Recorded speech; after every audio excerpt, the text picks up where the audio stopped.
As they say in the hood, I'm black. That's what they say. Shout out to black people. Shout out to black people. Low Kirkhuenly. Low Kirkhuenly. I think he's autistic. Low Kirkhuenly. Oy vey. I think he's low Kirkhuenly autistic. Oi. Yeah. Yeah, I got AIDS. Yeah. Yeah. Yeah.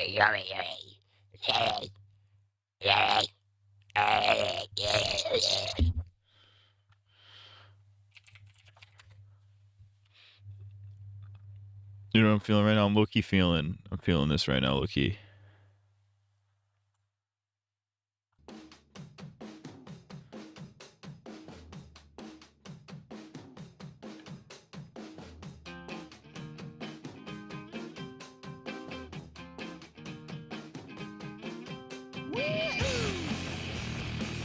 It's the only good thing British people have done, I think. It's been 3 days since last stream. How are you still balding? Oh, Joe, silly me. Let me just turn off the balding switch. Kill yourself. I guess I said tranny music. That's crazy.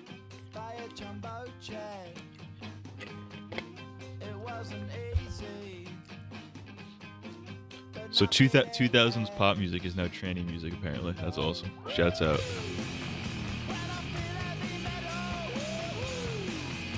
When I sucked a gay penis.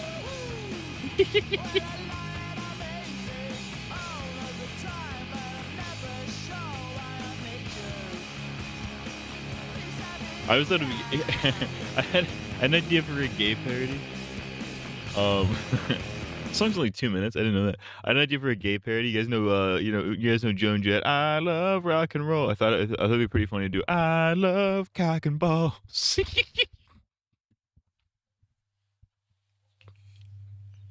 Oh, yeah, that's pretty funny. How would you do gay blur? Gay song 2.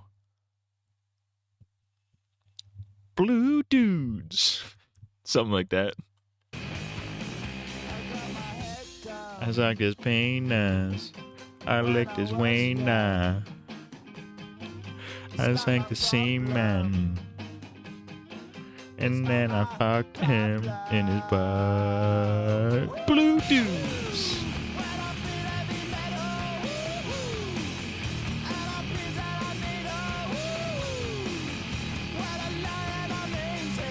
How about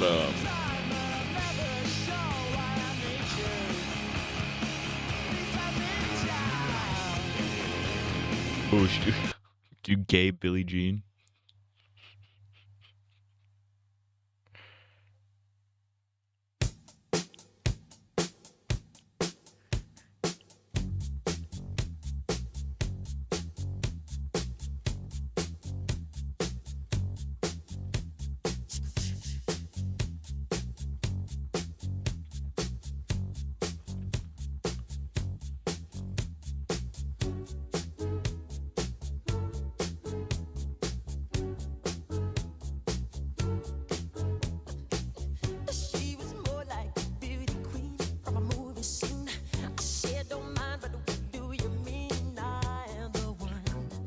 Billy's peen, that's pretty good.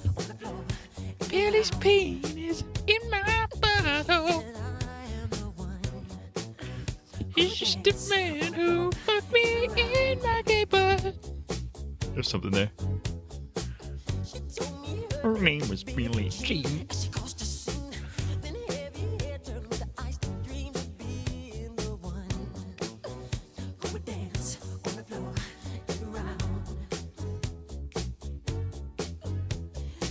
Penis always fucked me inside my fucking ass. Just go around fucking dudes in the butt. Gay.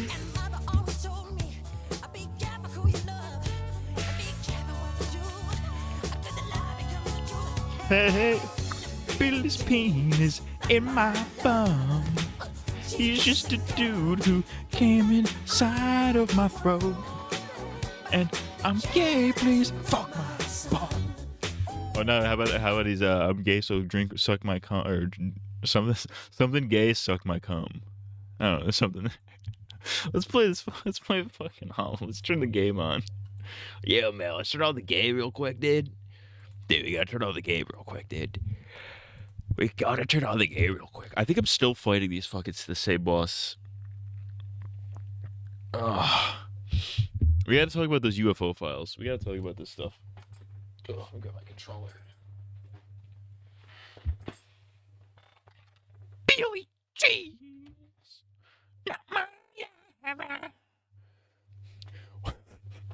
What if Butcher from The Boys sang Billy G? Oi, Billy G is not my lover. She's the girl who claimed that I am the one. Yeah, yeah, yeah. Man in the mirror. I'm sucking on a man in his penis.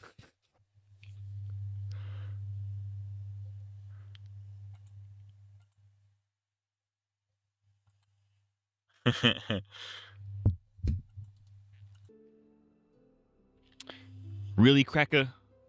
What's the number?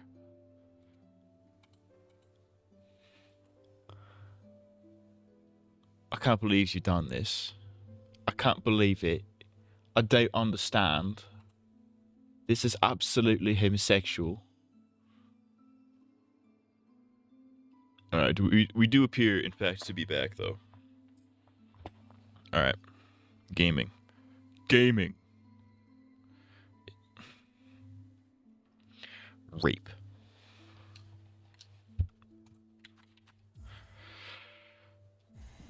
Alright. We gotta talk about these UFO files. You guys see these UFO files? Is everybody back? Are we back? I'm fucking on a man on his penis. There's something there. We come. Yeah, we come. We're the walking cum. Coral.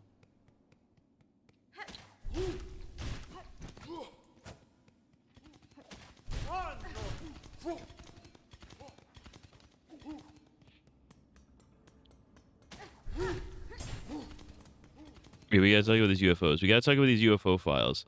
So the U.S. government, the most trustworthy organization of all time, the U.S. government dropped a batch of UFO files. They're like, hey guys, UFO files are dropping today, tomorrow, and they dropped, and then there was nothing interesting in them at all. That's not entirely true. There's some interesting stuff in there, but none of it is. Everyone was thinking like, oh, there's gonna be actual alien details. They're gonna give us the good stuff. You're never gonna get the good stuff. You should know this. If you're at all intelligent and into UFOs, you should know you're never getting the actual good stuff.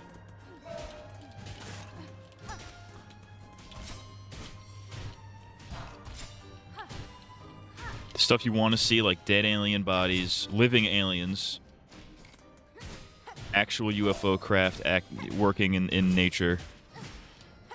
Anything like that. You're never gonna get any of that. Because it's not fucking real. Or if it is, it's like, it's way deeper under wraps than you can possibly imagine. To a level where probably the president doesn't even know.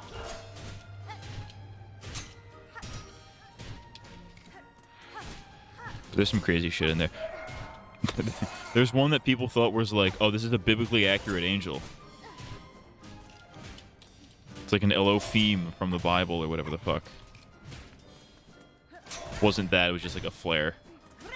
Half of the shit is just flares. It's so funny.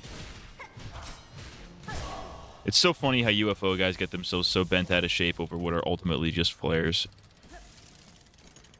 There is one thing in there that's like, oh, it's like a supposed report about like a guy who met with aliens or whatever, and it was like they were feline in appearance, they were feminine and feline in appearance, and it's like, oh, the government has knowledge of alien cat girls and they're hiding it from us. Anime cat girls are real.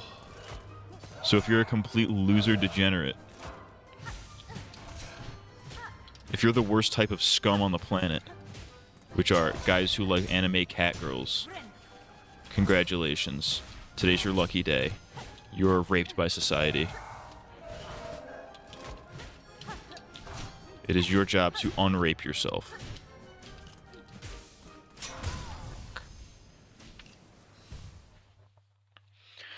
It's your... Hey, oi, Yuri. You gotta unrape yourself, Yuri. You gotta have sex with aliens, Yuri. All this UFO shit, just to fucking hide the Epstein files. You know what's funny? Trump yesterday tweeted, or I guess somebody, I guess because he doesn't have Twitter anymore, somebody on his team or whatever with like the Donald Trump profile picture tweeted, release the files, and everyone's like, yeah, huh, what? It's like the UFO files. It's like, oh, of course you want those files, and not the ones that implicate you in a giant child sex trafficking ring.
Dr. Stephen Greer probably he's having a field day right now.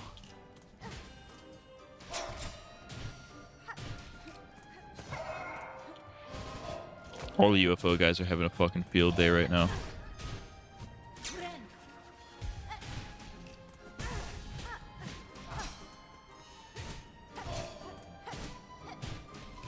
Fuck. Misinput. It was a misinput.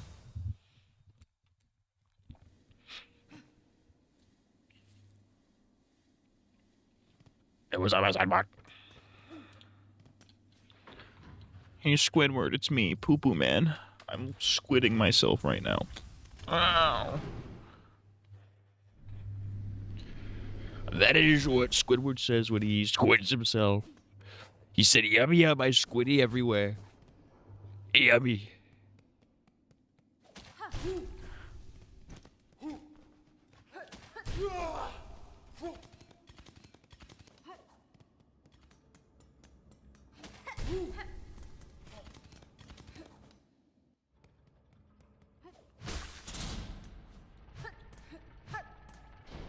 It cannot possibly be this difficult. There's no fucking way it's this difficult.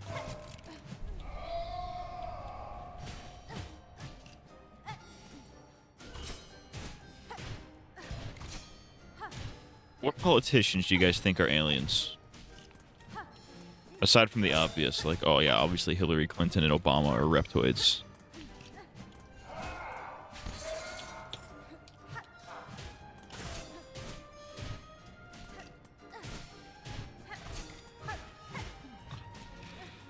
Don't know how that didn't hit me, but I can't complain.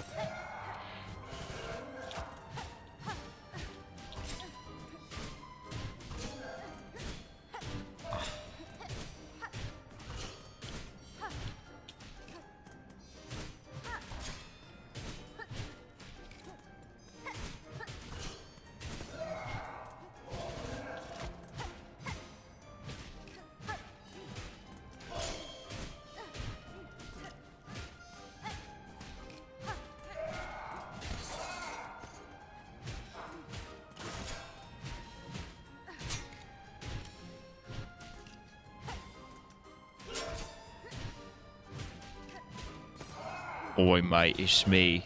Star Wars The Clone Wars here.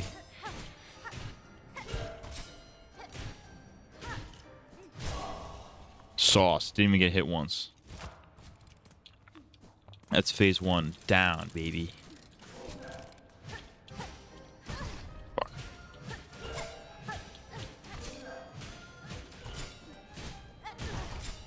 What are you, a rapist?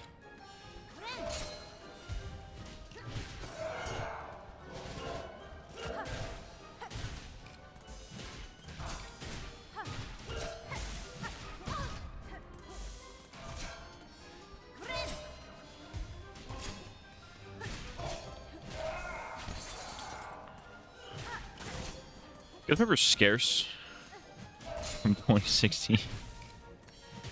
Hey, what's up, guys? It's Scarce here.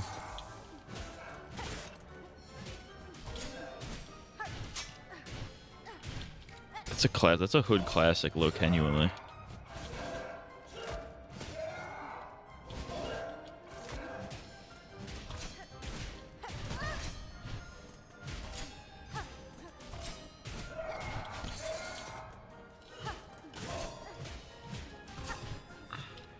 I'm raped. I'm not raped. I thought I got raped.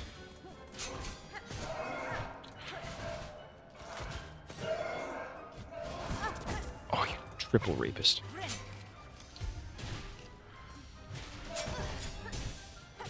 Robo bitch. I fucking hate my life. Megadeth. I need to get I need to get a soundboard button for that. Megadeth. Poo poo, caca. Wiener. Wiener.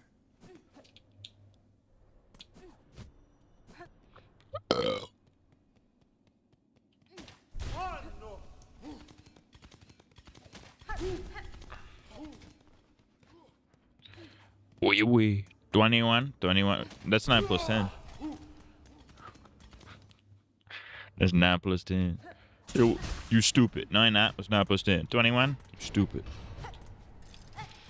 21 speed run.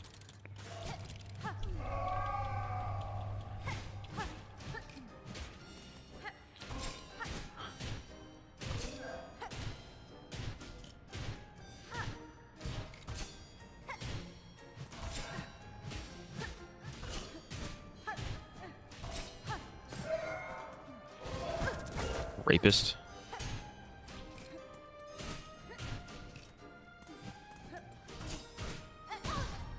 Double rapist.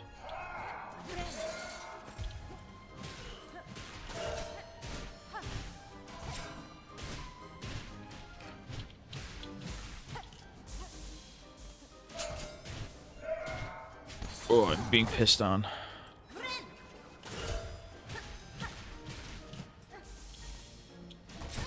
Fuck you.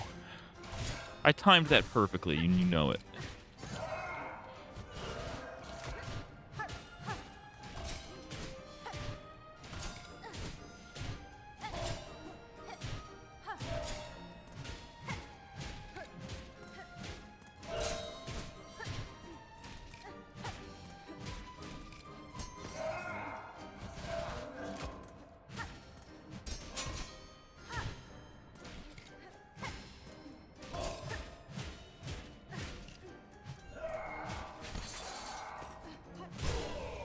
Oh, sauced them while they were in the air.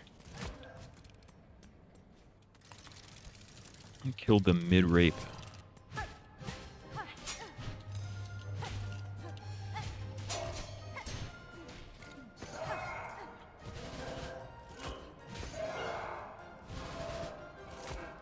You, sir, have been caught mid-rape.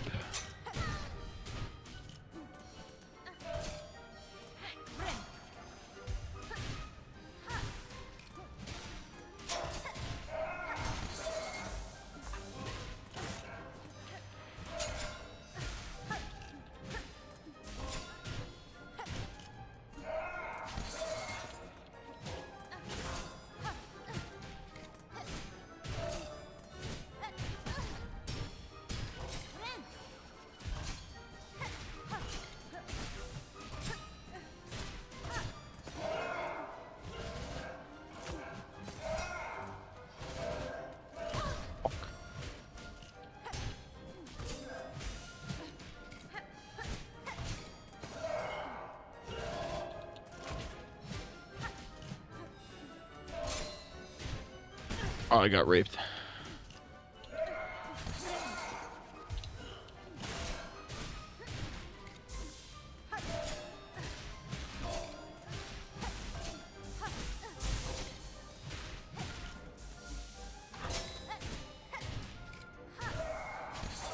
Ugh.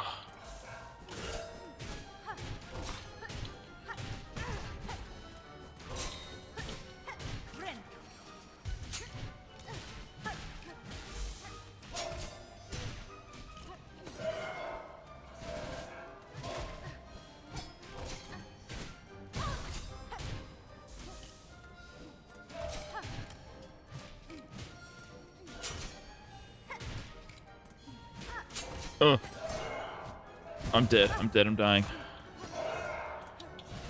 Sorry, dude. I'm so locked in. I'm so absolutely locked in right now. I almost shat my pants. All right, round 3. Big Lenny's son or Jason Genova daughter? I feel like a Jason Genova daughter would be funnier.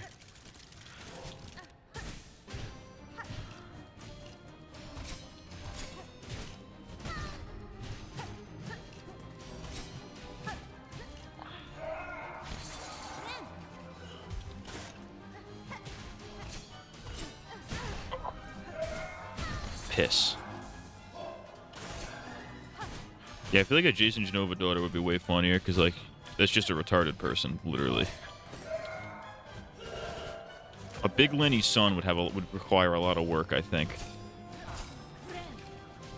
A lot of work that I'm not prepared for, you know what I mean?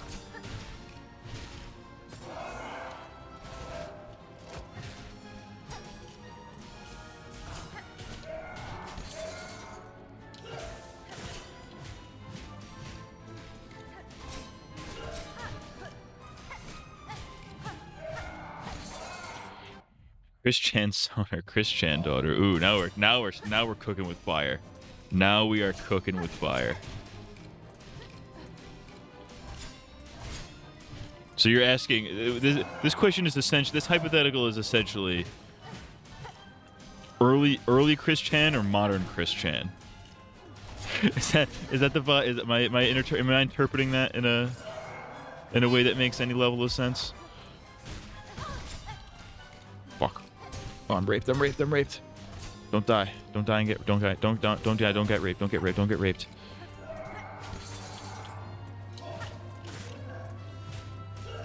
Shit.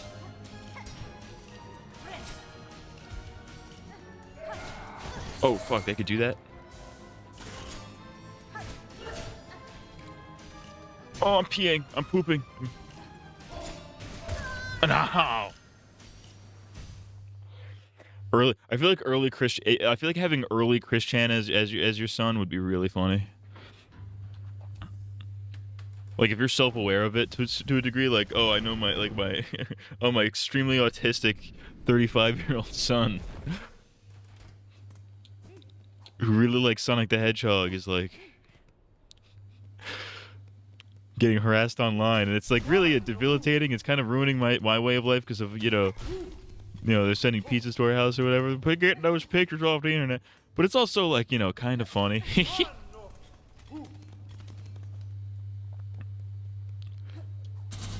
Do you realize that if the health department saw those videos that you put on the internet, they could take our house away?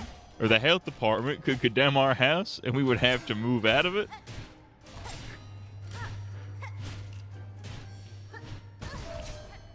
I'm working on it.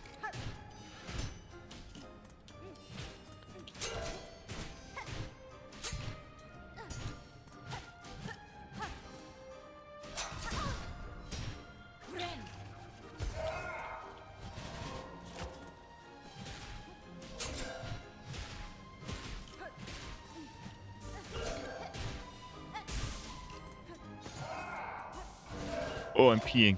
All right. I'm squeeing. I'm peeing and squeeing. You guys ever squeed? When was the last time you squeed?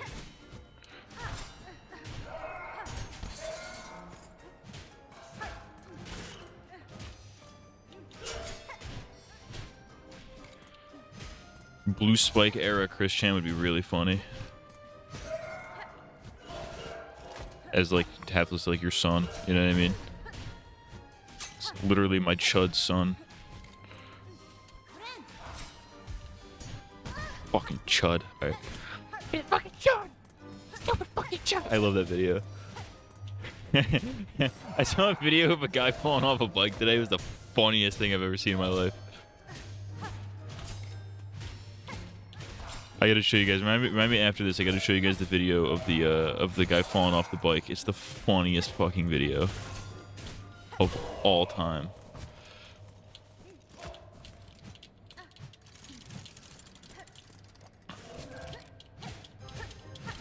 Rape.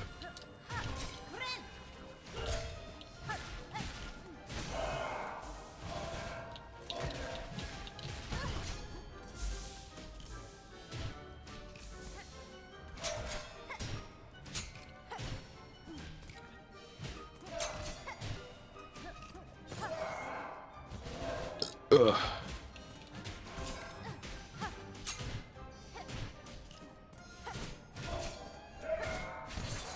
If no one's going to say it, I will. The Jays. Wait, what? What about the Jays? I forgot what I was saying 35 seconds ago, so I'm sure that's probably relevant to something I was saying then.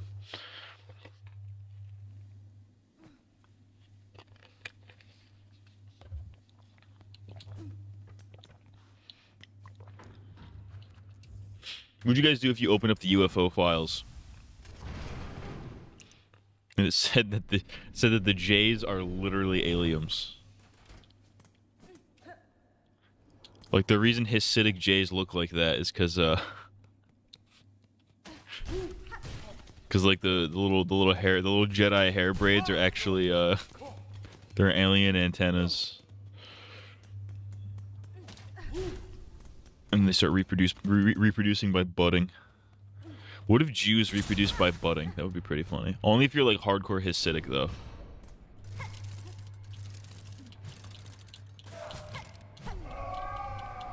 I just realized the bugs are slightly different colors. So you can differentiate.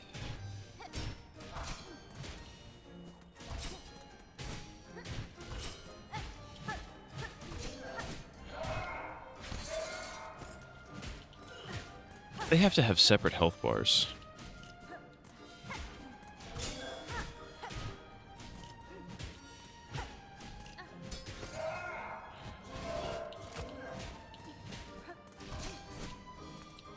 Oh, I peed and pooped.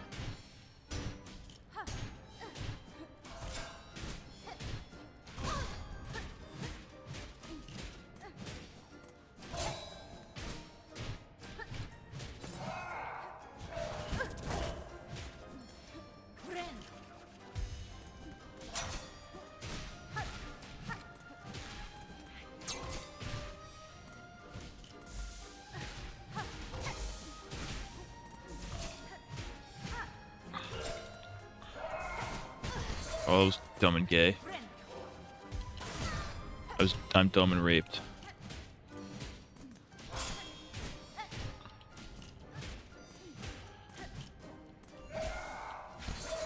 You guys remember when Liam Neeson was racist? That was pretty funny. I wanted to find that black bastard and beat him over the head with a shillelagh.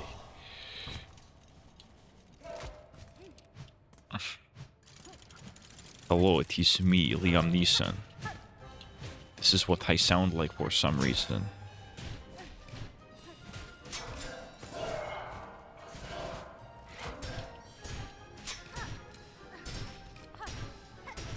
I will find you. I will rape you.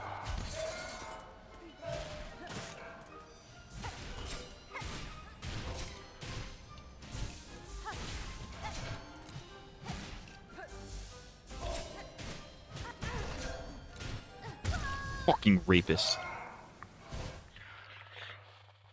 I'm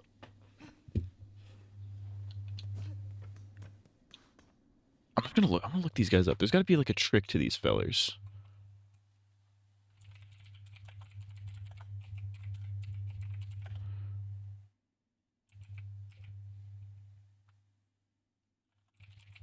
Is that what they're called? The cog dancers? There's cog something. Cog work dancers. Okay. The main boss.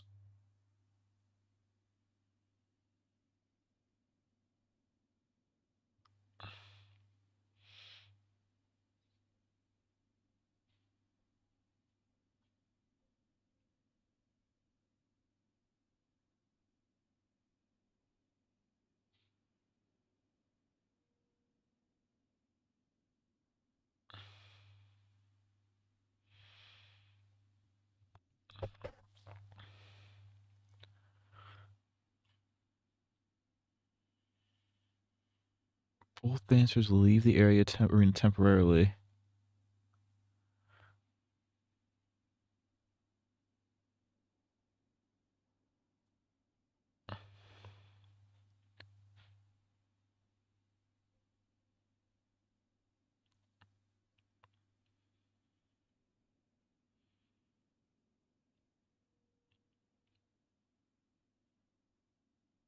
Okay, so they are slightly independent of each other. This cracker said legalize rape. Yo, pause. Calm down. I'm more of a legalized nuclear bombs kind of guy, but...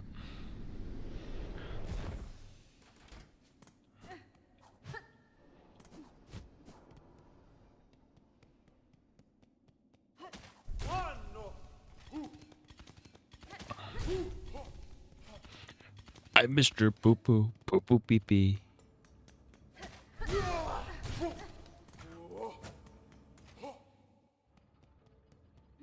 This is the type of shit they'd be making Chris Chan say before he gets fucking peed on.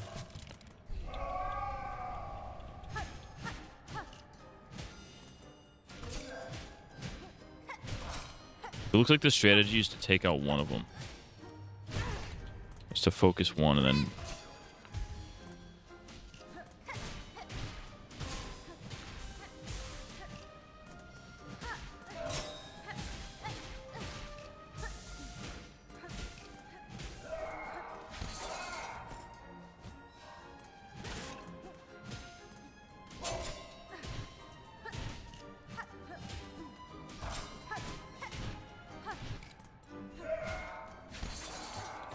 Just meet the little bugguloid.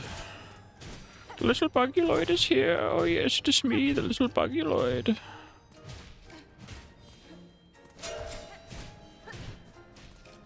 Thing 1 daughter or thing 2 son? Does it matter? Because they can do anything under the sun, don't you know?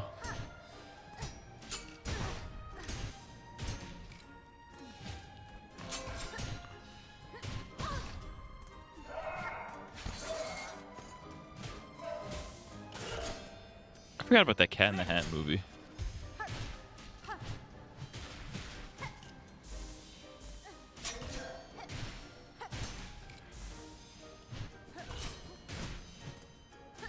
It's a funny little. It's like that movie feels like it was made specifically for YouTube reviewers to make fun of it. You know what I'm saying? Red shirt. Wait, what? Red shirt, Matt. Red dick, Matt. Red balls, Matt. Red Bull, Matt. Red Bull gives you wings. Wings to wear. Wings to the angel, Charlie Kirk. We carry the flame. I only carry $20 in my pocket.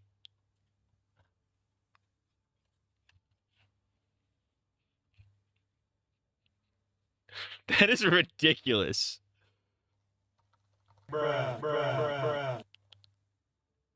That's got to be racist. There's no way. I don't even know if that's pure schizoid.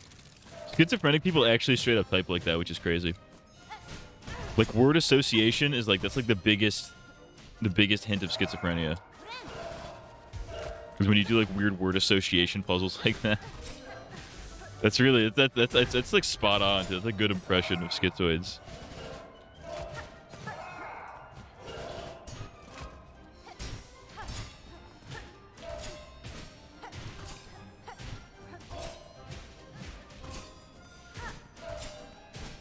'21st century schizoid man. Is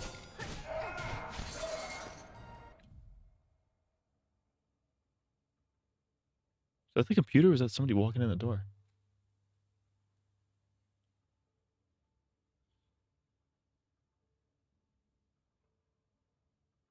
Oh, I think it was my brother walking in the door. I'm surprised Slurp isn't spazzing. He should be spazzing right now. But Slurp does not care because he's black. Check out this cracker. Check out that sleepy cracker. Give him 45 seconds. He'll be spazzing.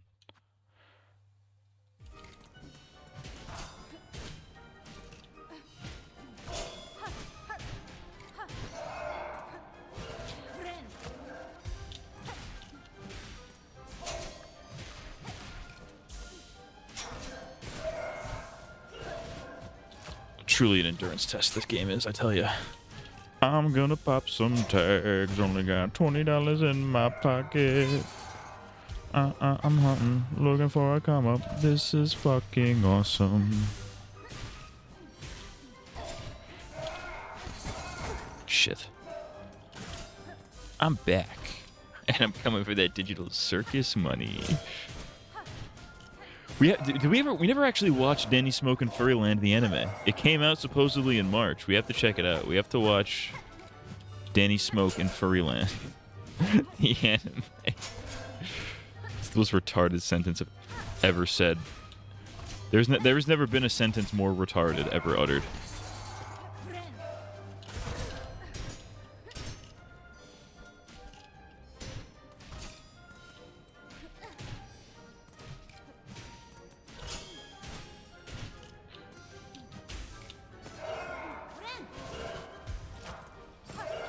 Oh shit. Great.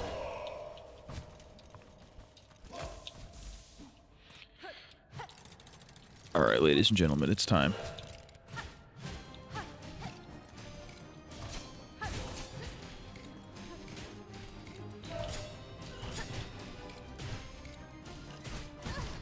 Fuck. Rape piss. You gotta be kidding me. That was the worst time to try to heal. That sucked so... I did it like the frame before they telegraphed it.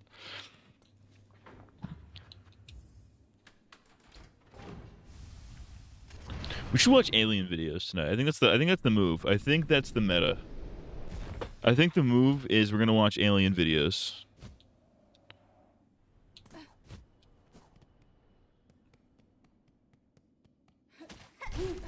I think the meta tonight is like late 2000s, early 2010s alien videos, UFO videos.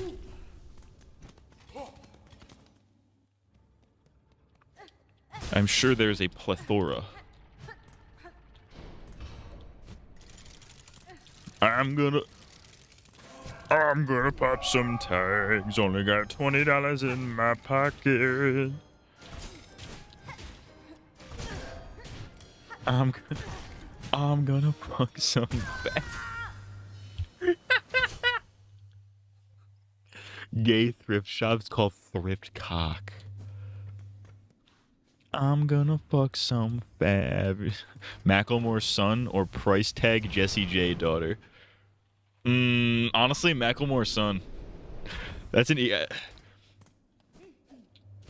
because price tag that song. I'm gonna talk about this in a Forgotten Artist video. Spoilers, by the way. Price tag by Jessie J is one of the most corporate sounding songs of all time. Like that song sounds like it was made specifically to be in commercials. It wasn't, but it sounds like it was. You know what I mean? Macklemore at least has a level of artistry to him, even if he sucks.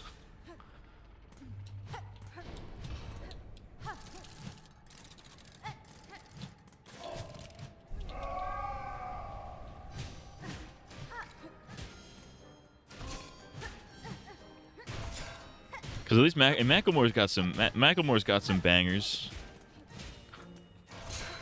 Thrift shop. That other one with the black guy in it. Like the ceiling can't hold us. I think it's called Can't Hold Us. Like the ceiling can't hold us. That's a good one. Macklemore's son all the way, dude. Remember when people try to cancel Macklemore for having a Nazi haircut? Remember when that was a thing? That was like woke 1.0, like circa 2016. He's gonna fuck my ass. Only got 20 condoms in my pocket. I'm stunting. Looking for his coming. This is fucking anal. Walk up to the club like, what up? I got a big cock. Ready to get it sucked by a guy named Big Brock.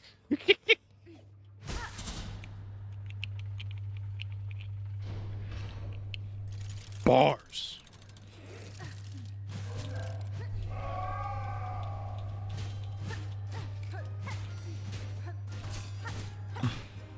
I will say though, Domino is a fucking banger by Jessie J.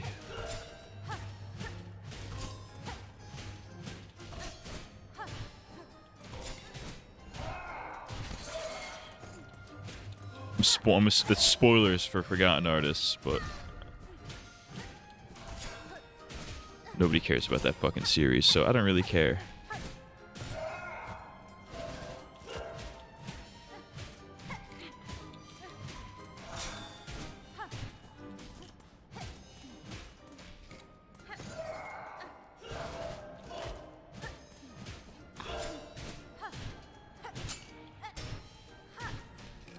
Coral. We're on the same wavelength. Was listening to Domino. Domino slaps.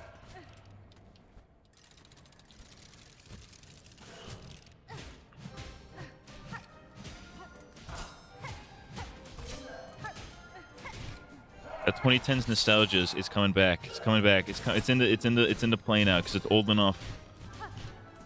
Or the people who grew up with it are like all up in it.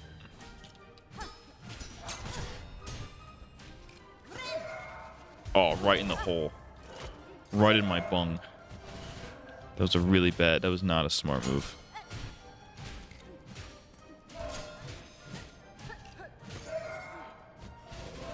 You know, you'd think these guys would actually be pretty easy considering how obviously they telegraph their moves.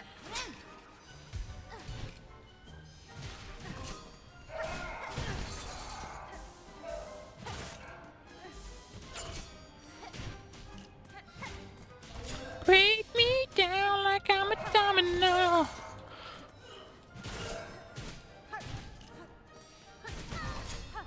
She had another song. I'm trying to think what other song she had. She had another song that was pretty decent. She had Price Tag, Domino. There was like another one. It's in the video probably, but I don't remember it. Because I wrote that video like months ago and I still haven't made it.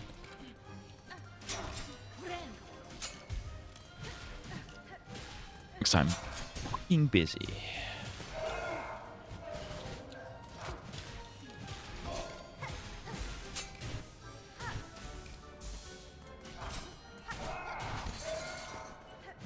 Oh, dude, we're saucing right now.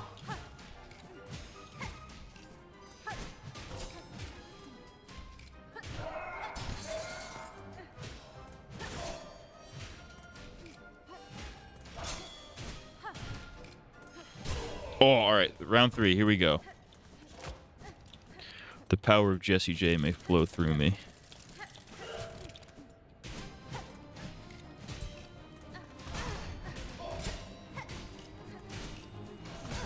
Oh, I'm raped. Is it flashlight? It's definitely not flashlight. It had to have been a hit here in the States, because like a lot of her UK hits were probably... Are you kidding me? A lot of the UK hits are probably not things we remember very much here. In the US of A.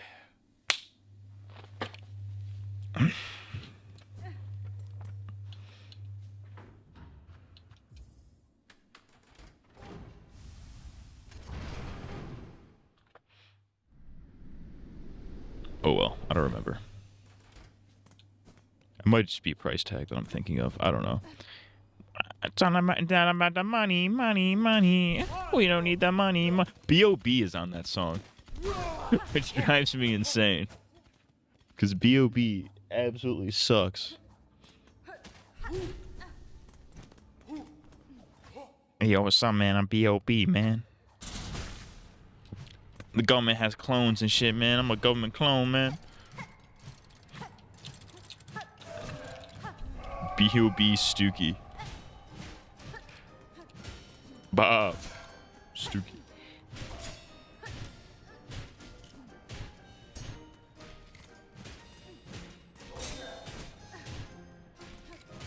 Bob Stookie played by B.O.B. He's like, yo, man, can we pretend that like airplanes in the... Bob doesn't even sound like that. Can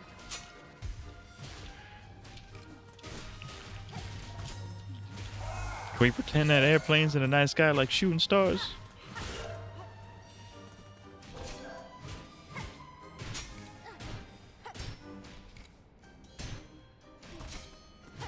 They ate my leg, man. They ate my leg, man. It's a... Hey, man, they ate my leg. It's like airplanes in the night sky like shooting stars, man.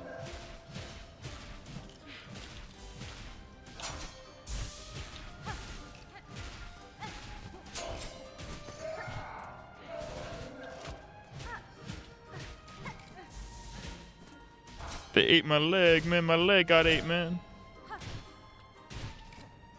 I'm V.O.P. They make clones of fucking Avril Lavigne, man.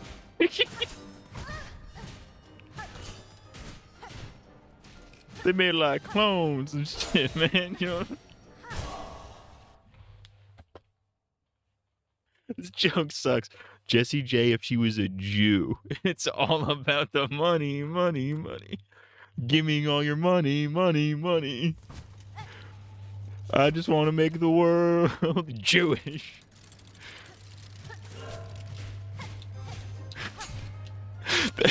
There is something deeply sinister about that line. If it was about, you know, the Jews.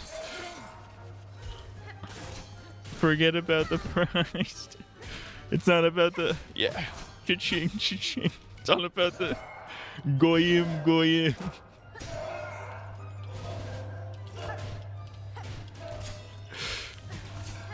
This is ridiculous.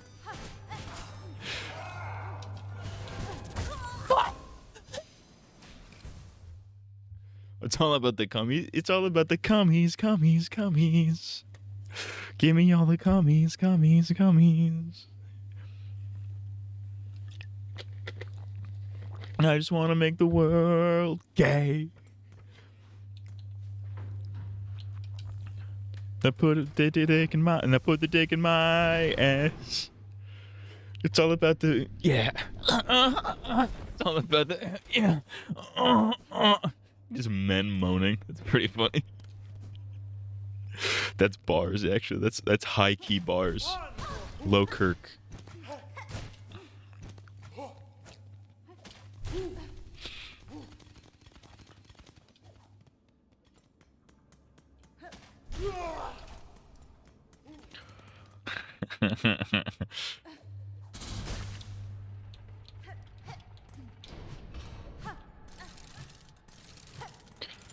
I feel like we could twist that into like conspiracy theorist price tag.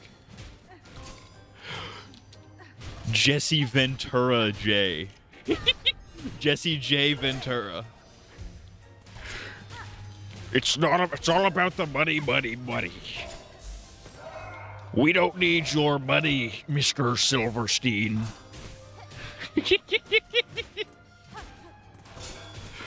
It's Jesse it's price tag, but it's Jesse Ventura singing about the Bilderberg group doing 9/11 or whatever he talks about.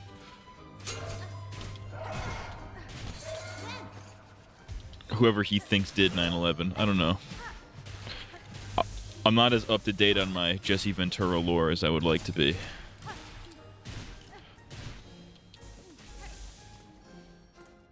Jesse Ventura is actually woke. Did you guys know that? He went woke. Jesse Ventura went woke. The woke mind virus got him.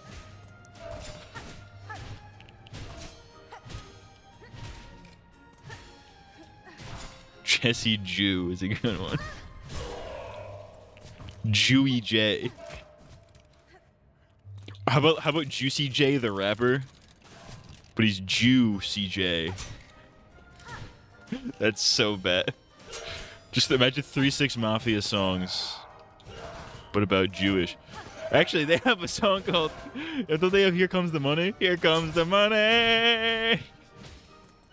No, that's Naughty by Nature. I'm racist. I got my black guys mixed up again.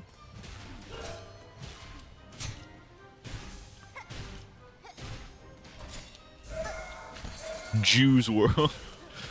I have these lucid dreams where I run the world. And the goys, they want me dead.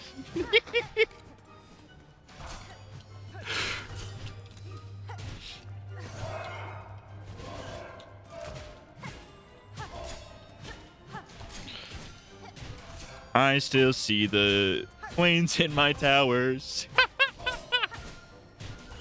All goys are the same.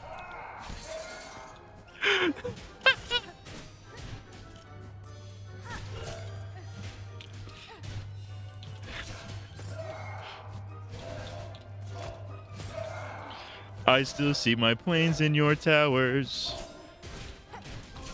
They don't know that we have all the power.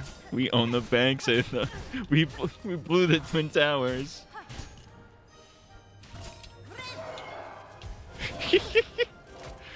Easier said than done. I thought you were the one.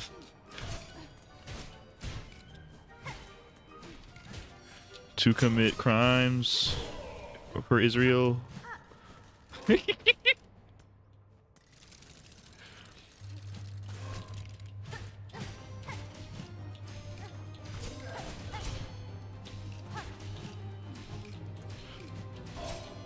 Oh, I'm raped. Fucker. Rape.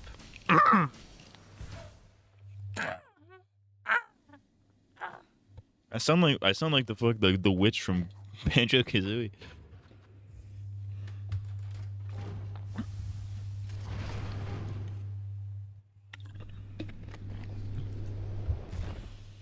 How about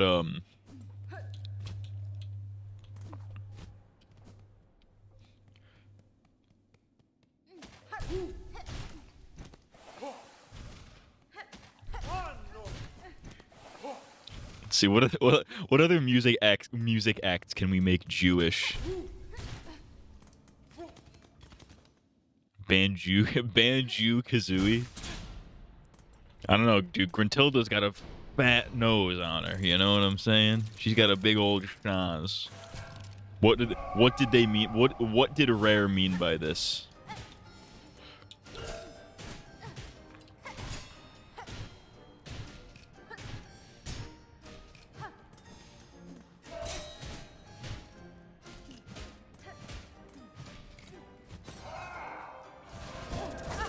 I still see your penis in my ass.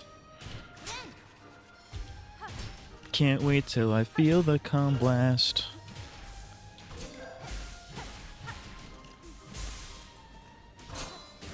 It's to the point where I'm thirsty for more ass.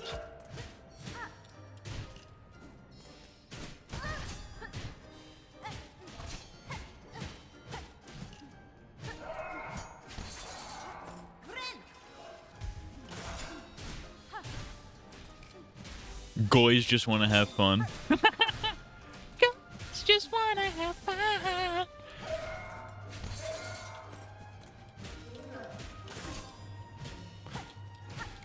Jewish Rihanna be like, rude goy. Come in, rude goy, won't you get it up? Come in, rude goy, won't you get it up? Jewish Rihanna be like, bitch better have my money. It's funnier when, I feel like it's low-key funny when you don't have to change it.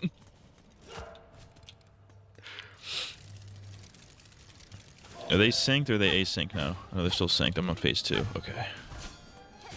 I thought I was on phase 3. I don't know where I am. Fucking gay whore. How about Stan, but it's smiling friends. Hey Pim, I wrote you, but you still ain't calling. Hey Pim, I wrote you, but you still ain't calling. I left my soul pager really phone at the bottom.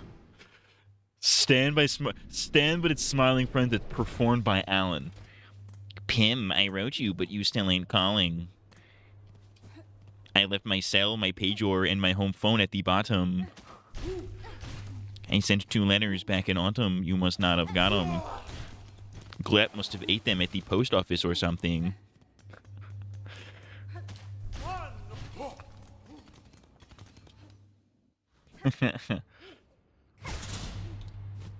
I'm sure somebody's made like an AI smiling friends Stan thing. I remember when AI was new and like the AI song covers were like, that was the shit. I would end almost every stream for a while just listening to AI song covers.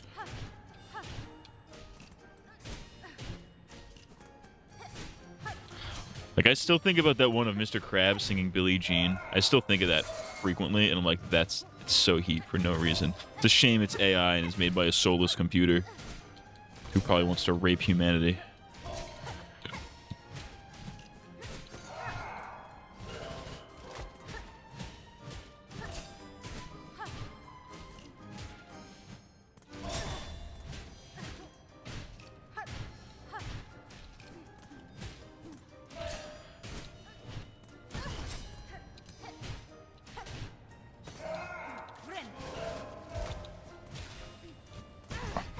Dicked. Raped. I miss the times back before AI. People would upload themselves doing a Carl Weezer impression and doing a Joji cover. Yeah, no, I know the video you're talking about. When people actually did impressions. You know what? What am I? Have I shown you guys? I forget what the number is, but it's like 17 different cartoon characters singing "Let It Go." And if this guy it's this guy doing a really bad impression of like a bunch of different cartoon characters and singing "Let It Go" really badly. It's one of the best videos ever.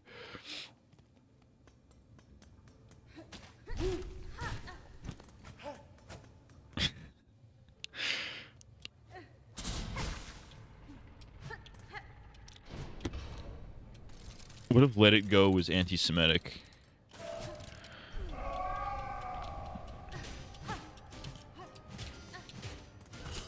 Let it go, let it go. I did show that on stream? Okay. I have to show you guys the video of the guy falling off the bike. Remind me later, we have to watch the video of the guy falling off the bike.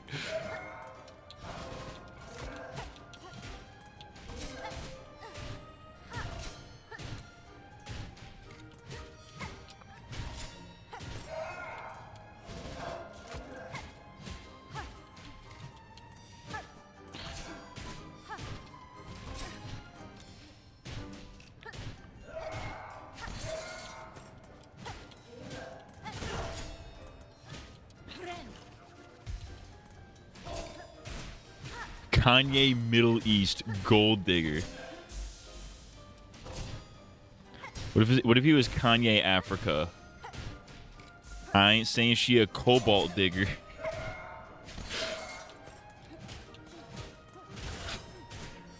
But she's dealing with child labor. She's a child slave. There's something there. Just make it really woke about the cobalt mines in Africa. Diamonds from Sierra Leone by Kanye West, but it's like child slaves digging my gold or something. At that point, you'd have to just do a gold digger cover though. I don't know.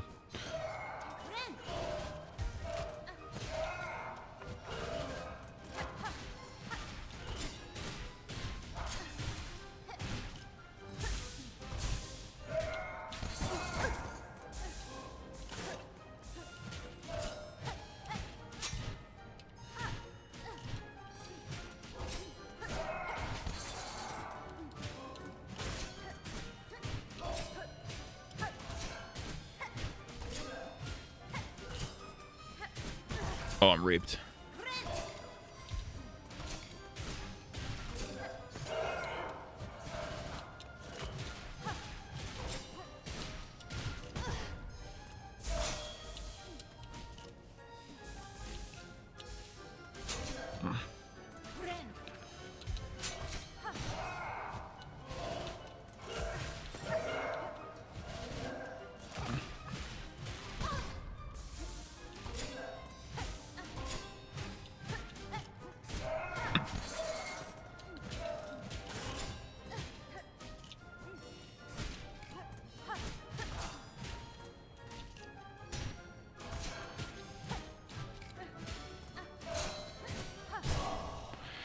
Tomar, what'd you do if you were gay? Whitey Cyrus, party in the U.S. slave. So I'll put my hands up to pick cotton.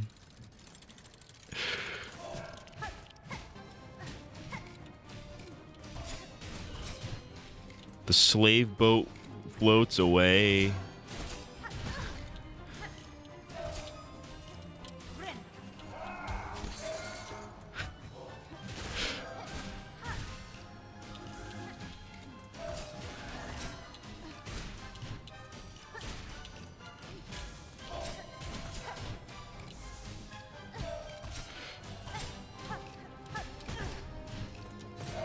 Oh, rape me.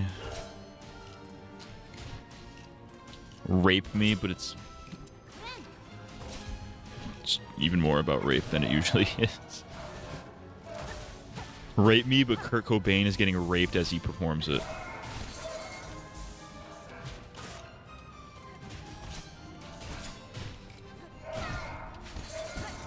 Ah, shit.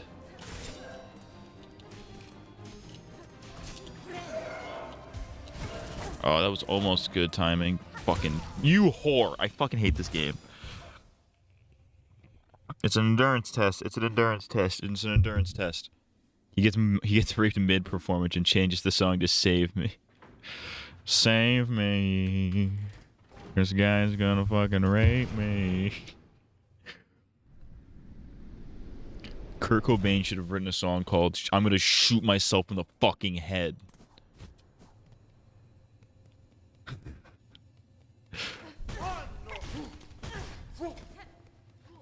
What if his name was Kurt Cobain and he was gay?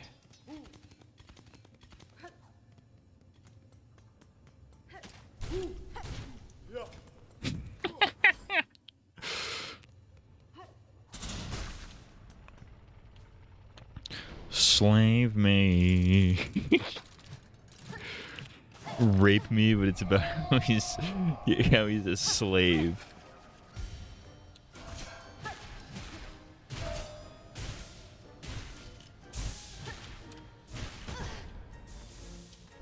Fucking cunt whore, fuck.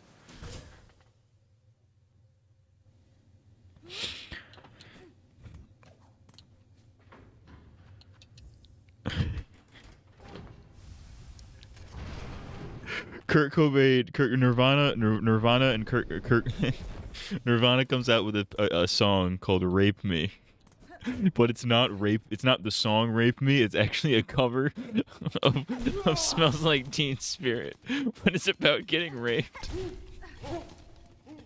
And we all just getting raped now, and we all just getting caped now. And we're stupid, cause we're rapes now. This is so stupid.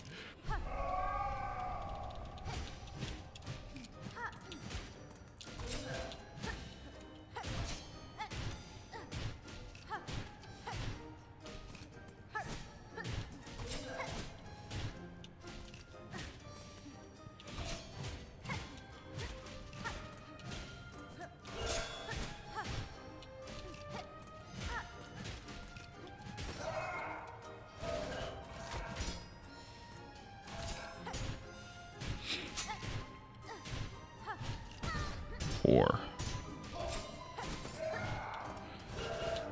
oh, I'm so fucking stupid.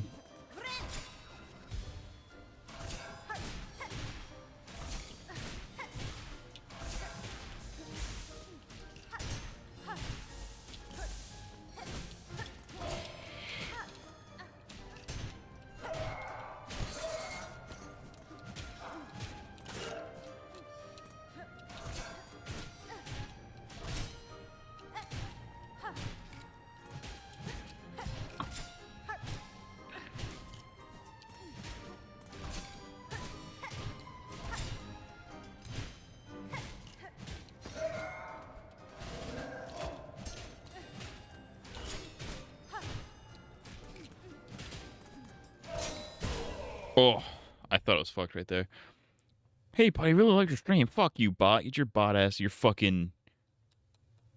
absolute fucking clanker ass the fuck out of my chat. Unplug yourself. Muse Uprising, but it's what the Jews play when they get trapped in the tunnels and have to dig out.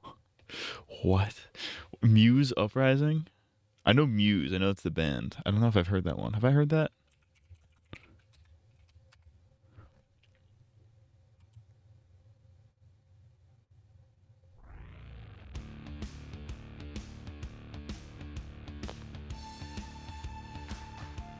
Oh, I have heard this.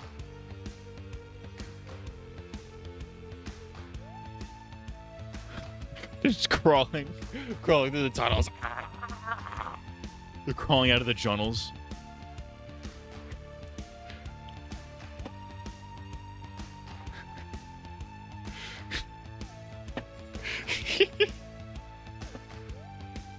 Picture a Hasidic Jew crawling out of a tunnel right now.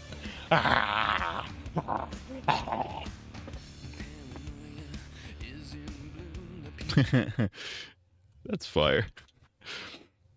First Discord spam bot. No, I think we've got a couple. I recall seeing a few.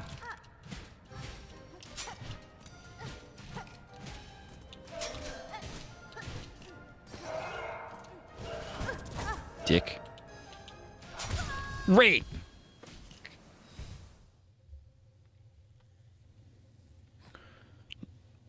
This is why I can't be pausing. I can't be pausing this fight to look at chat. Because then I lose my flow and I get fucking dicked.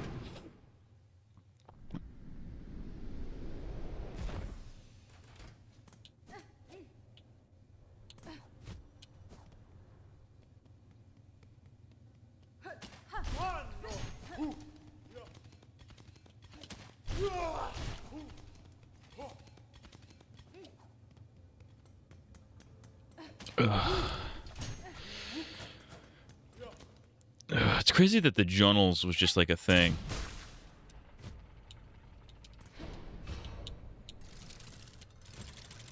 I like how news about the hentai virus has completely died out when people find out it has to be spread through mice or deer. I don't know, I still see people talking about it. Maybe I think it's because I tweeted about it, so now the Twitter algorithm thinks I want to hear about it. But I'm still seeing news about it. Basically, they are quarantining people for it, so they're hoping it's not like a problem. Yeah, it's like a really weird, what's the word? Spread. It spreads really weirdly, in like a really uncommon way.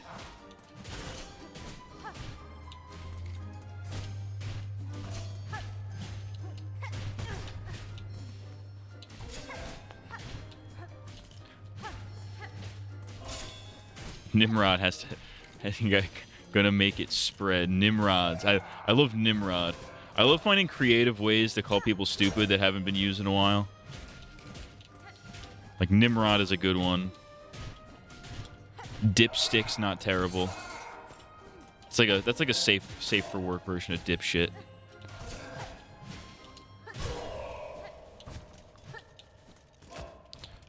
Rube, chump, fool. Remedial. Remedial is more of an adjective, but it's like you can call somebody like a remedial fool. That's pretty good.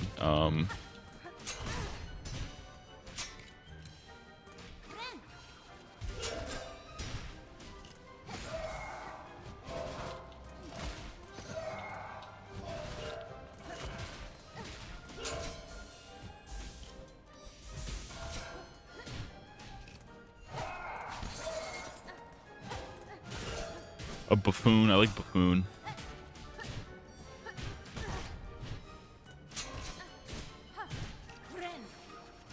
Fuck me right in my asshole. I should not have done that. I should have waited for a safe time to do that and then done it. Instead, I'm retarded.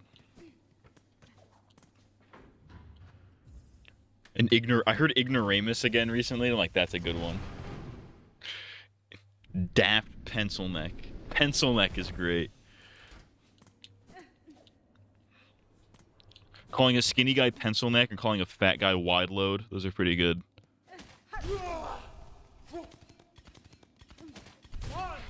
Have you guys seen?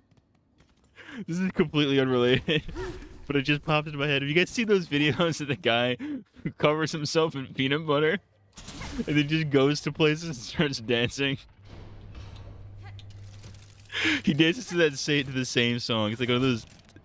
It's that terrible pop song from a couple of years ago. It's like, nah, nah, honey, I'm good. I just read about it, but I probably should not. He starts dancing to that when he's covered in peanut butter. It's so stupid. This is what the internet is for. It's for people to do shit like this for no reason.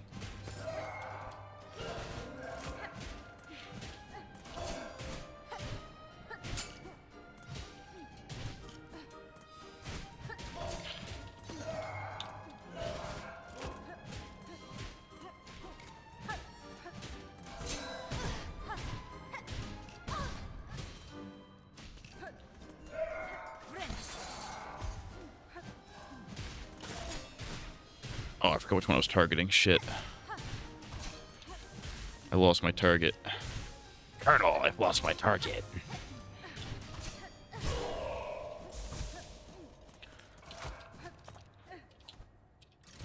I always had an idea for Daft Punk.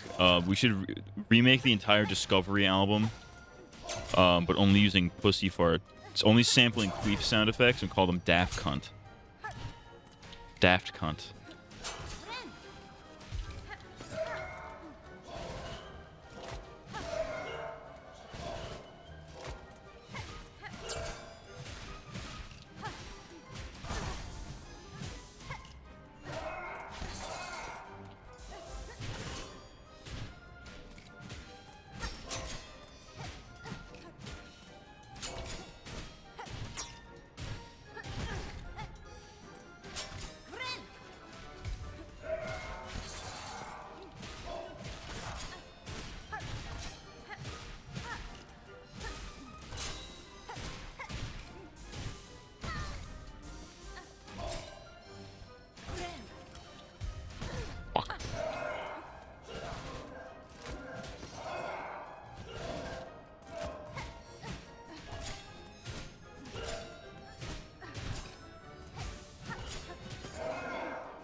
I've yet to watch episode 6 of The Boys. Have you? Was it a banger episode? I have seen it. It was okay for like The Boys standards. It's definitely a backdoor pilot for the Soulja Boy spinoff. That's all I will say. It's so obviously a backdoor pilot for the Soulja Boy spinoff.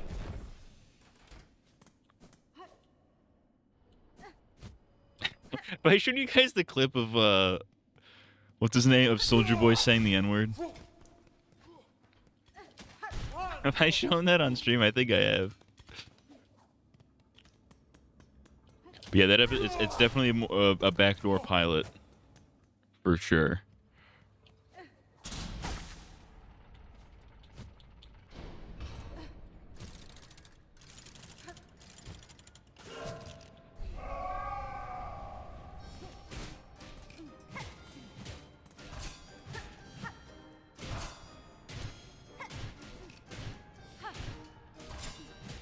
As much as I don't like that The Boys is doing spin-offs, I could absolutely see myself watching a Soulja Boy spin-off. Because Soulja Boy is such an entertaining character. Even if the writing is dog shit, which it kind of is, he's still like a really entertaining to watch character.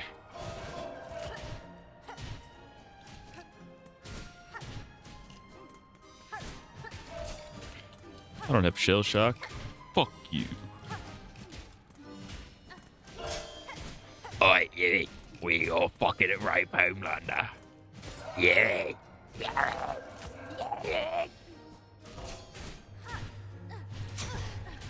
Speaking of The Boys, I started reading the comics the other day. I only made it like two issues in, 2 chapters in. It's very different off the bat.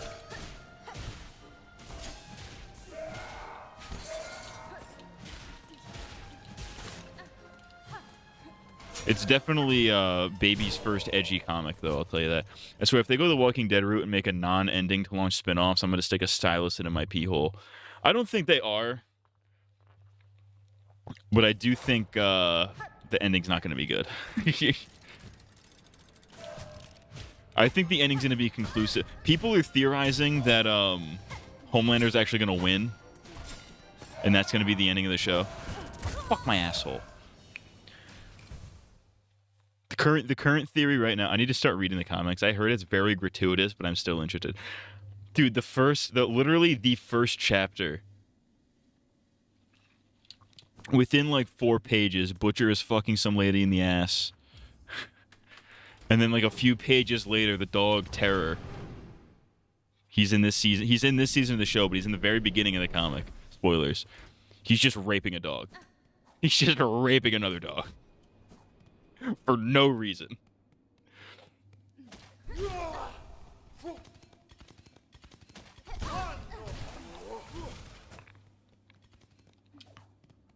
Oh, and Huey is Scottish for some reason in the comics.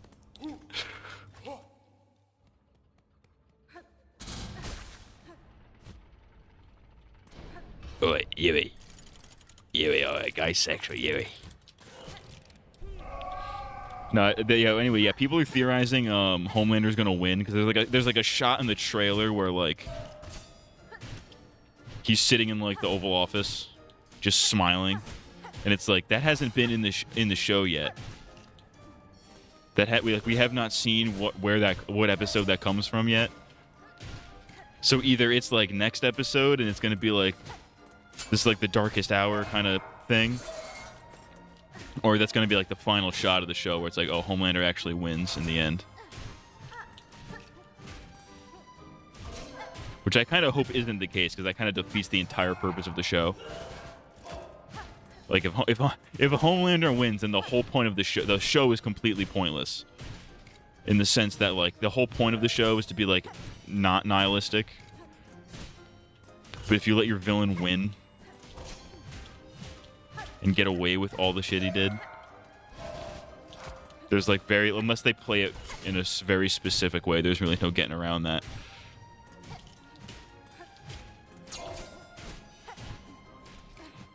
But yeah, I'm gonna read the comics a little bit more. The problem is I have to read it at work because that's like the only time I have to like do that. It's the most convenient way to really do that for me. But it's so not safe for work that I cannot read it while people are there at work. But if nobody's there at work and I have nothing to do to the point where I can read comics, I'm just gonna be like, well, fuck this. I'm just gonna fucking play 3DS all day. And then leave early, because fuck this job. I listened to Wheeler Walker Jr. fuck this job on a less frequent basis than I really should, but anytime I'm done with this shit, I'm like, fuck this job, fuck you, boss.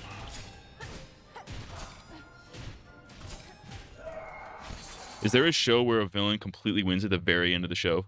I don't think so. Not that I could think of. So I do think, which I guess in a way would make The Boys pretty subversive in the sense that, like, oh, it's the first show where the villain actually wins.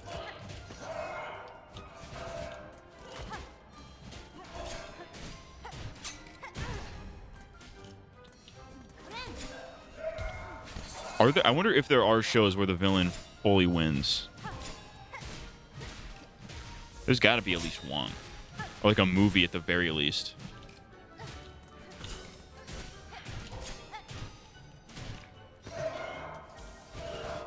Because there are movies that don't have happy endings, obviously. But so you could call that quote unquote the villain winning, but there is no like actual villain, really. So it's like, can you really even call it that? You know, like Requiem for a Dream is has one of the most depressing endings you've ever seen in a movie ever. I'm not gonna spoil it for anybody who hasn't seen a fucking 25-year-old movie. But you could argue that if the quote-unquote villain of that movie is like addiction or whatever, and in the end it fucking wins.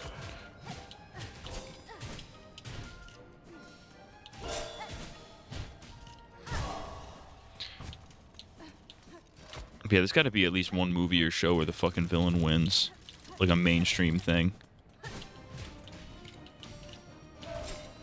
It's got to be like permanently wins at the end. It can't be like, oh, they win temporarily so the hero can come in and fucking save the day. It's like, no, it's got to be like, this is the fuck you, I hope you die ending.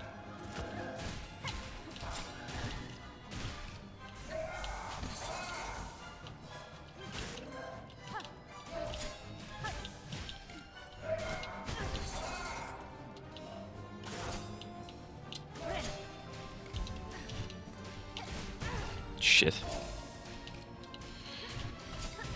Teletubbies. The villain wins in Teletubbies. There's a villain in Teletubbies? Who's the villain in Teletubbies? I used to love those videos that were like, when I was a kid, those videos where like the Teletubbies would die violently. I thought those were hilarious when I was a kid. There was like a Darth Maul one where like a Darth Maul Teletubby comes in, he just kills them all violently. It's like, this is 2007 YouTube, everybody.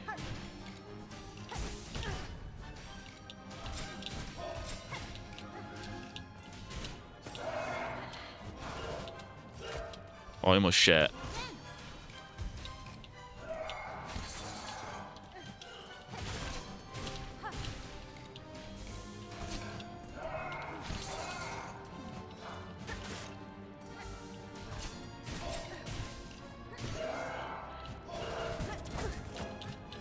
Homelander.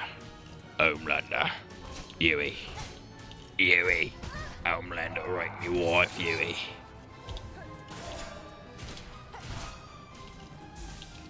He raped me wife in the back of the book of the Beppo. Fuck. That's actually how the movie Whiplash ends too, with feeding into being greater in ambition, even if it's harmful. I still have to watch Whiplash. It's been on my to-do list for a fat minute.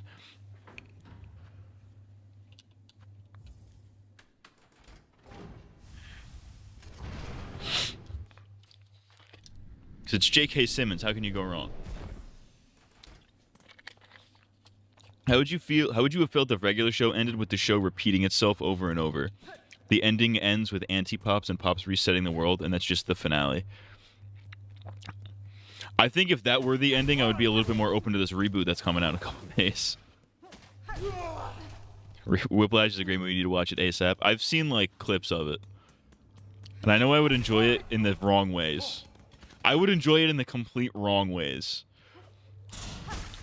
I would enjoy it probably solely for J.K. Simmons just cursing out this fucking the fan 4-stick kid. I like creative insults. J.K. Simmons has some fucking bangers in that one, I'm sure.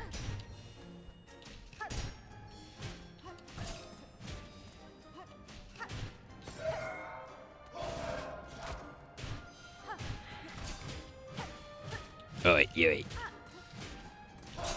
Yeah, what movie could you I'm gonna look this up in a minute. Movies where the villain wins. Chat, look that up. Chat, find me like a fucking CBR, comicbook.com, BuzzFeed article. Movies where the villain wins. I guess Infinity War, but again, that doesn't really count because that's like set up for continuation where they actually do win. Yeah, we're on the same page today, zombies. Goddamn. What if it was called Infinity Whore and it was about sucking a million dicks? I'm sure there's a porn parody of that. Sex Avengers Infinity Whore. Fairly Odd. The the villain wins in Fairly Odd Parents. There's like a million villains in Fairly Odd Parents, though. They got a whole rogues gallery. Who wins? The Pixies? The Anti-Fairies? Jorgen von Strangle? Dark Laser? I know way more Fairly Odd Parents villains than I thought I did.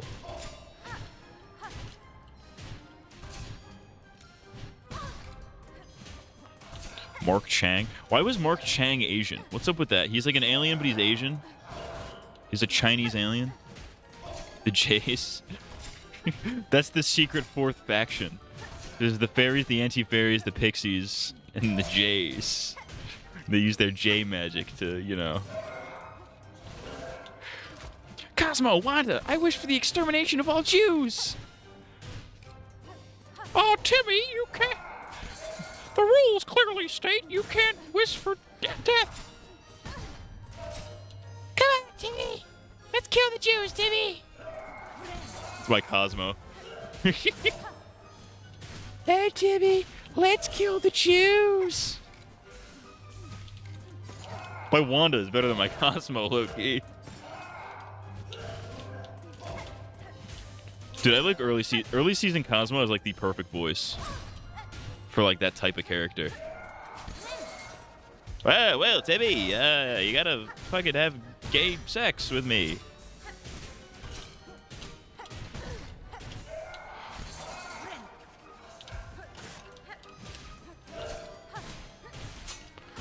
Timmy Turner, the Jews have ordered your extermination. That's what Jorgen von Strangle calls to a higher power, and it's the Jews.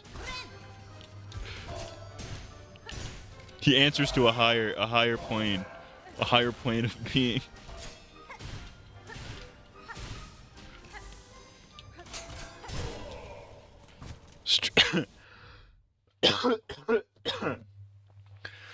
Stranger Things could be one if conformity gate is real, but that's the thing. I don't think it is. Because at this point, if they're gonna drop the secret real episode, the secret real finale movie that exposes Vecna 1, but the heroes win again, then they would have done it by now. Firstly, and secondly, I feel like that also wouldn't count because the whole point would be to set up W.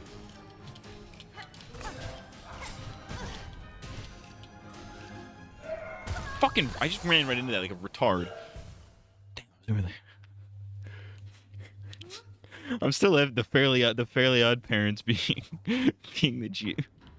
The Fairly Odd. What if they were just the Fairly Odd Jews? Odd Goyim, Fairly Odd Goyim. Family Guy? The villain wins in Family Guy? Who's the villain of Family Guy?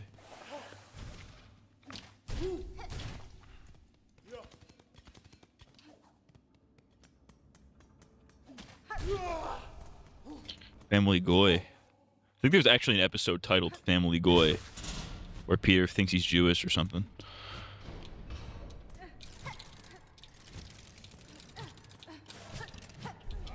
I have AIDS.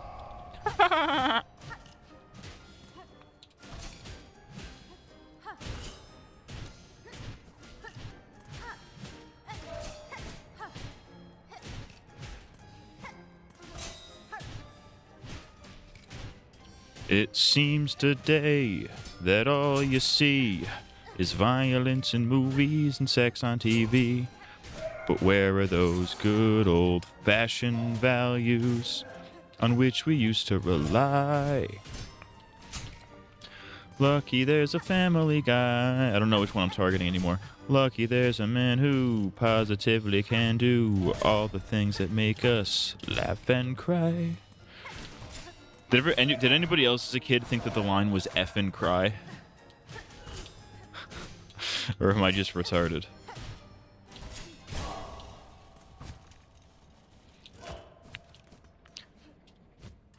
Let's write the Family Goy theme song. It seems today that all you see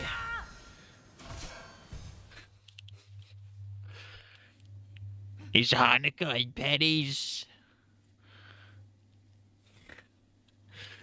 and Jews on TV. But where are those good old-fashioned values?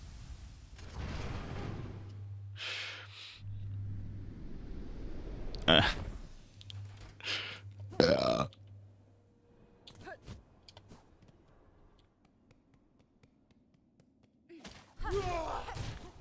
a good segue. What's something as a kid you thought was a certain way, but but now realize you were retarded? Like for me, when I was a kid, I thought tornadoes were just giant tomatoes in the sky. Oh, we're going like really young. Unless you believed that until you were like 12, in which case that's crazy.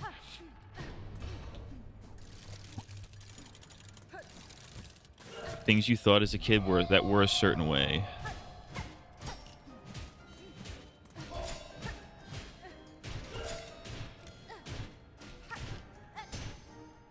I don't know if I have something at the level of like tornadoes are actually tomatoes. Chevy Silverados.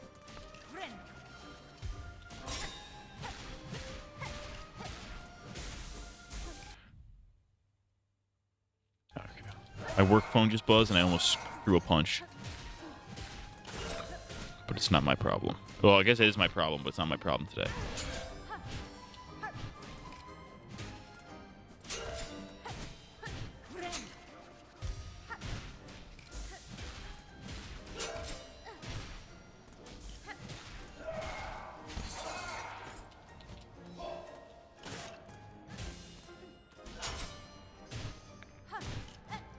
Oh, oy vey, I'm Jewish. What What is a weird thing I thought as a kid? I can't think. I probably have 1,000 examples, but I can't think of a single one right now because I'm being forced to think of it.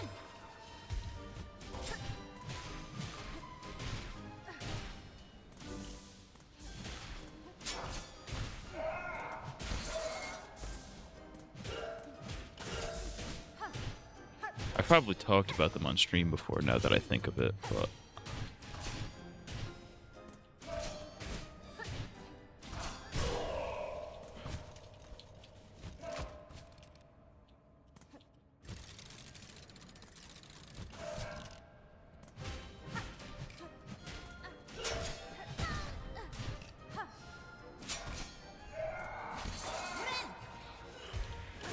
I guess this is a stupid one. So when I was like, you know, 7 or 8, this is when I was like first getting into Pokemon, right? It's like Gen 4 era. And I was like, I really liked Pokemon and I wanted Pokemon to be real. And low key, I kind of still do. But when I was a kid, I wanted Pokemon to be real. So I Googled how to make Pokemon real. Why aren't Pokemon real? How do I make them real? And then I found like a thread on like probably fucking Game Facts or something. One of those like forum sites or whatever. I was like, how to make Pokemon real? And he's like, all right. Or maybe it was like WikiHow. It might have been something like that. You could probably find the exact article once I tell you the contents. There was one that's like, all right, here's how you make Pokemon. Here's how you summon Pokemon to the real world. It's like step 1, you have to build the Celebi Shrine. And my stupid fucking ass didn't realize that was a thing in like the games. Like there's like the shrine in fucking Johto where Celebi shows up. I thought that meant you had to make like a shrine of Celebi. So I just like printed out. I had a printer at the time. I printed out a bunch of pictures of Celebi, and I'm like, oh, I'll make a Celebi shrine, and I'll summon Pokemon to the real world.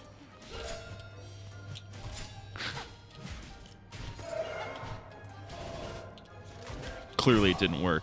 But yeah, I printed out a bunch of pictures of Celebi, which is pretty funny. Oh my god. My sister as a kid thought beef jerkies were made out of crickets because I lied to her and told her that just so she would get grossed out and I can have her beef jerky. She's vegan, and I'd like to think I planted that seed from that moment. You made her vegan. You gaslit her into being vegan. That's crazy.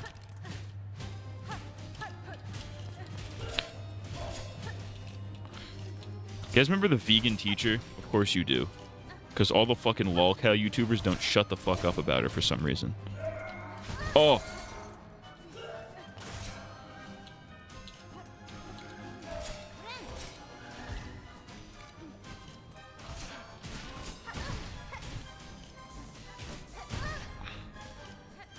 Like vegan teacher and Pirate Software, that guy.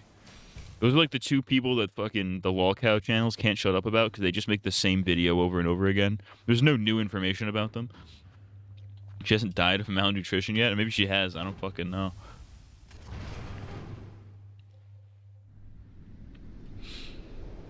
I'm so vegan. I'm so healthy. Look at me. Vegan vagina juice, VVJ. I remember back when fucking Leafy made fun of that guy. It's been 10 years since that was relevant. You guys, can you believe that? It's been 10 years since Leafy. Chinese Reefy B-Rake. This is Richary. Because his whole thing was he said literally. For no discernible reason.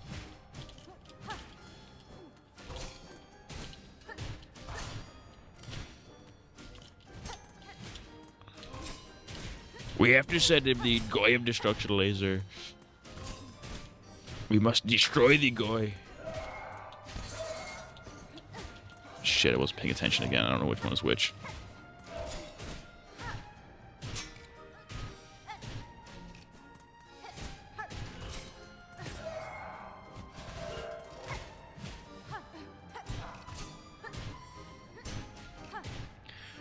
But anyways, yeah, that's a silly thing I used to believe as a child. That's not going in the video, though I should put it in the video. Just to guzzle out every ounce of nostalgia I could possibly have for my childhood whatsoever. Just make a video on every tiny little detail. Like, oh yeah, one time I thought Pokemon were real. And they would come to the real world if Celebi showed up. What would you, Tomar, what would you do if you were walking down the street and Pikachu was on the floor?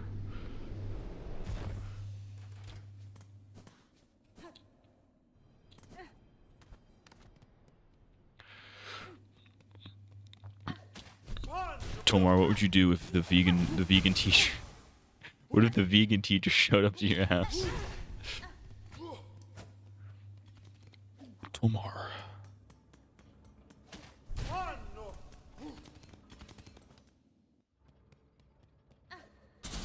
I used to believe black people could be civilized. It's not true. That's crazy.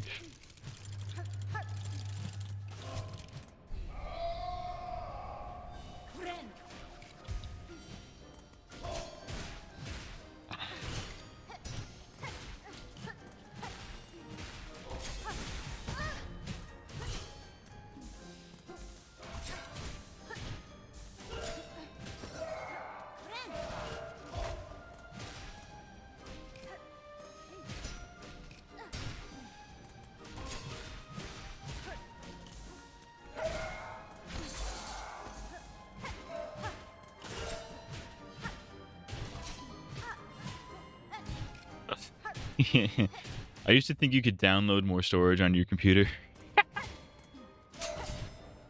That's funny.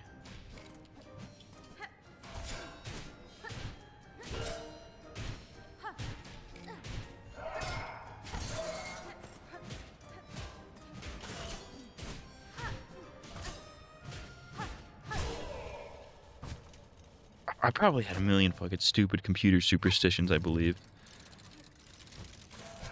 I can't even think of any.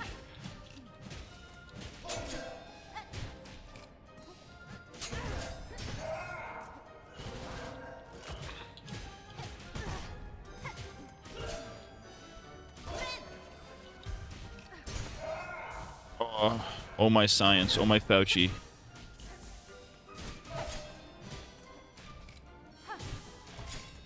Dr. Fauci.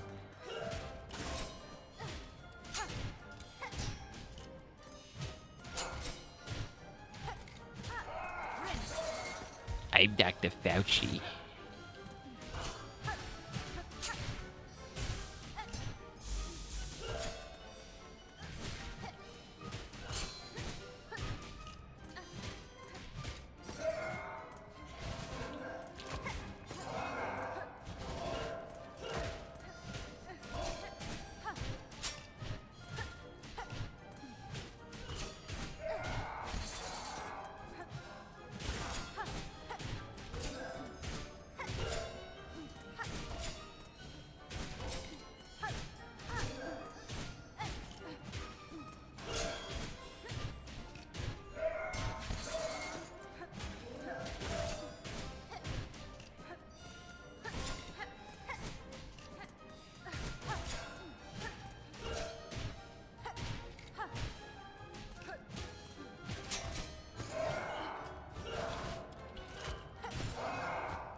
Oh, sorry, I'm locked in. I'm so locked in. You used to believe you were straight until that sleepover. I was not involved in that situation. I simply witnessed from a distance.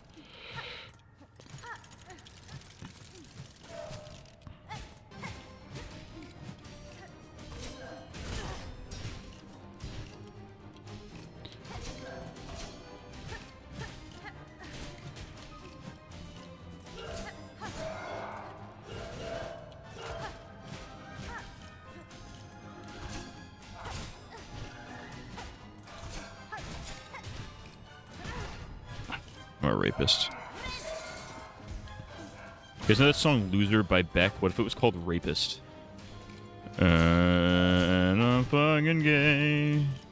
I'm a rapist, baby. So why don't you rape me? Fuck!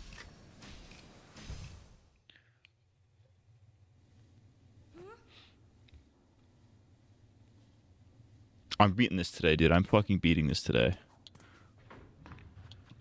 Me when I see my son. I am beating this today. I'm beating it today.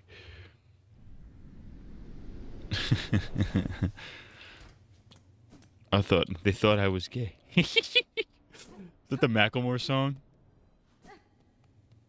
Wait. They thought I was gay.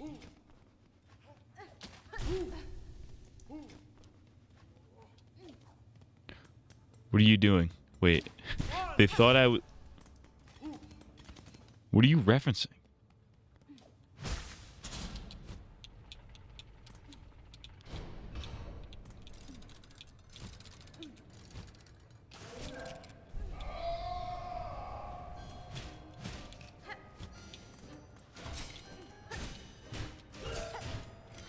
Kanye? Oh, yeah. I'm like, this is familiar. I'm like, I know this from somewhere. I'm like, I cannot put my finger on it. It's fucking Kanye Cousins. They thought I was gay.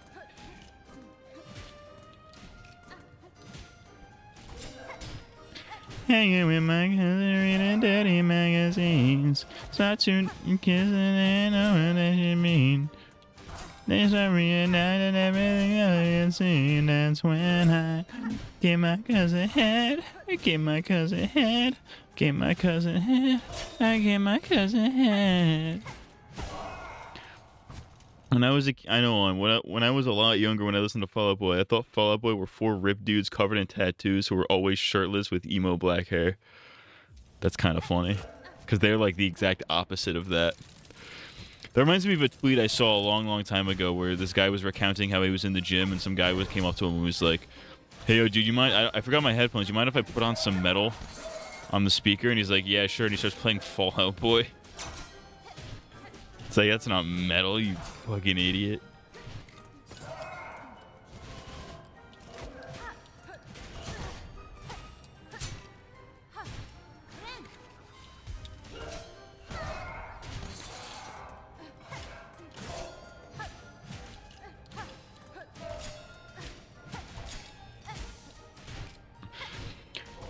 I had to be. I guess I didn't understand the concept of a show being pre-recorded. So I remember when I was a kid, we would watch like my dad would have like survival shows on or whatever. He'd be watching like Survivor Man or whatever, Man vs. Wild, all those types of shows. But we'd be watching them at night, and I would be very confused as to how they're taking place during the day, because I thought it was live. I was like, how is it daytime there, but it's nighttime here? I don't get it.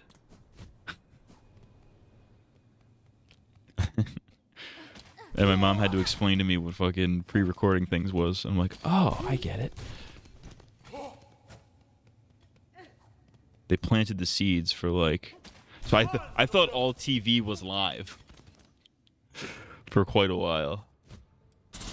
I like to think he did that, and he starts playing like one of their more acoustic songs, like You'll Shoot Your Eye Out. Yeah. Like, yo, man, mind if I play some metal? It's like, I got troubled thoughts and the self-esteem to match. It's like, that's metal as hell.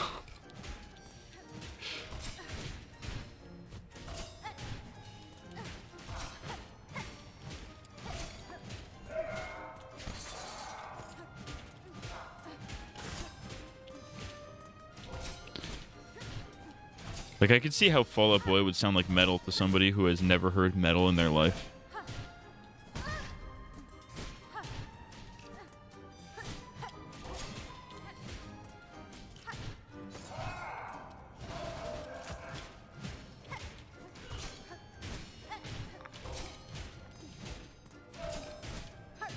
I'm spraying semen on a goddamn man's face.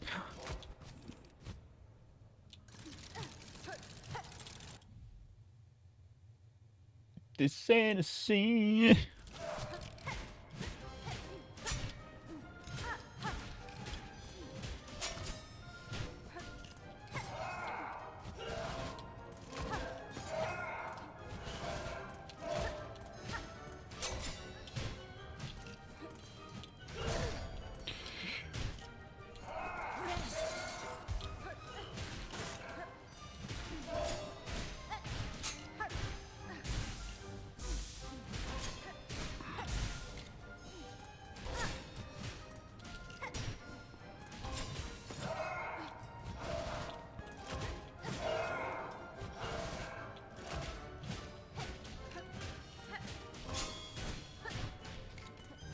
Oh, here's the thing I used to think. I used to think there were Star Wars remakes when I was a kid.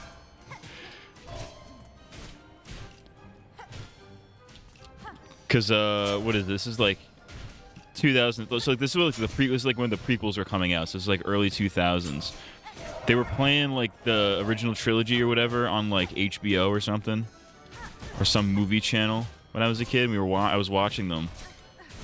Technically, this might be the first. This might be my first memory of Star Wars. Now that I think about it, the original trilogy was on. And I was like, oh, I kind of like this. It's kind of cool. And then my mom was telling me, like, oh, there's like the older ones, but there's also the newer ones. There's newer versions. And I guess I didn't really understand because I don't think she really understood, but I didn't understand. I'm like, oh, that means there's remakes of Star Wars. I'm like, I don't want to watch this old stuff. I want to watch the new version.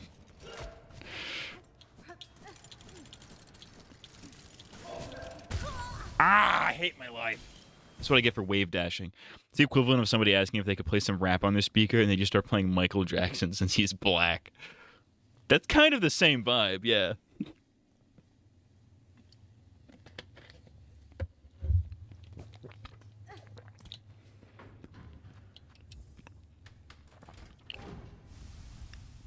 But yeah, like when my mom told me, oh, there's new versions of Star Wars, I didn't think that meant there were like new movies that were completely different. I thought that meant like, oh, there's a remake of this, which is weird how I thought that because I didn't understand what like, I don't know if I was even conscious of what a remake was.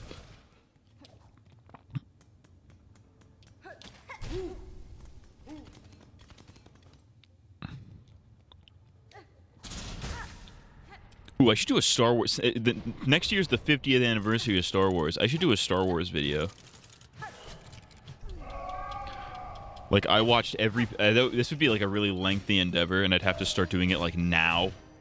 If I wanted to, make it to any kind of deadline. Like, May 4th, 2027. The 50th anniversary Star Wars Day. I reviewed... I watched every piece of Star Wars media. Just watch every Star Wars movie, every show. I feel like, honestly, I could feasibly do that within a year, now that I think about it.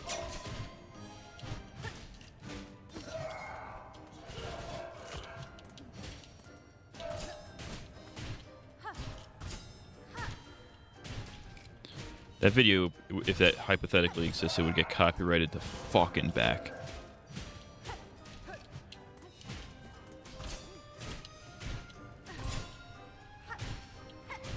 Or, okay, never, hold on, maybe we make this the Matt CMG year of Star Wars.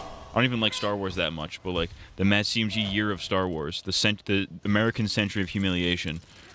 I'll do like, I reviewed every Star Wars movie, and then I do like another video, I reviewed every Star Wars TV show.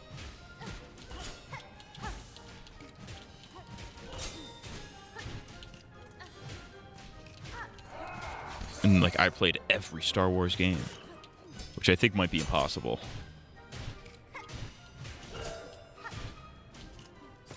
This is the thing. These are the things I would do if I had time.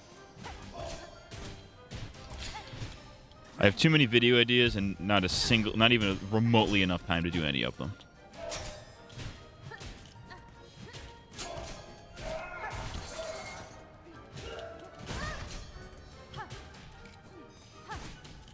Crazy how much I used to like Star Wars and how like ingrained it was in like my childhood. As gay as that sounds, oh, it's my childhood. As gay as integrated in my childhood as it was, and now I don't give a fuck about Star Wars anymore. Like, there's a Star Wars movie coming out, the Mandalorian movie, and I don't give a single shit about it. There's a Maul TV show right now. And I don't care.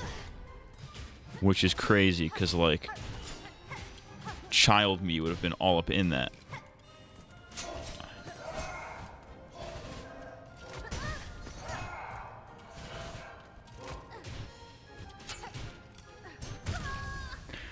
Did you even care about that huge Star Wars Lego game that came out a couple years ago? They did, like, They did like a complete saga. It's not like I guess it wouldn't be a remake of the complete saga, but it was like the fucking. It took the sequel trilogy. It was like the complete saga, but it was like also it had the sequel trilogy, and they kind of redid everything. I did not care about that at all. I think my mom played it, and she was like, "It's not great."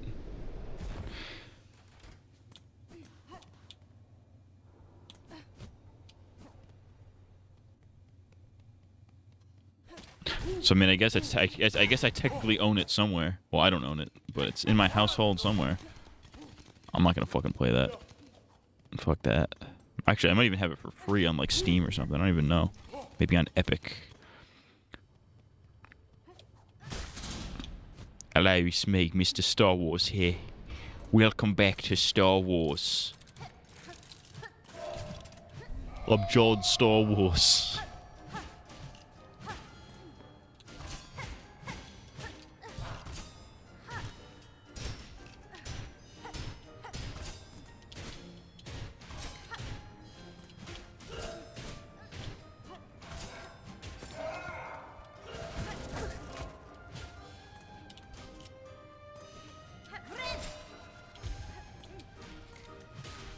I think the last time I truly cared about Star Wars was probably when Star Wars Rebels was coming to an end. Because I remember watching those episodes on TV. Those the last couple episodes.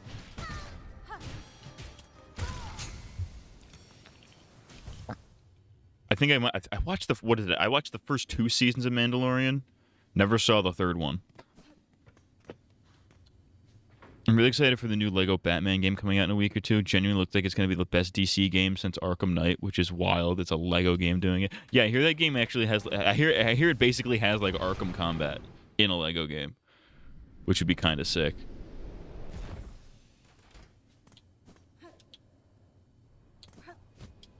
Hello, it's me, Batman. What if he was Chinese Batman? What if Batman was Chinese? Chinese Batman be like,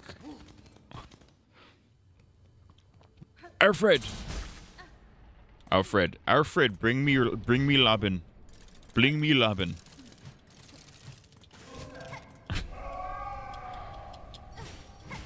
Batman and Robin.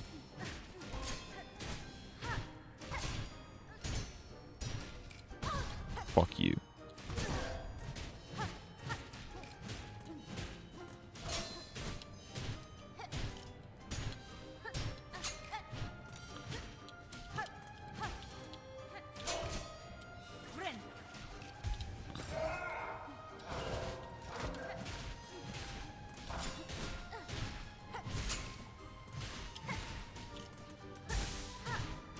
Fuck Batman.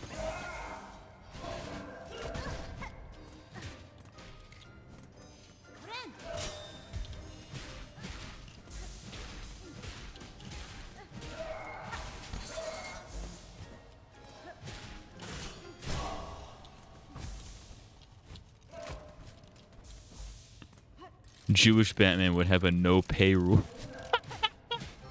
It's demonic. That's easy.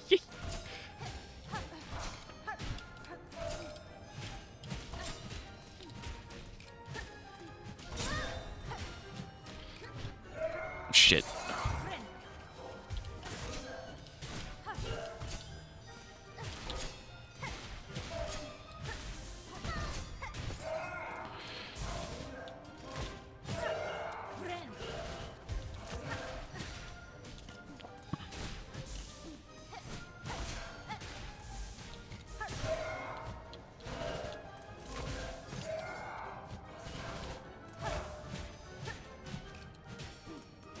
Walked right into that like a moron. I don't know why I did that.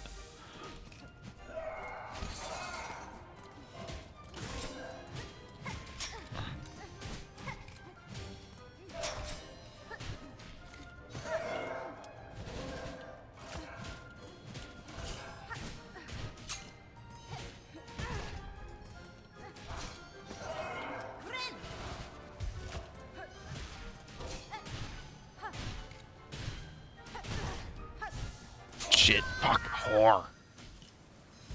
Shit, fuck, shit, fuck, fuck, shit, fuck, shit, fuck, shit, shit, shit, shit, fuck. It's my new song.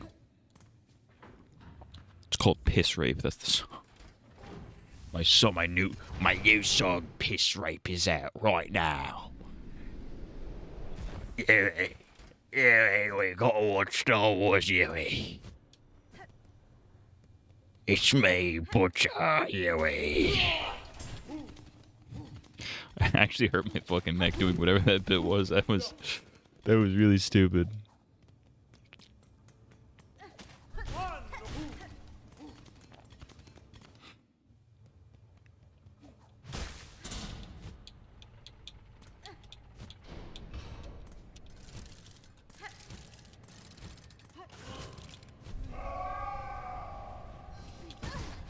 I'm so stupid, it's actually insane.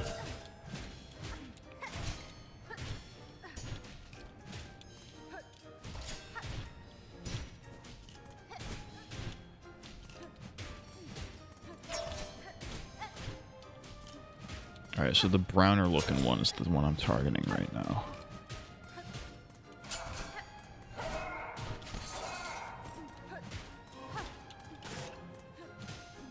He's this guy.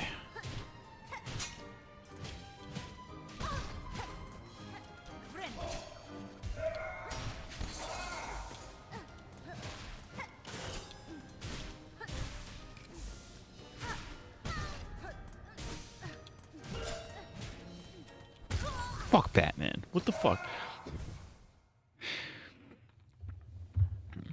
Hey man, it's me, Teen Titans here. I'm here at Teen Titans. I was the Teen Titans.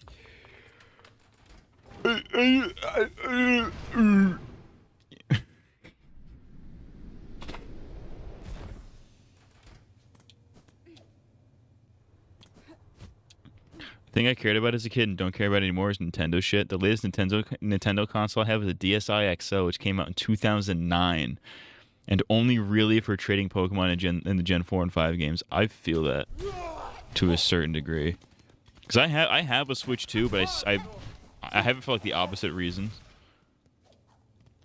I have it specifically for Pokemon. That's kind of it. Like, I'll eventually probably play Zelda and shit on there, but, like... I'll be honest with you, I only bought the Switch 2 because, like, it's only gonna go up in price with all, like, the tariffs and shit. And, like, all the price hikes on tech products. And I'm glad it's the last chopper out of Nam, because, technology's only gonna get more expensive. That's why I bought a Switch 2. And I literally only use it for Pokemon Champions right now, which is a free game that I could have played in my Switch 1. Just a reminder, the Pokemon Scarlet and Violet streams are going to go hard. We're going to do SV, we're going to do probably the Diamond and Pearl remakes. It's going to happen. Prepare your assholes for getting dick raped.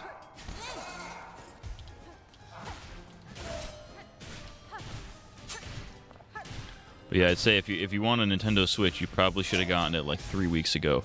But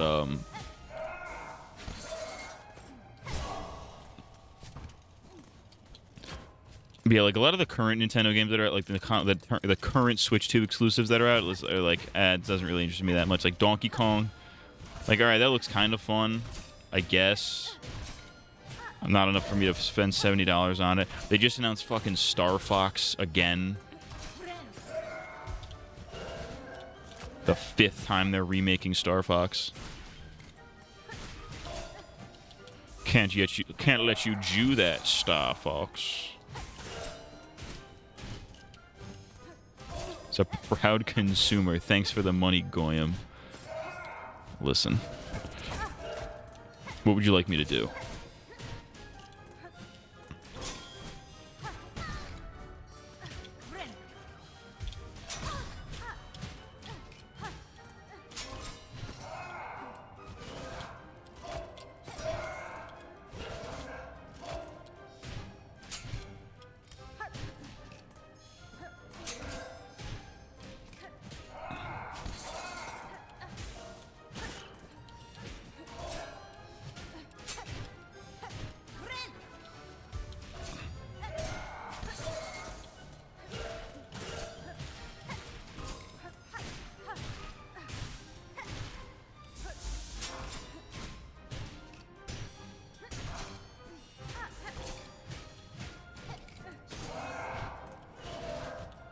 It comes from the influenza virus, dumbass.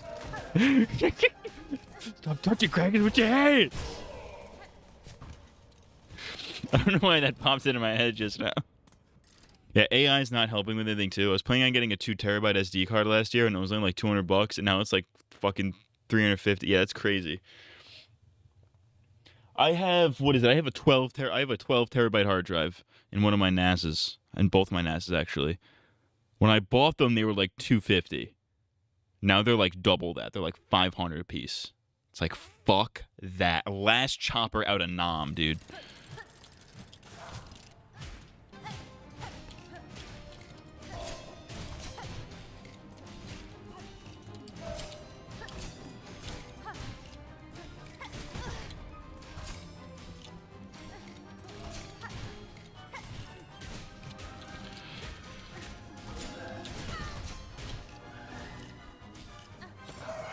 There was a brief time where Netflix was like worth it. You guys remember that? That brief era where Netflix was worth it. It had like fucking everything on it. I remember when we first got Netflix back in like 2015. It had like Pokemon. It had the entirety of Pokemon basically on it. It had Family Guy. It had Ben 10. And now it has like none of those. Now all of those things are on like spread apart over a million different platforms.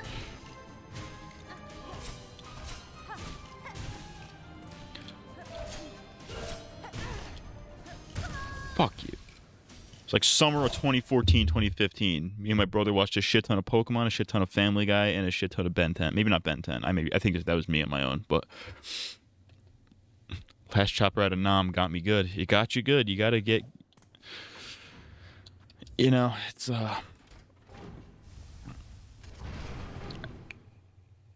part of me saw the warning signs. But the other part of me was with the Switch 2, I saw the warning signs. With the hard drives, I got lucky. I just so happened to be getting into data hoarding as soon as the world started falling apart.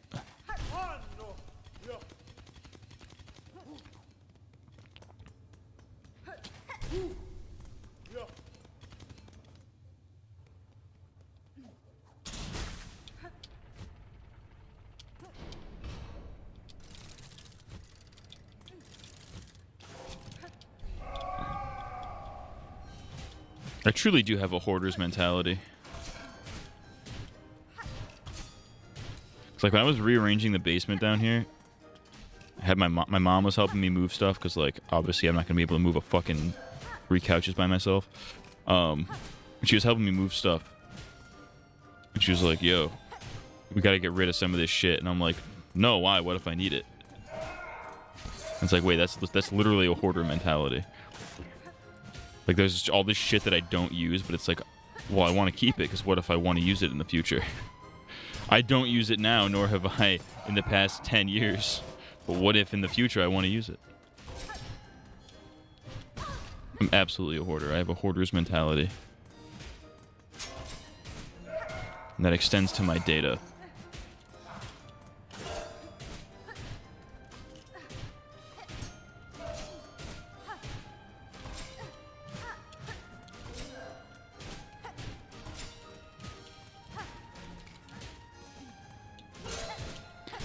Like I keep the boxes for all of my like tech shit that I buy. At least especially if it has cool packaging. Like graphics cards, you gotta keep those boxes. They look cool as hell. Nintendo consoles, good packaging. There's no reason to keep them though, so I don't know why I do it. It's the most bizarre thing you've hoarded.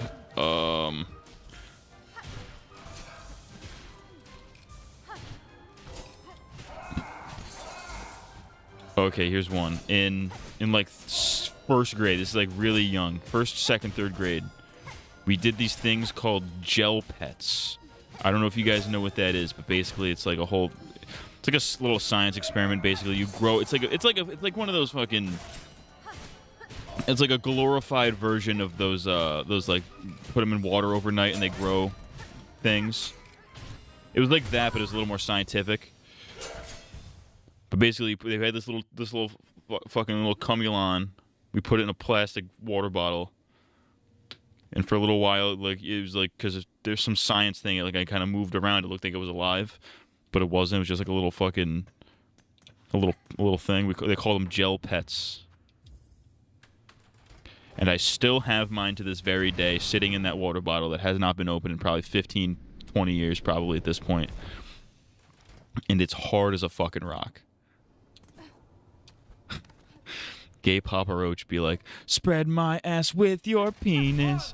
Cum drops down my balls.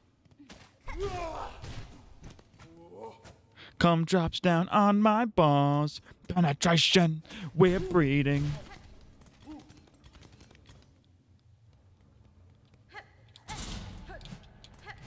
I like the idea of cut off my fucking penis. Trans Papa Roach be like, cut off my fucking penis. Give me a pussy hole. Transvestigation.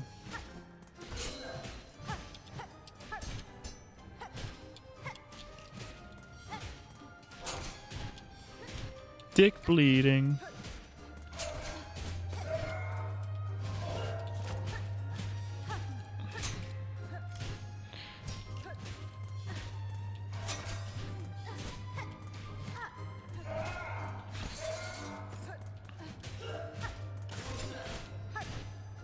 Papa Roach is like back. They've got like a single that's been hit. I've heard this single on like mainstream radio, so you know it's like a big deal.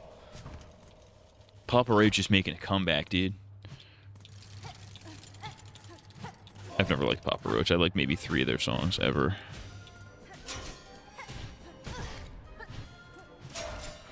I kind of distanced myself from Papa Roach after that guy threatened to shoot up my school. He was like a big Papa Roach guy. He's a big Papa Roach fan. I was like, all right, well, I'm never listening to them because that clearly school shooters listen to them. Never listen to them again.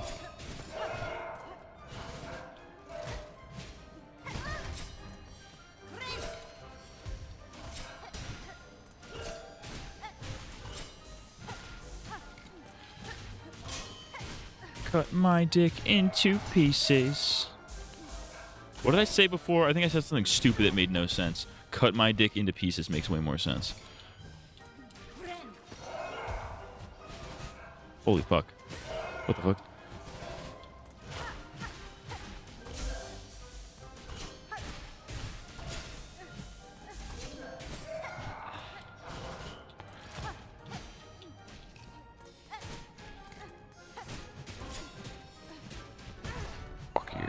Fuck you, fuck you, fuck you, fuck you, fuck you, motherfucker, fuck you.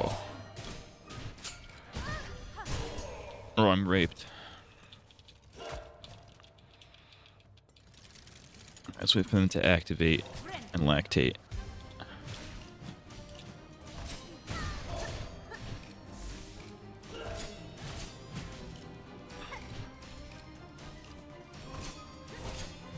Oh!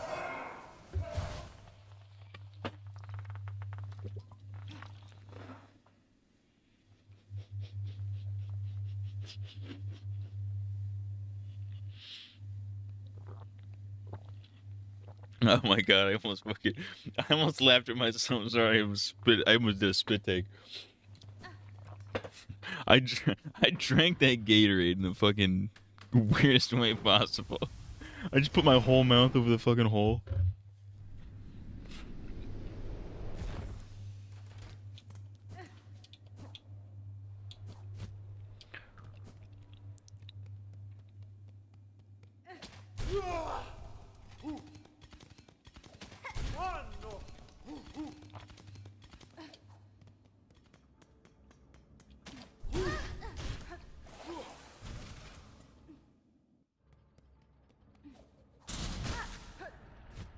What if my name was Penis McSexman? That would be pretty fucking epic. I would be the Penis Sexman.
Fucking raped hard in the butt. Dick hard in the butt. Titty in my hand. Kiss your neck. Hell yeah. Soused. Digital circus son or has-been hotel daughter? Oh, Lord. Well, let's see. Both of them are going to be severely autistic, clearly.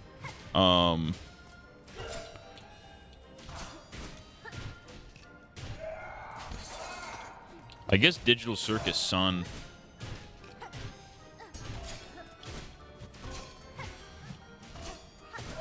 Because at least then they're like, you know, not watching fucking Aspen Hotel. Sonic the Hedgehog's son, Hello Kitty daughter. Oh, dude, Sonic's son 100%. Sonic's son 100%. Hello Kitty daughter, or like the any girl who was in like the girl who's into like the Sanrio stuff, like the Hello Kitty and all the shit in that realm, end up being the worst fucking human beings, the most psychotic people of all time. So you're basically asking, would I want a Chris Chan's son or an Isabella Janke daughter? That's what you're asking me right now with that question. The worst thing that the Sonic the Hedgehog son will do is that he's a little bit weird, uncomfortable around women. The worst thing that the Hello Kitty daughter's gonna do is she's gonna like fucking kill a hamster and fucking tweet psychotic shit on the internet.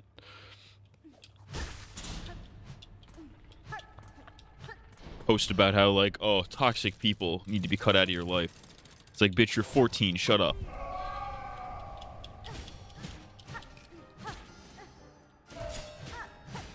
Notice how the worst people you've ever met on the internet are always tweeting shit like fucking, you need to forgive the people who have wronged you. Or like, you need to cut out toxic people. And just fucking gay shit like that. It's always the worst women you've ever met in your life.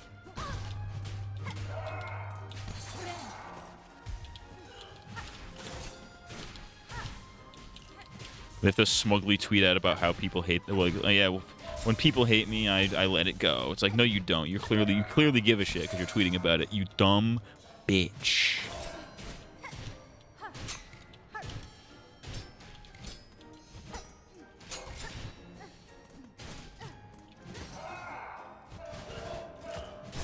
Soused. But Tigress does. No, she does. Or maybe she does. I don't fucking know. The latest Hello Kitty daughter situation that comes to mind was that Turkey Tom situation. That's low key in the back of my mind, kind of what I was thinking of, because like the girl that called out Turkey Tom for like being a rapist or whatever he did, which is clearly he didn't actually do anything. She was just a psycho bitch. But yeah, she's that exact type of person, like obsessed with Hello Kitty, but always has to tweet about like how you're the victim of some kind of fucking situation. When clearly you're the source of all those problems, of your own problems.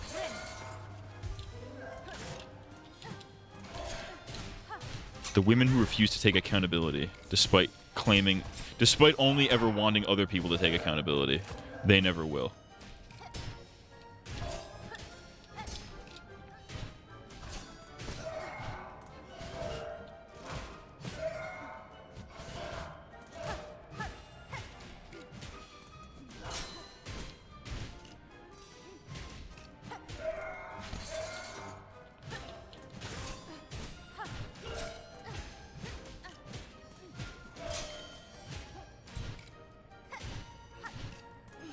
It is fucked up that we live in a society where, like the modern internet landscape is a place where, like, if you're just like even a moderately bad like boyfriend or spouse or whatever, you're gonna get like a fucking call-out document made about you. If you're even a little bit fucking, if you're like if you're any level of niche internet micro celebrity, and you do something even remotely mean. Like, oh, I didn't want to be this person's friend, therefore I'm going to make a call-out post on them about how they're toxic and fucking mean or whatever. It's like, you're so gay. Shut up. I wish a motherfucker would make a document like that about me. Just so I could make a fucking video about it and milk it for money. I can't wait for the Matt CMG exposed document where it's like, he said retard sometimes. There's a couple of videos of him saying the F slur out there. Yeah, this guy's not good. It's like, why don't you suck my fucking fat nut and pass away?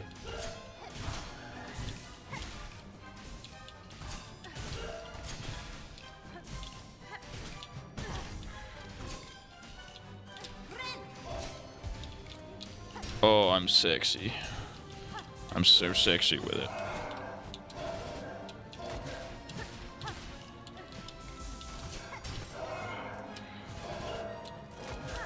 It'll just be a best of stream bits. Yeah, the Mad CMG call out exposed video is gonna actually just be a best of compilation of the stupidest bits we've ever done in these streams. Mad CMG supports slavery, and it's the slave bit. Oh, I'm dead, I'm dead, I'm dead, I'm dead! Ah! We were right there. We were on the precipice of greatness. What's this situation you think was blown way out of proportion? 9/11. You know, I think we blew that kind of out of proportion. That's going in the exposed video.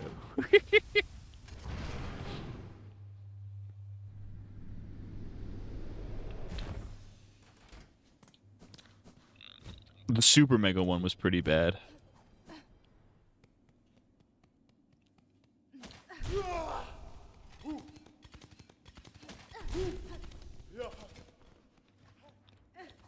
I think the JonTron racism situation was a little overblown. Because my take on the JonTron racism thing, granted, I haven't looked into it in like God knows how long, so maybe things have changed a bit. Maybe the information has been switched out or whatever. But there was that controversy where JonTron was like, he like debated Destiny and he was talking about like, you know, black on white crime statistics or whatever. I didn't watch the whole thing. I haven't seen the whole thing in probably since it happened like 10 years ago at this point. But everyone's like, yo, JonTron's racist. Why is he? But it's like, what did he say that was racist? I mean, obviously he said like he had the bad crime statistics or whatever. But it's like, that just means he had bad information. That doesn't mean he was like racist and calling for a fucking white genocide or a ethnic cleansing or whatever the fuck. I'd have to look into it again because again, it's been 10 years since that originally happened. But that also the fact that people are still saying today like, oh yeah, JonTron's racist or whatever. But it's like, you don't assume he maybe he changed since then. Maybe he's like, you know, learned that what he thought originally was wrong or whatever the fuck. It's like, I don't know, I think that was blown a little bit out of proportion. The Super Mega stuff was also out of proportion because it turned out it was just all fucking bullshit. Like, the vast majority of it was just complete bullshit.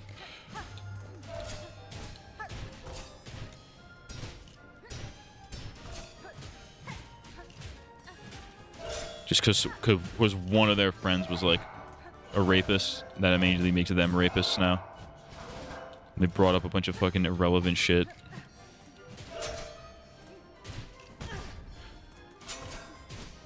It's crazy that Matt Watson from Super Mega gets pussy, though. That's crazy.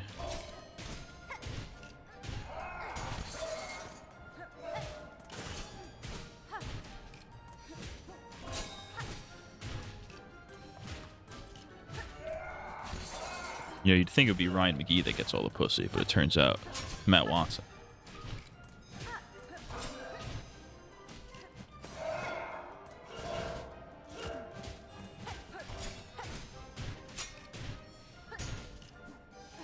Is that Ryan McGee from Super Mega?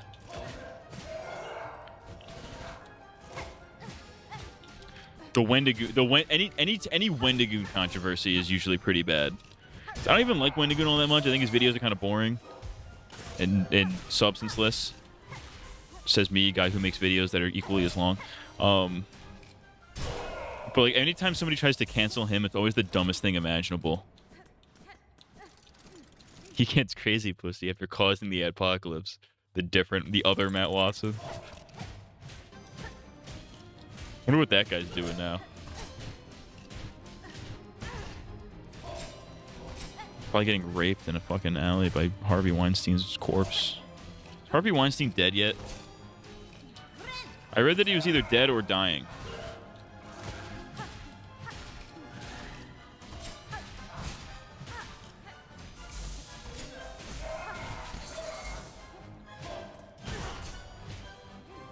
Fuck. Shit, whore, fuck, piss, shit, cunt.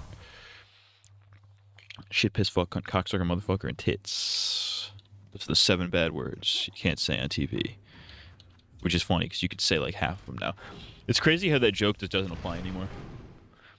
He's in a hospital bed next to Jordan Peterson and Markiplier. Hello, everybody. My name is Markiplier. Turns out I can't eat food correctly.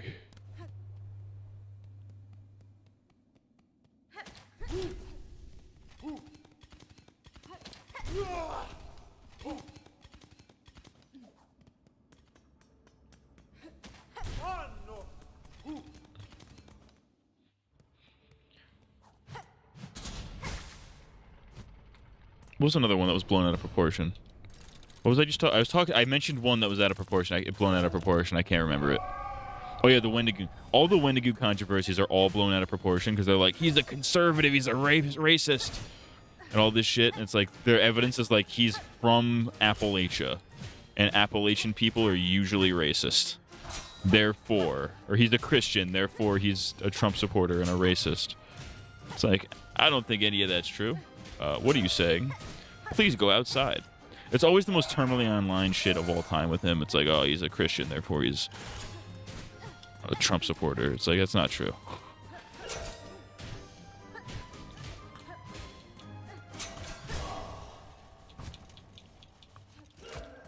Sauced him in 30 seconds. Turns out if you focus one.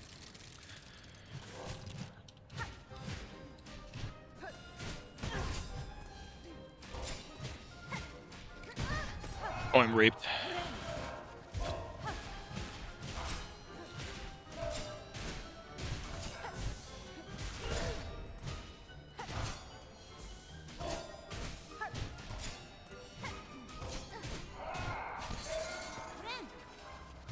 Fuck.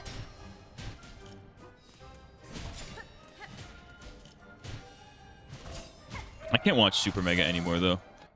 Super Mega bothers me because ever since they made their comeback from their big cancellation, they're always like in character now. They're never not in character.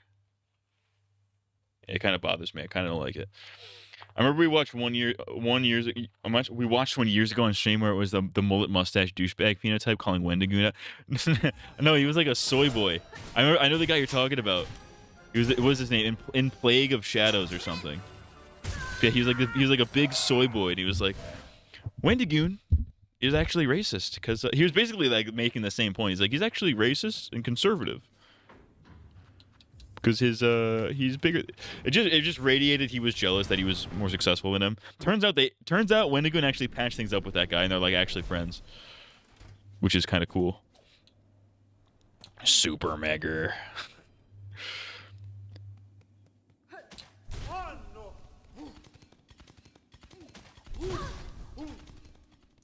But yeah, I think the commentary guys kind of blew that out a little bit out of proportion.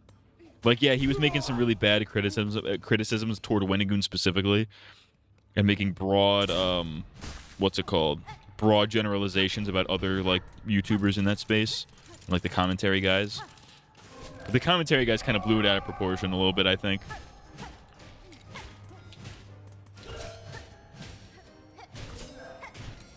As they tend to do. Honestly, I don't think iDubbbz would be in the situation that iDubbbz is currently in, which is to say, not a good one. He would be in a slightly less bad situation than he's in now if, if he knew how to like handle controversy, or if it wasn't blown out of proportion the way that it was. So a lot of the criticism against him is like really blown out of proportion. It's like, we get it. His fucking wife sucks. Find a new criticism, please. I clutched that hard. Bad faith criticism is the worst gender. It's the worst gender, but it's also the fun. It's also the easiest to make content out of. So I kind of get it. That's how I made fucking Legend of Korra videos for so long. Because it's so easy to find bad faith shit and be like, this is bad faith. Gee, who'da thunk?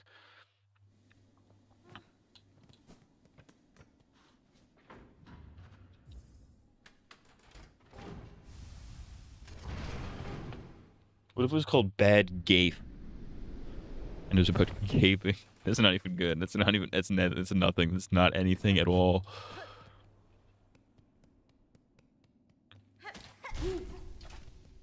I can't. Another thing is I can't stand contrarians. You know what I mean? Which is a lot of people on the internet. A lot of people are contrarians, where it's like, oh, fucking iDubbbz sucks or whatever. I also don't think iDubbbz would be as hated if he didn't fumble with Sam Hyde. Dude, yeah. He was clear. If you watched, like, both sides of the documentary, like, if you watch Sam Hyde's version and iDubbbz's version, it's kind of clear that iDubbbz was kind of trying to fuck with him a little bit. Then he got played. Then iDubbbz kind of, or not iDubbbz, then Sam Hyde kind of played him.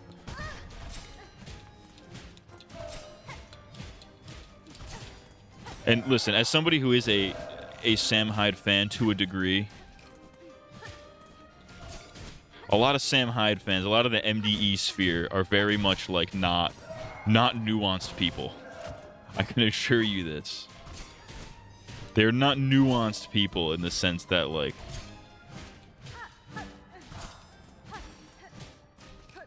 either it's good or it's bad. There's no in between. Oh, I just saw some the exact same way the second time. I might be goshed. Like, when the iDubbbz shit happened, because MDE fans are the way that they are, there was no talking anybody down about how, like, oh, maybe there's a point that iDubbbz is making here. Maybe he's doing something. Maybe it was like this part was actually good, or like, you know, any of that. There's no just talking to them about it because they're like the stupidest people on the planet. Or they're the least nuanced. I shouldn't say stupid. They're not necessarily dumb. I mean, a lot of them are, but.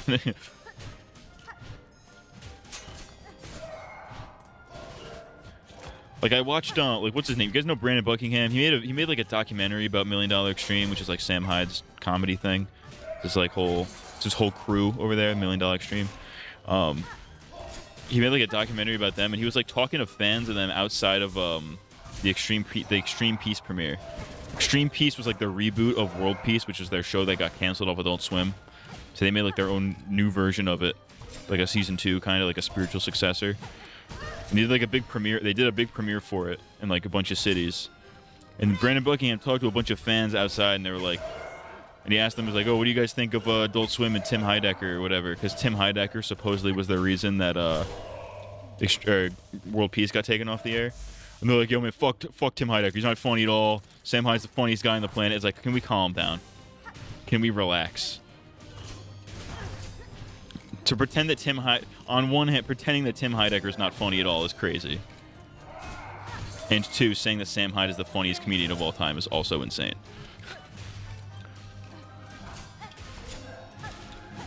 It's like you're only saying that because you're in like the vicinity of fans who you think the same thing. You know what I mean?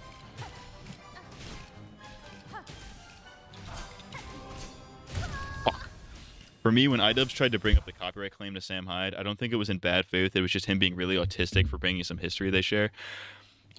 I think that's one way you can interpret it, yeah. Like, I don't think he came out to Providence and was like, made this whole documentary specifically to be like, oh, hey, remember when you copyright striked me back in 2012 or whatever? Like, I don't think he did the whole documentary just out of spite for that, because that would be fucking retarded. Even for iDubbbz.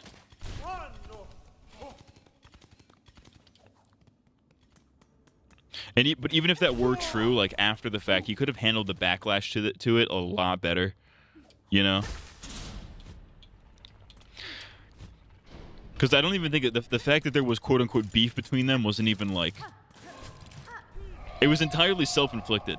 Like, the reason that, like, the whole iDubbbz Sam Hyde feud is entirely one-sided at this point. Granted, it's been a couple years, but like even as of then, it was extremely one-sided. Because Sam Hyde was always like, "Yo, I like iDubbbz. I actually think he's funny. I like him. I wanted." He was like gonna support Creator Clash and everything, and then just it was iDubbbz who like banned him. He's like, fuck you, I don't like you. But just kind of didn't communicate it particularly well.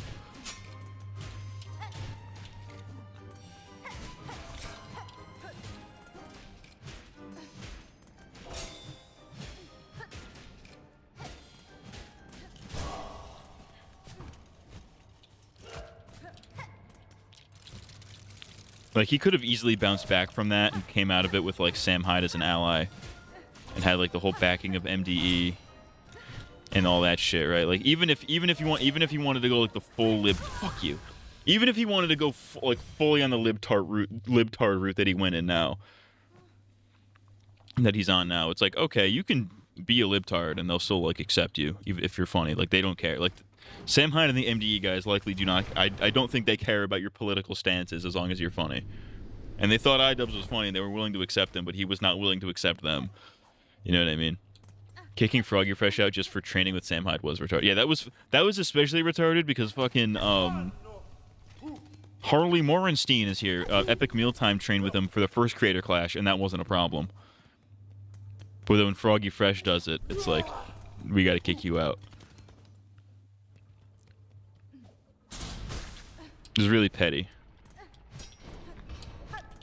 That's the that I think is the problem with ayyyy is that he just has not been able. He's become a very. I don't even think it's that he's liberal now or whatever, or that he's like trying to atone for his past racist actions, which is on one hand is cringe. For the record, is cringe and gay. It's not even the fact that he's doing any of that. It's the fact that he's like. I don't know how do I word this. It's the fact that he's doing it really gaily. Does that make sense? He's doing it in a gay way.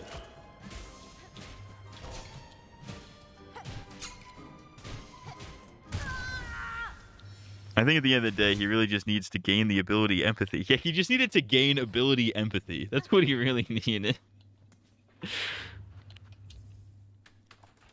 He really...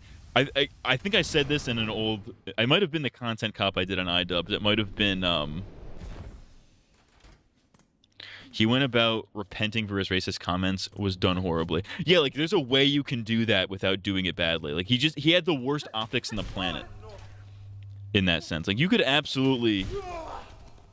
You know, repent for what you believe are heinous racist acts, which I don't think anything that he did actually was. But you can quote-unquote repent for that. In a way, without, you know, doing it the way he did it. And it would have looked a lot better. It's just bad. I think I said this in my content comp, but I think the vast majority of his situation could have been completely avoided if he simply shut the fuck up. Like, if he just didn't address any of the backlash he was getting, nobody would care. But the fact that he addressed it just was opened the floodgates for people to come in and be like, oh, this gets to him. The Streisand effect, if you will.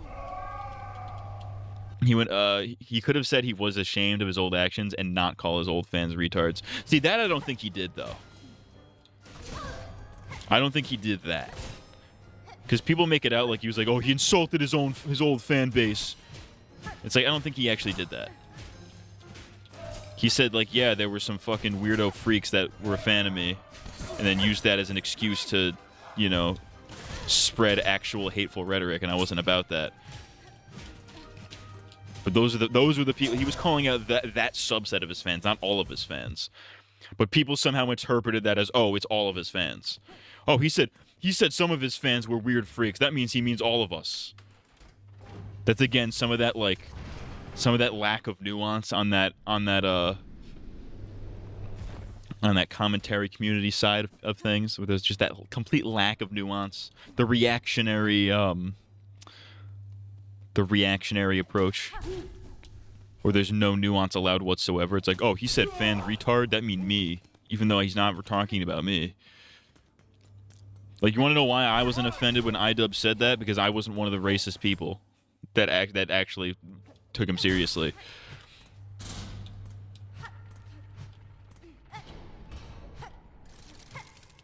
But yeah, his situation is entirely self-inflicted. He could have made amends with Sam Hyde. He could have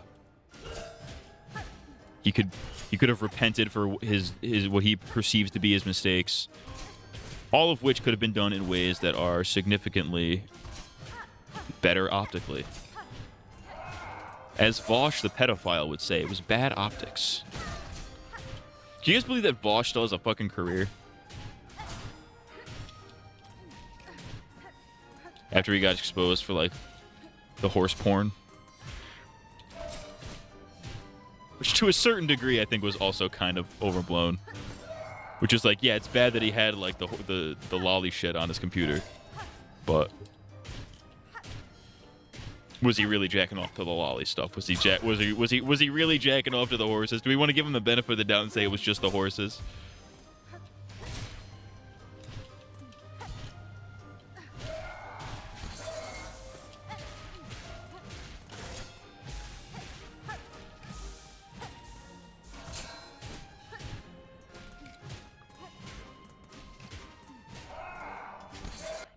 He should have gained ability brain. Anissa is the Skylar White of the dubverse. Low key, kinda. Yeah, she's definitely. I haven't watched any like the documentaries about her because I don't care about her at all. I haven't watched any of those like fucking exposed documentaries. But from what I have seen, she seems like she's a significantly worse person than he is. Like she genuinely sucks.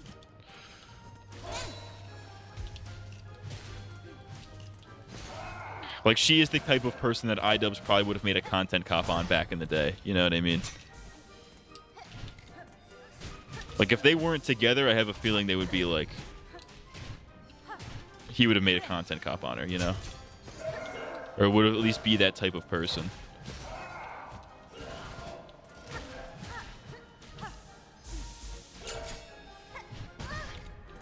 I saw a tweet today, like, not long before I started the stream, actually, where it was like...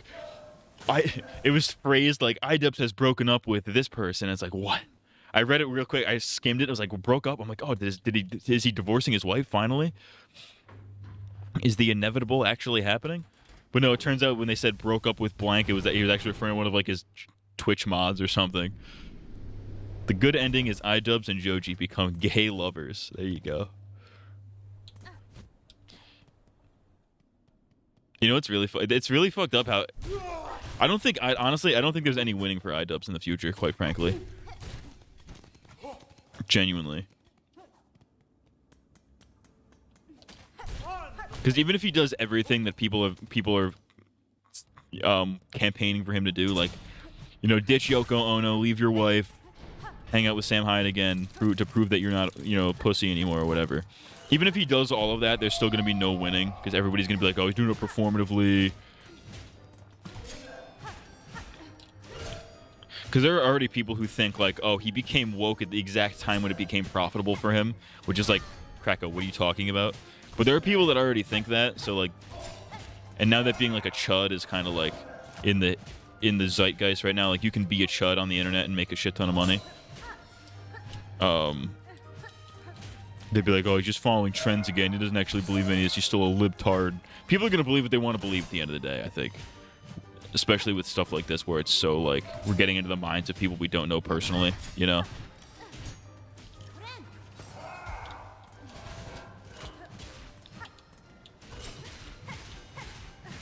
Because even when iDubbbz did do things that people were asking him to do to be like, to quote-unquote redeem himself, like, oh, hang out with the Cold One guys again, like, after the whole, like, he didn't go to fucking somebody's wedding or one of the Cold One guys' weddings or something.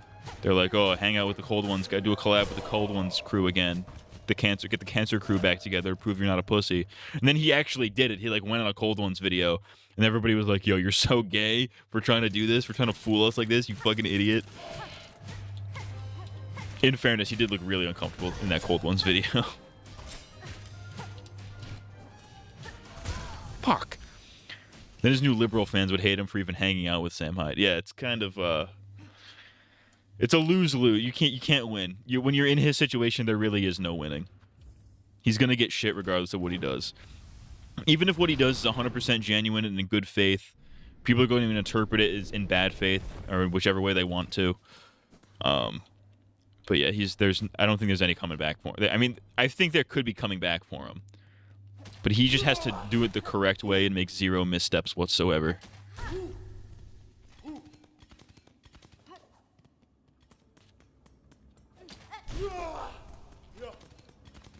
He should just leave the internet. That would probably be better for him personally as a person. But if he wants to keep being a content creator, which he clearly seems to want to keep doing, I don't blame him, because it definitely beats a day job.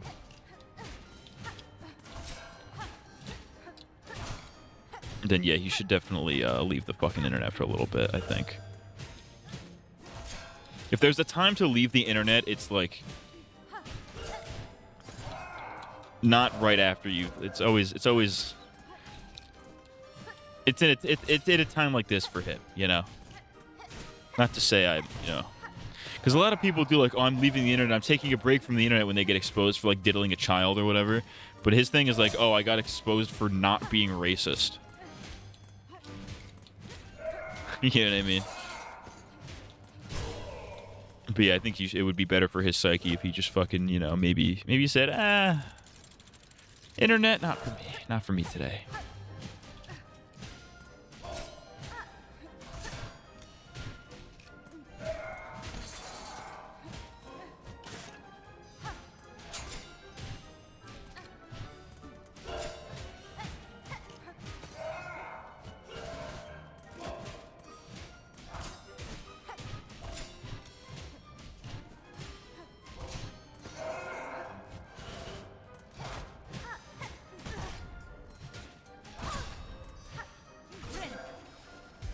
Shithead, it's Shatheed.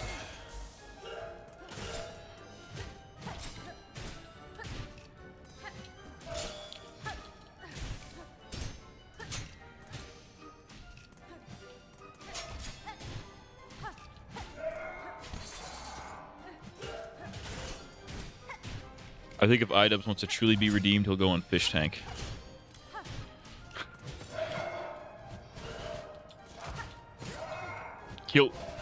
iDubbbz, new host of Fish Tank.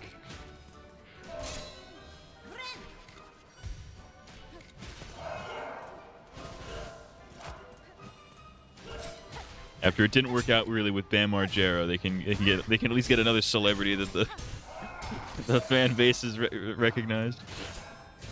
iDubbbz, more like iChuds.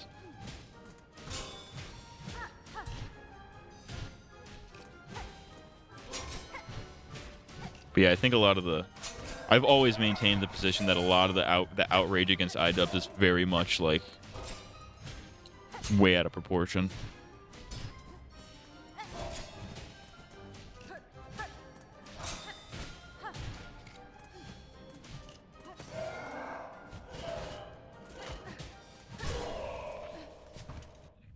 I feel like the Call Me Carson one was blown way out of proportion. Like, wasn't he just talking to a 17-year-old when he was 19?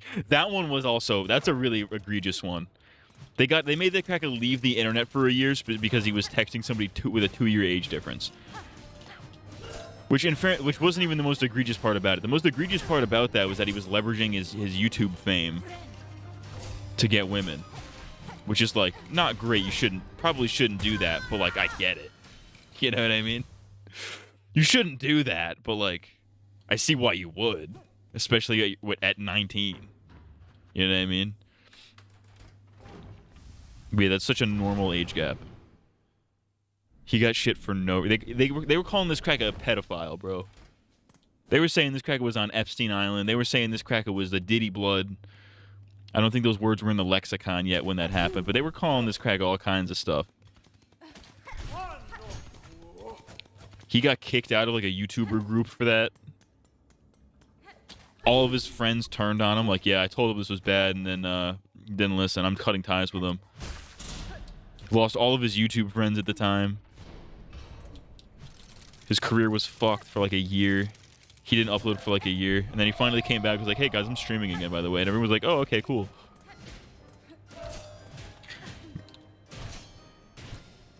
Meanwhile, there was actual egregious shit happening in the fucking Minecraft community that nobody gave a shit about. One of his friends, since he contacted the FBI, Slime Cycle. That's so funny. Yeah, I contacted the FBI because he was texting a 17-year-old. Imagine being the FBI agent that gets that call. Like, yeah, we got a 19-year-old texting a 17-year-old. What the fuck you want me to do about this? Get Cash Patel on the fucking case. He's too drunk to give a shit.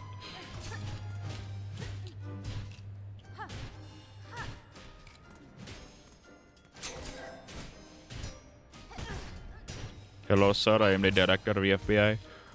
Hello, sir. I direct FBI. Are you doing on job?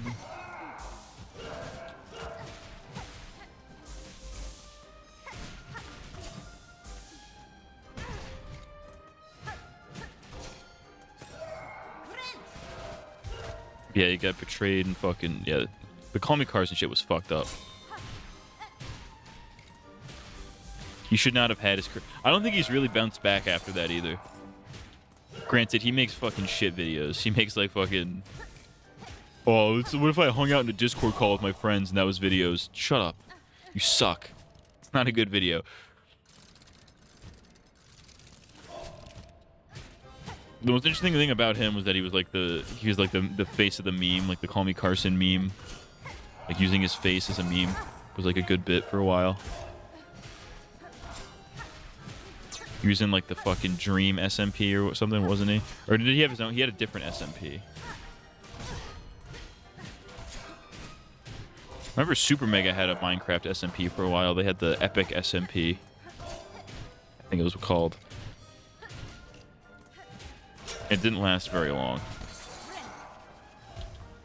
I've said it for years. I would like to do a small YouTuber SMP. That would be sick as hell.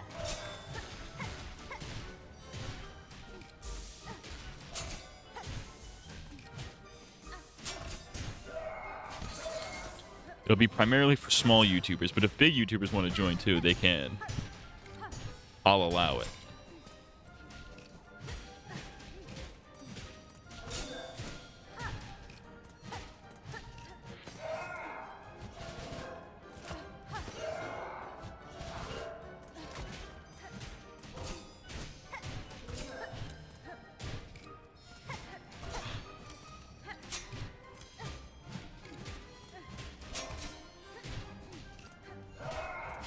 Small YouTubers as in 4 inches and below.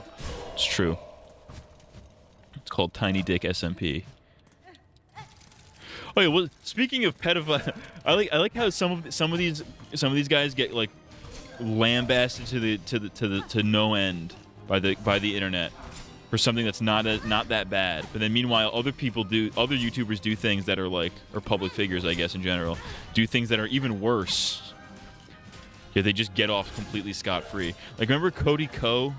He got exposed for, like, having sex with Tana Mojo when he was, like, 26 and she was, like, 17 or something? She was, like, a minor. He was, like, way older. It's, like, way different than the Call Me Carson thing. She was clearly underage. It was, like, definitely statutory. Like, it was a big enough age gap to cause alarm. And he was like, oh, okay, I'm gonna go do a DJ set now. It's like, well, what is happening? Meanwhile, I just looked at Dr. Disrespect. That cracker's getting over 100K on live streams after admitting to talking to a minor as like a 40-year-old. See, it's crazy. It's insane. Granted, I would also imagine a lot of those views are also botted. Where does he even stream now? YouTube? It definitely ain't on Twitch. Probably Kick. He could definitely make a killing on Kick. I think he's on YouTube though.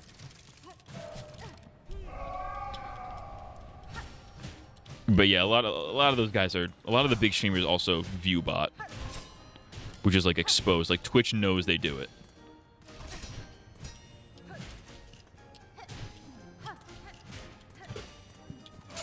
I'm raped. Jesus rape. Jesus rape Christ.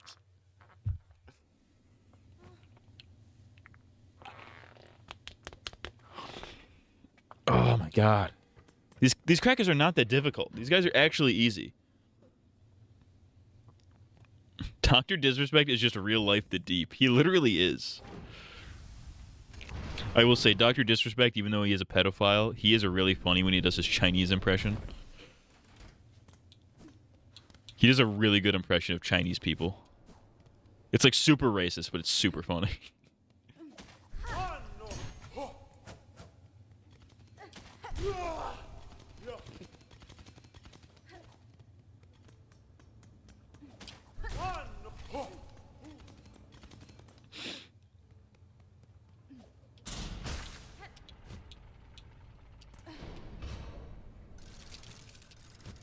You know about this Tectone guy? You guys ever hear about this guy?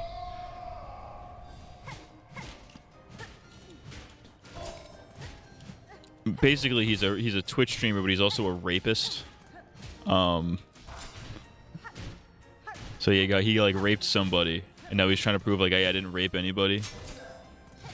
And then he's just instantly shifting to like the right wing. I always find it hilarious how anytime these guys get like rape or pedophile accusations against them, they immediately shift to the right politically, because those are the people that are going to accept them. That's how they keep a fan base. He literally admitted to this. He's like, yeah, I don't have right-wing beliefs, but like I shifted to the right because like they'll accept me even after all these allegations. Just like that should say something about your political side here.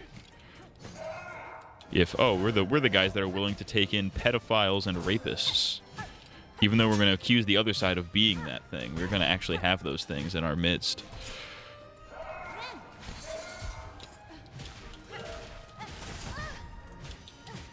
I'm gay and raped. You ask me, D Forward was blown way out of proportion. Give him a soft slap on the wrist and get him back in the top 100. Get him back on the Billboard Hot 100. What? Oh, shit.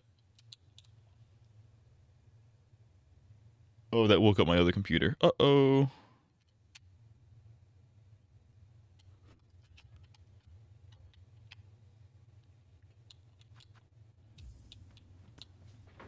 Maroon 5, but it's I really want to rape somebody. That's crazy. I really want to rape somebody. I really want to rape men because I'm gay. No, rape my butt, I'm gay. Rape my butt, I'm gay. What time is it? Fuck. I said I was going to beat these crackers today, and I still haven't. I've gotten to phase 3 a few times.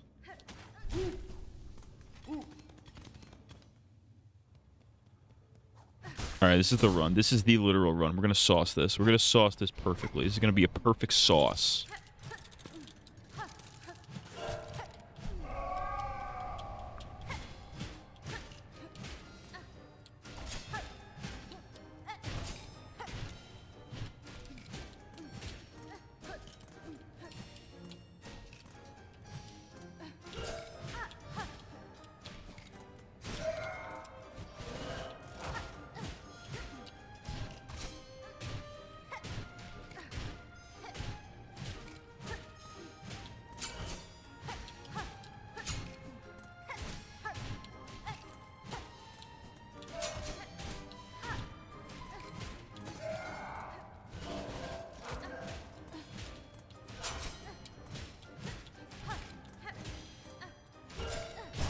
Dead. Sauce, not even got it. Didn't even get hit once. Bars.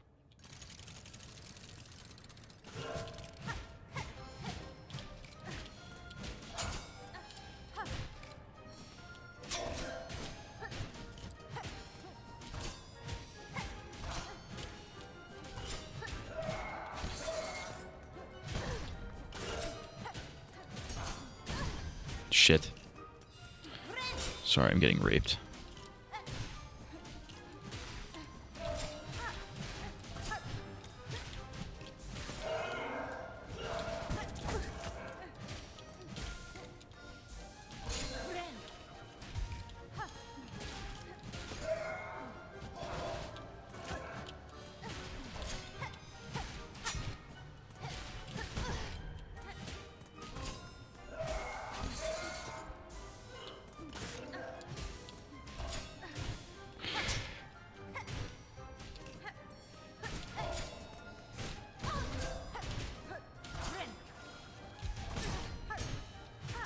Holy fuck, I'm gonna die.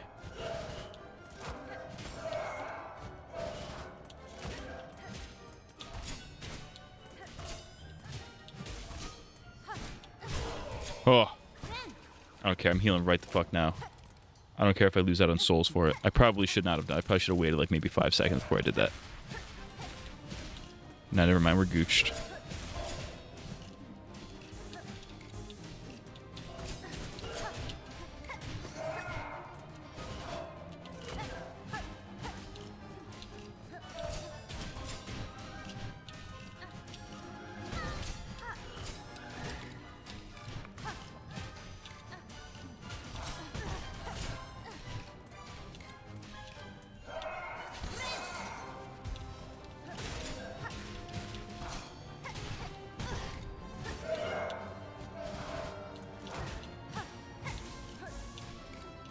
No!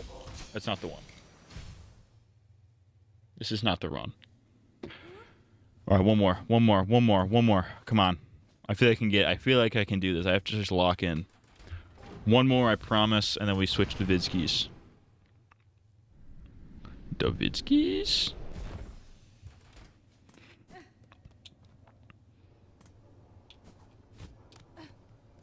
Which one of your viewers do you think would die first of your usuals, and how do you think they would die?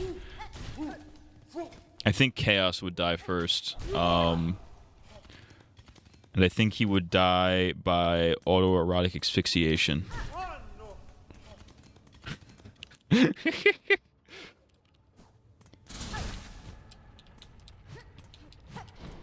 He'd be whacking off just a little bit too hard. And starts choking himself. Goes a little overboard.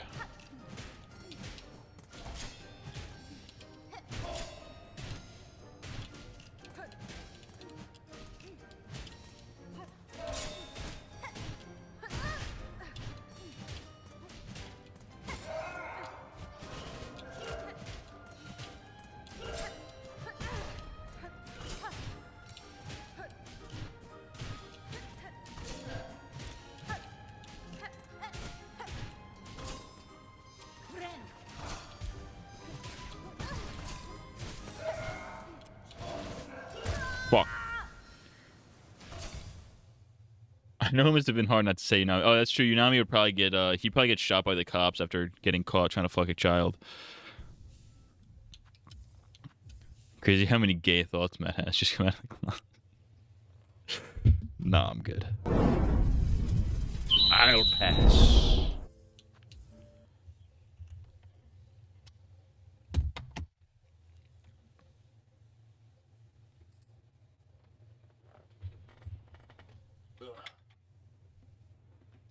I'm working late because I am Hitler.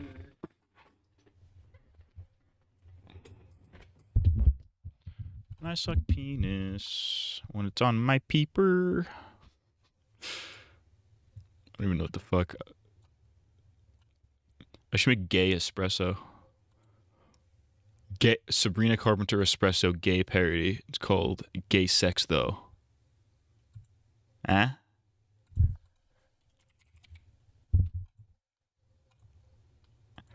Think about peens, baby, I know. Isn't that gay? I guess so. Think about cream, baby, I know. That's the me gay sex, bro. Fuck me up now. Fuck my butt. Suck my dick like gay sex, though. There's something there.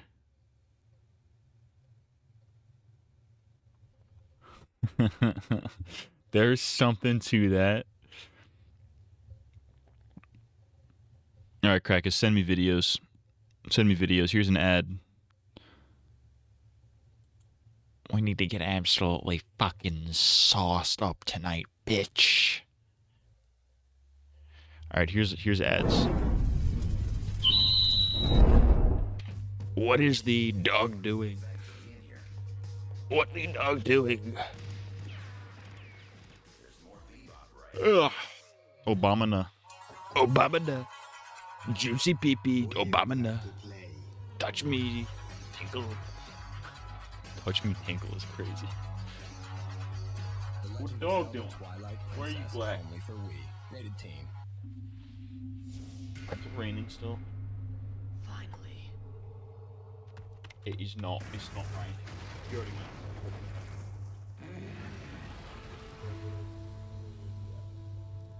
Watch out!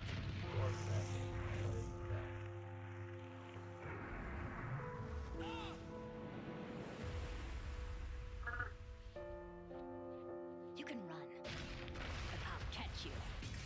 I'm not running. It's time for this world to end in fire. You're the Avatar. I'm just one kid. It looks like this is the end. Zuko! We will rain fire that will destroy everything.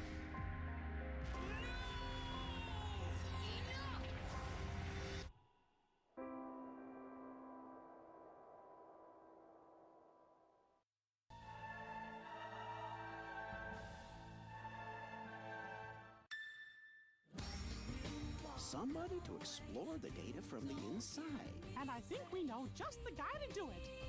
If a friend needs me to be there, I'll be there. You're not going in there alone.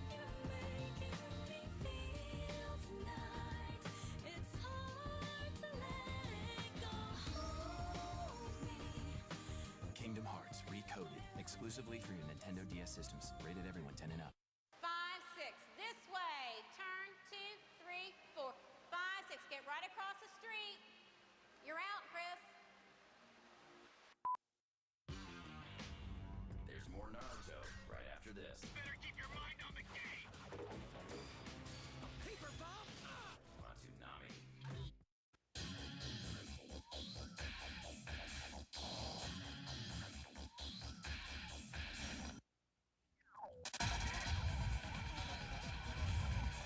Customize your own machine and race through 20 gravity-defying courses at ridiculous speeds. F-Zero GX. The future of racing is in your hands. Only for Nintendo GameCube. Rated T for Teen. GameCube. Don't worry. Bleach will return in a moment. Stop them! None of you are getting past me. On Tsunami.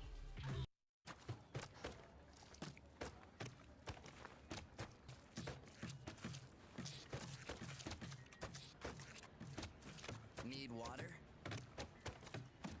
Capri Sun Roaring Waters with a roaring flavor of fruit. Get your water in a pouch.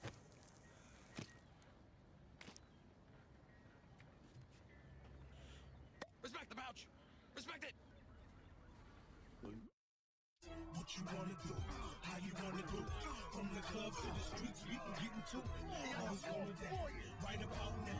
Let's put them hands up. Let's tear this club down. What you wanna do? How you wanna do? From the clubs to the streets, we can get into it. Always going down, right about now. Let's put them hands up. Let's tear this club down. What up? Two crews, one city. Def Jam, fight for New York, rated M for mature.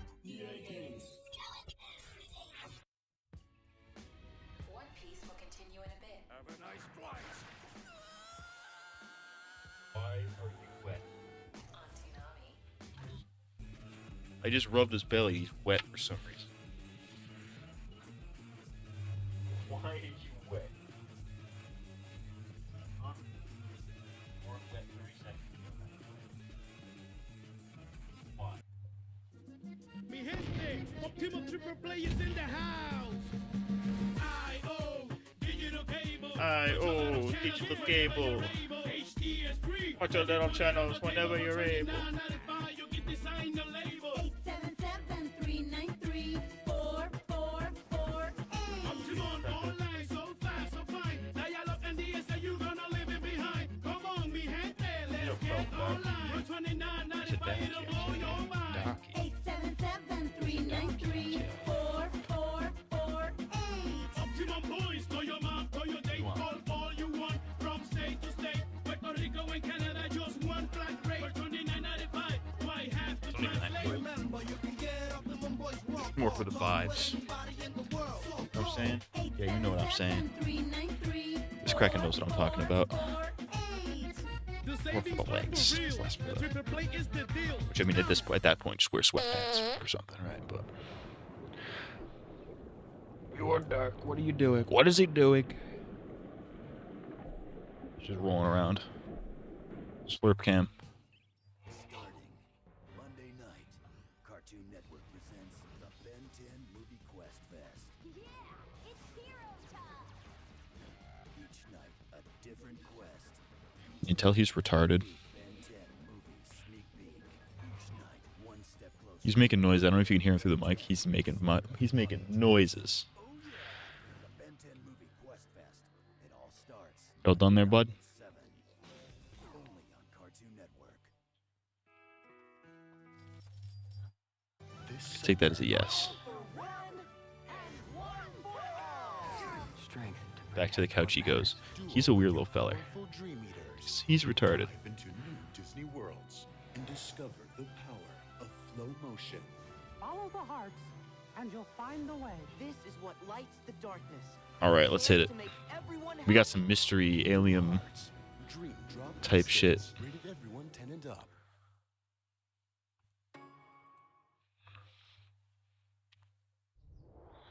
Jesus Christ, you guys sent me some long fellers today.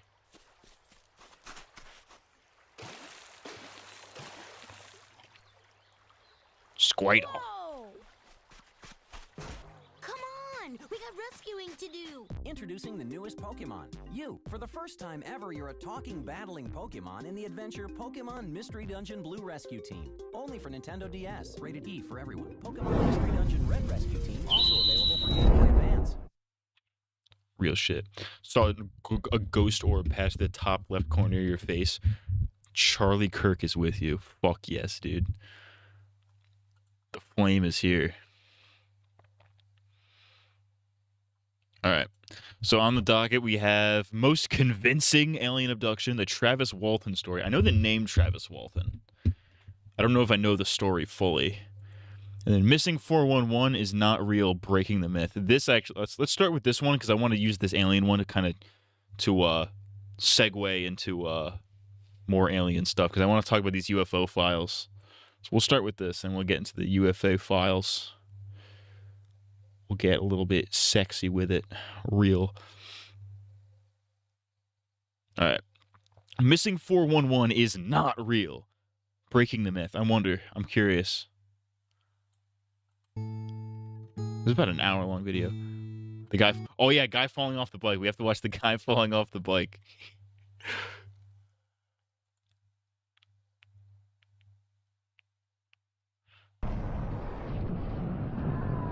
Oh, God damn it! Oh, my God.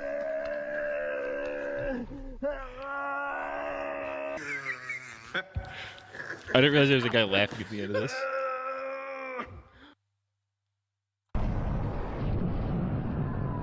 Oh, God damn it! There's something with Daddy smoking about it. Oh, yeah, that's right. He sounds like Seth Rogen taking a dump. Epstein in his jail cell. Oh, God damn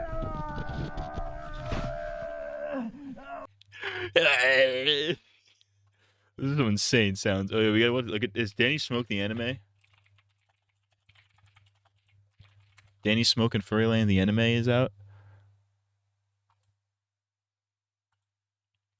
It's not out. He said it would be out March 2026. It's May. It's not out yet. He dropped the trailer and it never came out. This is bullshit, dude. Come on, Danny Smoke. You're better than this.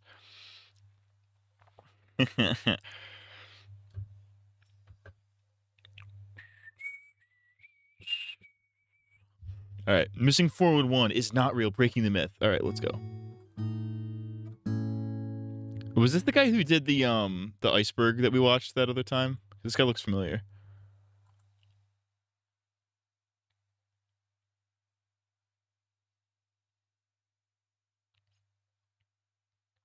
He seems familiar. Maybe not. Maybe he's a different guy. He looks very familiar, though.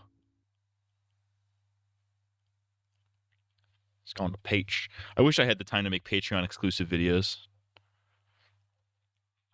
Hey there, folks. The video you're Oh, about to definitely not the watch same is guy. getting a little old now. I think I made it in the spring of 2024, but I kept it as a Patreon-only video for quite some time. I mainly did that because this video is quite unlike most of the others I've done. It's about a body of research rather than an in-depth analysis of a single case. I'm sure I'll receive a little backlash from some people, but you can't always make everyone happy. The reason I made it was to answer questions I've consistently gotten regarding Missing 411 and my opinion on it. It's something that's been asked of me so many times What if it was called Missing a Whore Come Come? that I thought it was necessary to Editor, play the button. That's called motherfucking bars, nigga. You know nothing about that. build an in-depth answer to it. That's this video. I imagine by now most of my subscribers will be surprised by absolutely nothing in this. But you still may find it interesting as it covers a See, I lot talk of slow, I'm gonna cases speed in him up quick just a little. succession, and many of them I've never talked about before. I did edit out a lot of the original intro because it was way too long. It was like 15 minutes of me explaining why I made this video. I think I can sum up the cuts a lot quicker by simply saying, I don't want to be pointing out anyone else's mistakes or errors without acknowledging my own, because I've made plenty, especially in the early days of this channel. I'll just throw a list of mine in the description. Also, I was a big believer in Missing 411 back when I started all this. If you've been around since the beginning, you know that. My early stuff is riddled with Bigfoot and the paranormal. It wasn't until I really started doing in-depth research on some of these Missing 411 cases that I kind of became red-pilled to the fact that they're just not as strange or unusual as I thought they were. There was a gradual turn from Yeah, as you'll see with a lot of paranormal, you look into paranormal stuff for long enough, you'll find that like 9 times out of 10, there is a logical explanation to a lot of this stuff. believer to more of a skeptic, and it was not intentional. Anyway, I'll stop yapping for now. Let's get to the video. Hey there, folks. This is a video I wasn't sure I'd ever make, but at some point, it almost feels unfair to you, the viewer, if I don't. His hair At is the very crazy, beginning by the of way. this channel, I've gotten comments or emails It's asking waved up questions like about Missing insano mode. 411. He's Now, these mocking. questions or He's comments a have hairline mocking the shit out of me right now. certainly evolved over time. Nowadays, it seems to manifest as, why do you bash Missing 411? I realize that people get these misconceptions because I've always kind of tiptoed around the subject of Missing 411 because I don't want anyone who is a fan to feel like they have to pick a side. But at a certain point, it almost feels irresponsible to not talk about Missing 411 directly because it is so many people's introduction into the I got the missing Clone person 9 genre. JFK I cut. certainly give credit to Missing 411 and David Politis for popularizing the genre of strange missing persons cases. Now, just in case some viewers have no idea what missing The Missing 411 is not real. My fellow Americans, Missing 411 is not real because nothing bad ever happens to the Kennedys. Not in this decade or any other decade. I like the way he says decade. He says decade. That's a little Zach Hadelism for you.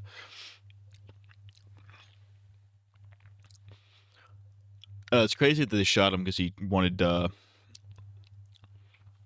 It's crazy that they shot JFK because he knew about Epstein. It's crazy that RFK is the only Kennedy so far that hasn't gotten yoinked. I did have sexual. That's not even JFK. That's Bill Clinton. I did not have sexual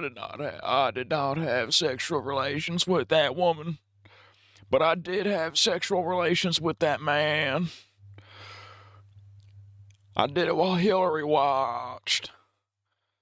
Hillary, come hang out with me and Jeff Epstein. He's got some kids for us. Listen, Belle, I'm just chilling in Cedar Rapids with this child in a blender. I am guzzling all of its adrenochrome. So fucking stupid. Don't laugh at any of this. Oy vey.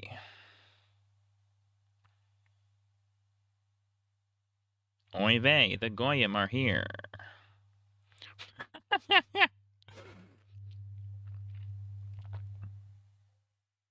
Oy mate. It's bloody. It's bloody diabolical, mate.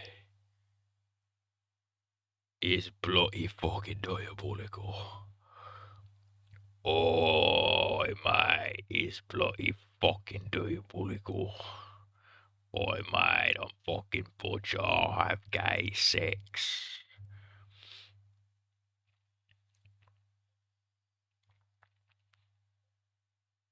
What's tomorrow, the 10th? Tomorrow's the 10th? Okay. So I was looking at work. I got distracted by a work phone. RFK's voice makes me think he's about to cough out one of his lungs at any moment, and it bothers me. Well, you see, there was a worm in my brain, and I said, oh, yes.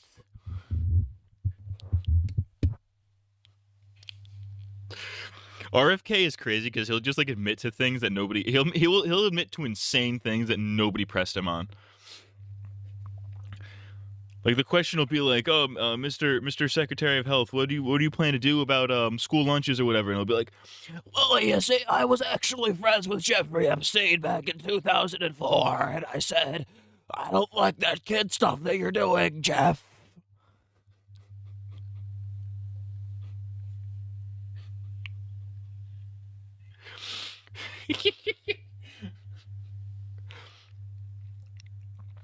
I was actually abducted by an alien and anally probed by another man, and he was actually not an alien, he was just a human in the ship. Mr. Kennedy, we asked you about red dye.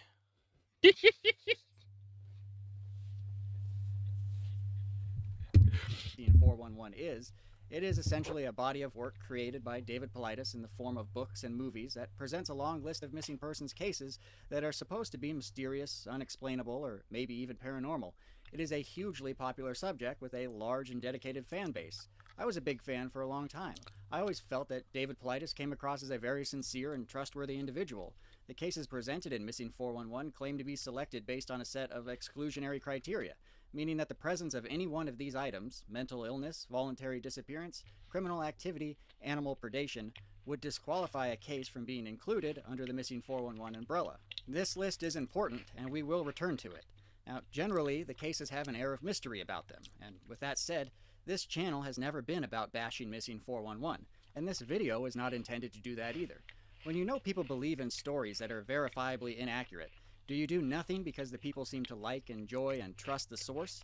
Or do you try to show them the evidence they're not seeing, even if it's uncomfortable? I guess in this video, I'm trying to do the latter. The end goal of this video is not to get people to stop reading, watching, or listening to Missing 411. In fact, I think you should do those things. Get information from every source you can. And if my point of view is considered the skeptical one, I would encourage you to seek out the opposite. See whose information makes more sense to you. It's always important to know the arguments of the other side. So if you're wondering what I personally think about Missing 411, because it's a question I often get, well, my answer is that I have a lot of concerns. These concerns revolve solely around the way information is portrayed in Missing 411 and other information that is not Giving Alma a mentioned at bad all. score. So I'll come right out and say, I don't believe in Missing Hey everyone, 411. missing Thinny 411 Tano here, the internet's busiest conspiracy theorist. And this new David Paulides album, it's not good. What does that mean? It means I don't believe that the long list of cases presented in Missing 411 as having strange, paranormal, or unexplainable elements are all legitimate.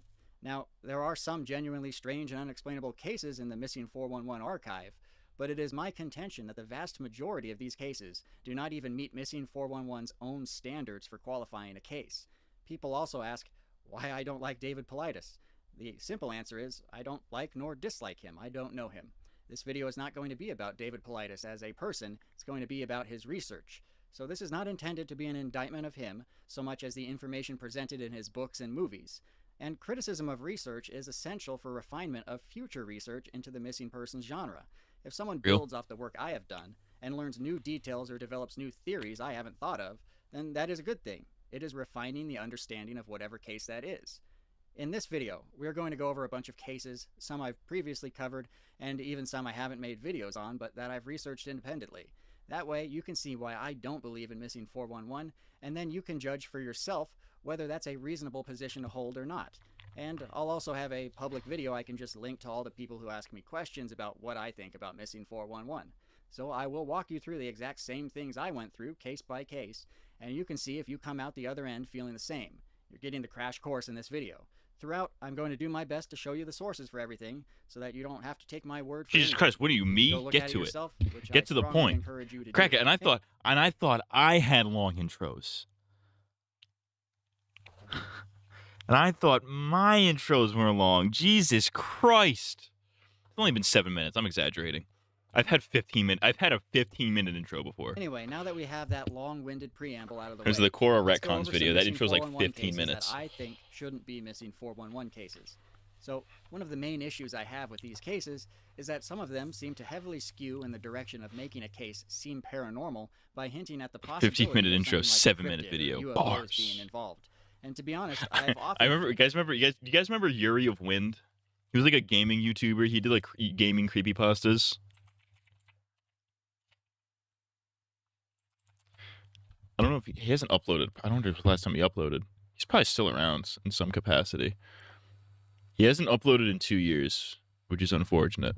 But yeah, he has this thing called end slate, where basically the end cards of his videos, usually the end card is like 20 seconds. Sometimes his end cards take up half the video because he just likes to talk to the audience. It's really funny. Bring back Yuri of Wind. felt that Bigfoot is being inferred in many of these cases, but perhaps that's only because I was aware Politis was a Bigfoot researcher before starting Missing 411. Let me show you what I mean. Jackie Copeland. I covered the case of Jackie Copeland some time ago. It was an incident back in May of 1950. He was a 2-year-old boy spending the day with his family in Pleasantville, Pennsylvania. At some point, Jackie wandered off. Now, Jackie's father worked for an oil company, and his family was staying on land leased from the company. Once Jackie was reported missing, a ton of people came in to assist in the search, including many volunteers from the oil company. Fortunately, Jackie was found quickly and returned to his family. But the important part in the Missing 411 book that I want to draw your attention to is this quote. An article in the Logansport Press, dated May 17, 1950, had an interview with the Copelands and heard Jackie's rendition of what occurred during his night in the woods. The press wanted to hear how the boy got to his location in the swamp, what he had to drink or eat, and how he kept warm. Jackie first was asked why he left the picnic, and here is his quote. He saw something peering at him from behind a big tree. When he approached, the creature scampered into the brush. Jackie didn't explain anything more about leaving the picnic at that point.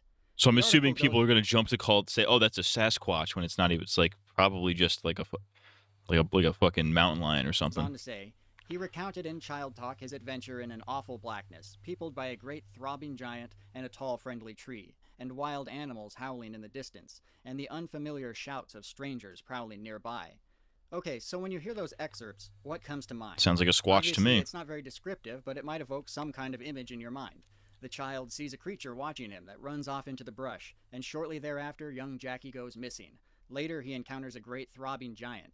It gives the case an I got added a throbbing giant. Ayo! It was a penis joke. Who's that?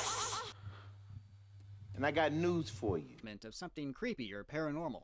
But the paragraph I just read to you from Missing 411 takes the newspaper article almost entirely out of context. Let's look at the same Logansport Press article that Politis referenced and compare the two. The search went on all night. Then about 9 o'clock, an oil field worker dropped out of a group of searchers to go to a nearby pump house to make some adjustments in the machinery. He saw something peering at him from behind a big tree. When he approached, the creature scampered into the brush. It was a badly frightened... Oh, so they twisted it completely. By now you're probably going, wait, what? But that's right. The actual newspaper reference for this story has an entirely different context. While the Missing 411 version somehow attributes this description to Jackie Copeland telling the story of how he disappeared, the newspaper is actually telling the tale of the searcher who found an oil... And that's like pretty obvious too. Like that's like that you had to have intentionally switched that around. That's not even like a lack of reading comprehension. That is like genuinely, oh, I had to have switched this around on purpose to make it seem more mysterious. Or alternatively, he probably just used like an AI or something and just scanned the document and was like, oh, okay, I found something that looks vaguely mysterious. Let's just put it in here. Granted, I don't know if this was pre or post AI. Obviously, this happened in the event happened in the 50s, but I'm saying like maybe what's his name, Politis or whatever, was like, all right, we'll just use this AI. It'll scan news articles for weird shit. Copeland, hiding behind a tree and scampering into the brush. Nobody saw any creature. Jackie was the supposed creature. The issue here is that the Missing 411 book quotes two sentences out of Pre-AI. Well, I mean, I'm saying Mr. Missing 411 over here probably was like, all right, well, let's just scan this fucking document for shit. You know what I mean? That is telling a story. He was probably skimming hard. He probably was not paying attention.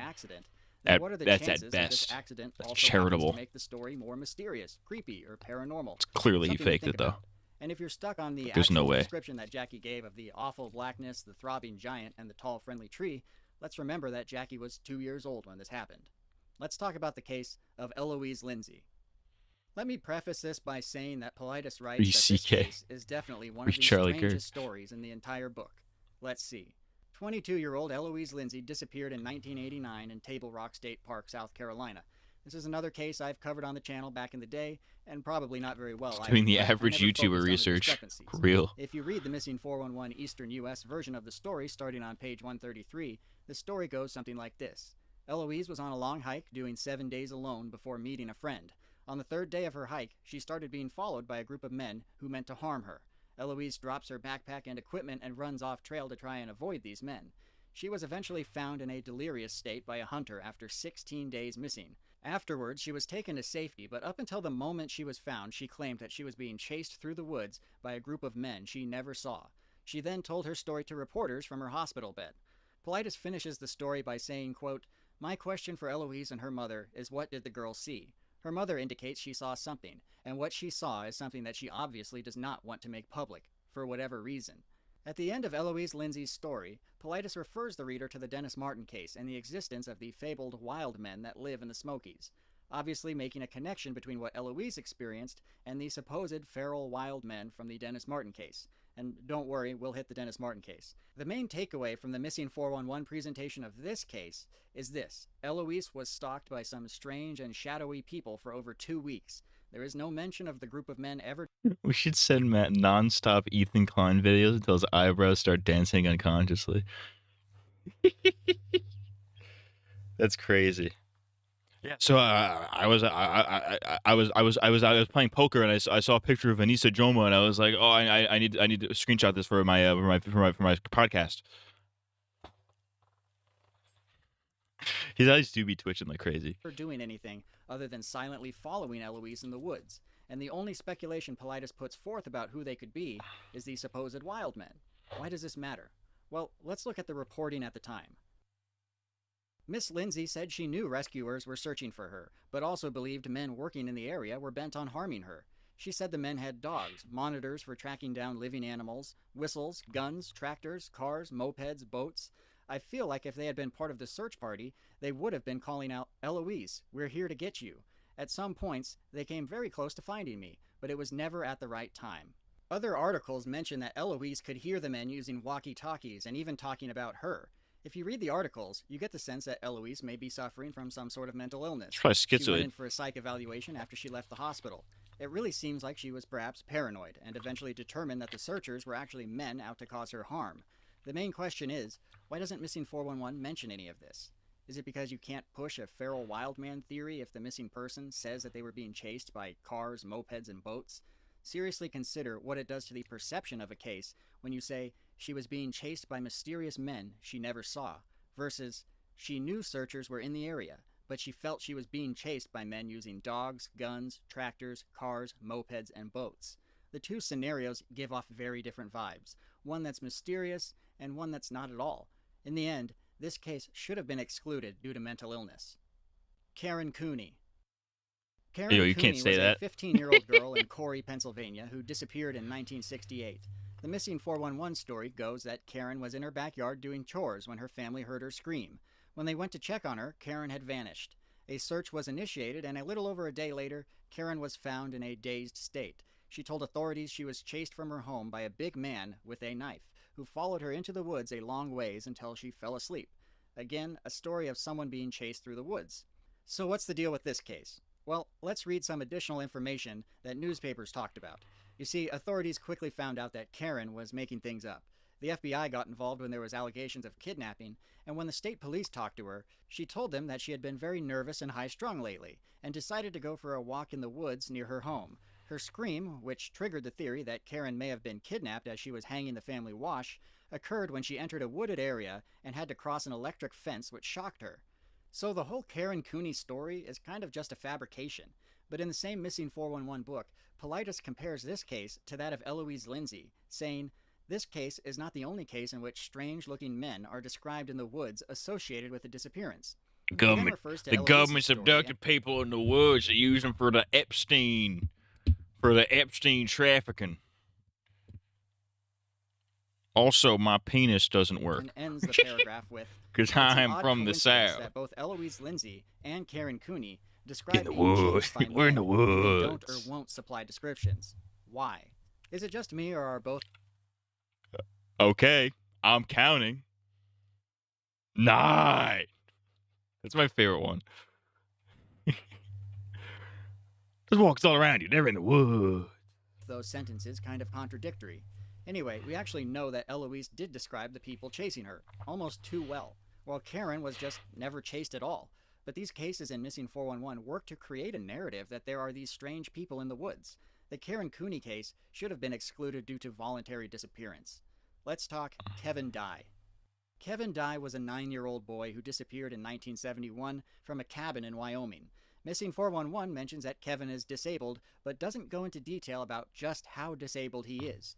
Kevin was playing ping pong. Yeah, what kind of disabled? Is he like autistic? Is he like schizophrenic? Is he just straight up retarded? There's a question. Is anybody? Why do retarded guys do this sometimes? What's up with that? Why do they do that thing with their arm? I'm not trying to be like me. I'm not even trying to make a joke. I'm genuinely curious. Why do retarded guys do this sometimes? Outside with family when the ball was hit out into the trees and brush. Naturally, Kevin chased after the ball. I'm gonna Google it actually. Why do retarded guys do that thing? Why do retarded guys do that thing with their arm? Gotta show they're part of the Crip gang. The bent arm and wrist posture, often observed in individuals with severe intellectual or physical disabilities, is primarily caused by contractures and spasticity rather than the disability itself. Urban Dictionary retard arm. No, that's some non-virgin shit. I don't know. Contractures happen when people lose control of their muscles and stop using them. Over time, the muscle atrophies and shortens, pulling the limb into a contracted position. This can be mitigated through physical therapy, but unfortunately, people with severe disabilities often don't receive it. It's both because PT time. I don't care about that. So basically, they don't use their arm for a while, and then it just kind of shrivels up.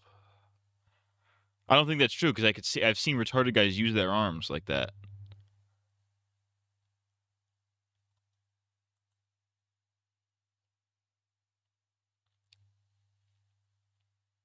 Could be a stim thing. Sometimes it's a soothing mechanism when they become overstimulated, or it's involuntarily moved like muscle spasms. Could be a sign of anger.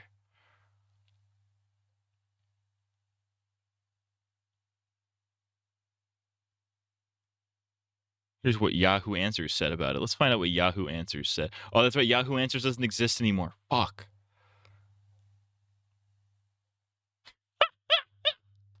The last comment on this Reddit thread is so funny. Oh my god, you gotta check this out. Okay, so here's the Reddit thread. Why do some mentally disabled people do this? Sometimes I see individuals that are mentally handicapped place their hand on their chest and sort of beat it against their chest whilst making a clawing motion with their hands. Does it mean anything? And there's all these like insightful regular answers. And then the last comment says, I remember seeing a gif of a guy shooting himself in the head and he does the same movement. Someone commented that it indicates brain damage of some sort. Fantastic medical analysis, my friend. This is what you get on reddit.com. Anyways, yeah, I saw a guy kill himself in the head with a gun. I saw a guy Ronnie McNutt himself. Woods and did not return. Anyways. A search began and some searchers There's a said that they retarded saw kid Kevin, anyways. but he ran off into the woods. Food was left out for him and was taken quickly with no culprit having been found. Searchers also found a lean-to shelter made of pine boughs, as well as some stick and stone constructions that his parents said looked like the stuff that Kevin would make. Kevin was actually found after 11 days alongside a creek, laying down exhausted. He had lost 20 pounds, a quarter of his body weight, and a doctor said that he believed Kevin ate nothing the entire time. The missing 411 entry ends by saying that Kevin was not telling. I thought Charlie Kirk maybe had some autism when he hit that pose when he got shot. Have you seen the guy? Have you guys seen that guy on Twitter?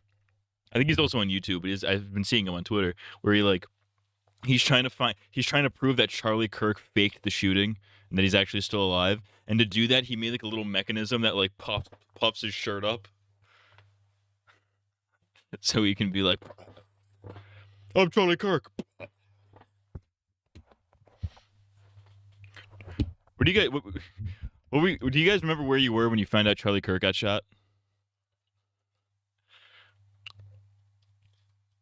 Where were you guys when Charlie Kirk got shot? This is the new 9/11. This is the 21st century 9/11. Where the 21st? I think 9/11 is the 21st century 9/11. This is the 2020s 9/11. This is this decade's 9/11. Because I remember I was at work. I was working the morning shift. I was on my laptop watching your stream when you broke the news to me. I broke the news that you found out that Charlie Kirk got shot because of this stream. That's crazy. And my story was I was at work. I was working the morning shift that day, and it was like I get out of work at 3, and it's like 2:55. So I'm just scrolling on my phone, and then at like 2:57. I see, like, on my For You page, posted like 2 minutes ago, Charlie Kirk shot in Utah. And I watched the video. I just watched the video of him getting shot, and I'm like, yo, that's crazy. And then I closed my phone and went on with my day. And then I got out of the shower and went to Twitter. I went home. I took a shower. I came out, like, then like an hour later, basically. After I checked my phone initially, I come back to my computer, I check Twitter, I'm like, everybody's talking about this. That's crazy. Because I literally I saw it the second it happened, closed my phone, and then pretended I didn't see it. Not pretended I didn't see it, but I just went on with my day.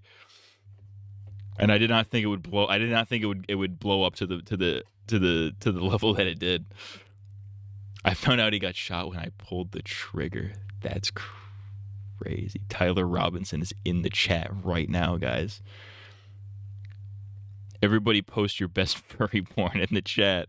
Tyler Robinson is here. Anyone what happened during his time in the woods. Keep that last sentence in mind for just a minute.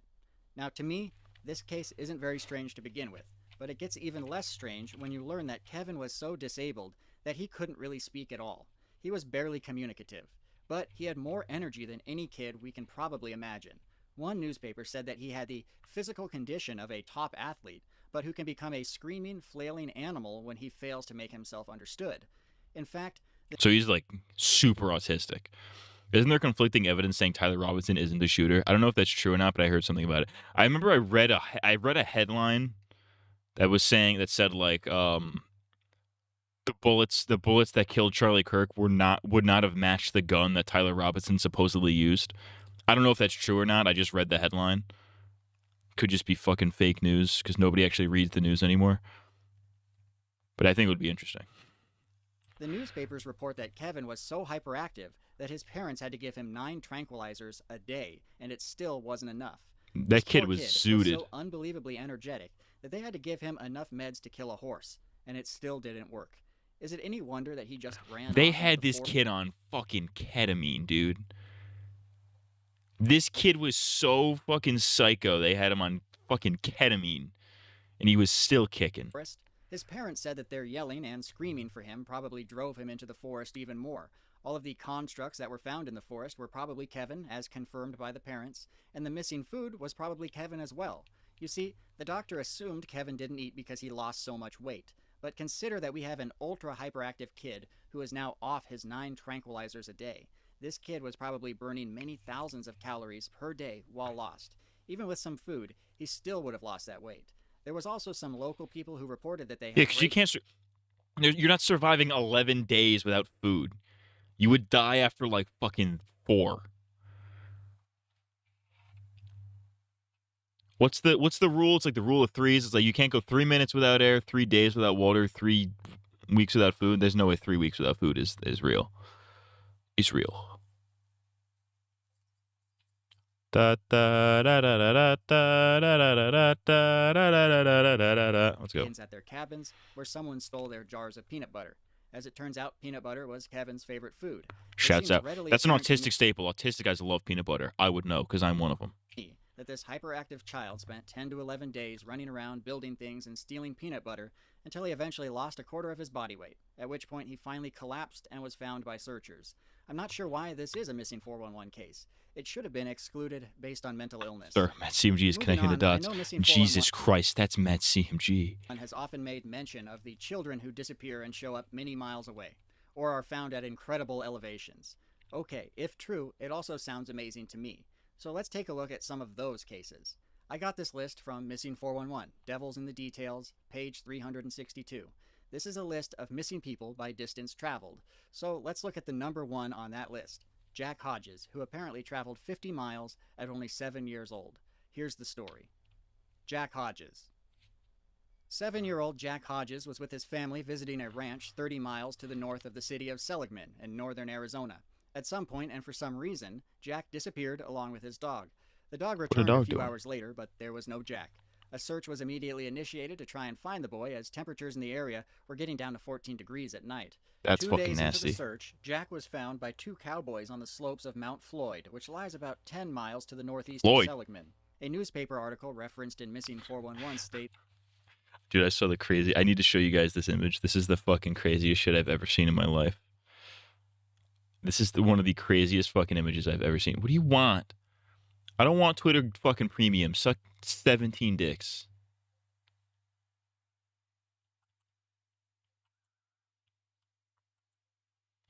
Suck 17 peckers.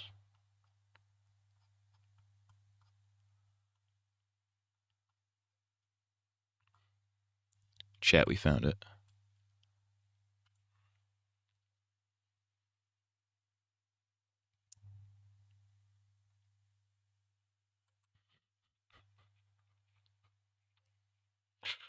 Standing ready for my fent worm.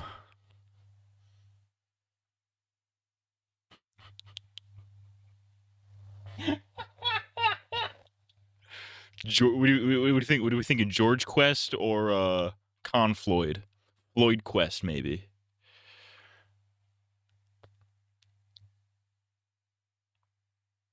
Neil ready for my arrival is crazy. If this guy didn't have a face cam, I'd be like 46% convinced his voice was AI. No, it seems like pretty normal. Maybe a little too normal. The warmly clad youngster must have walked some 50 miles, mostly in circles. Jack was in relatively good condition. He was taken to a hospital and released a day later. Paulides ends Jack's case with these lines. I will continue to present these cases to exemplify a point. We can't ignore what seems illogical. We can't attempt to reconcile in our minds what seems uncomfortable to believe. Some pretty cryptic words there. Paulides makes a point to say that there was no water in the area, and that only a little snow was on the mountain. He states that the idea that Jack could have eaten this snow does not make sense. Keep that last part in mind. Paulides says it makes no sense that Jack could have eaten snow. So what's the reality of this situation? I used to eat snow all the time. Jack Hodges really walk 50 miles in 2 days? I loved eating snow when I was a kid. I would go, dude, when I was a kid, I used to love, I mean, I still love the snow today, but when I was a little kid, I used to love the snow so much, I would go outside and just eat it. I would just sit outside in the snow and just eat snow. Think about it. This is literally just something a searcher told a newspaper, and for who knows what reason, and he was probably exaggerating. Jack disappeared from a ranch that was about 30 miles north of Seligman, and was found at a location about 10 miles northeast of Seligman. Jack could have walked 20 to 25 miles in order to get to Mount Floyd. I'll also add that one newspaper says that Jack was found near Mount Floyd, in an area about 20 miles north of Seligman. If accurate, Jack would have only been 10 miles away from the ranch that he disappeared from. But, believe it or not, the distance is totally besides the point in this case. It's literally not an issue at all. Even if he did walk 50 miles, it still would be virtually irrelevant. Unbelievably impressive, yes, but irrelevant.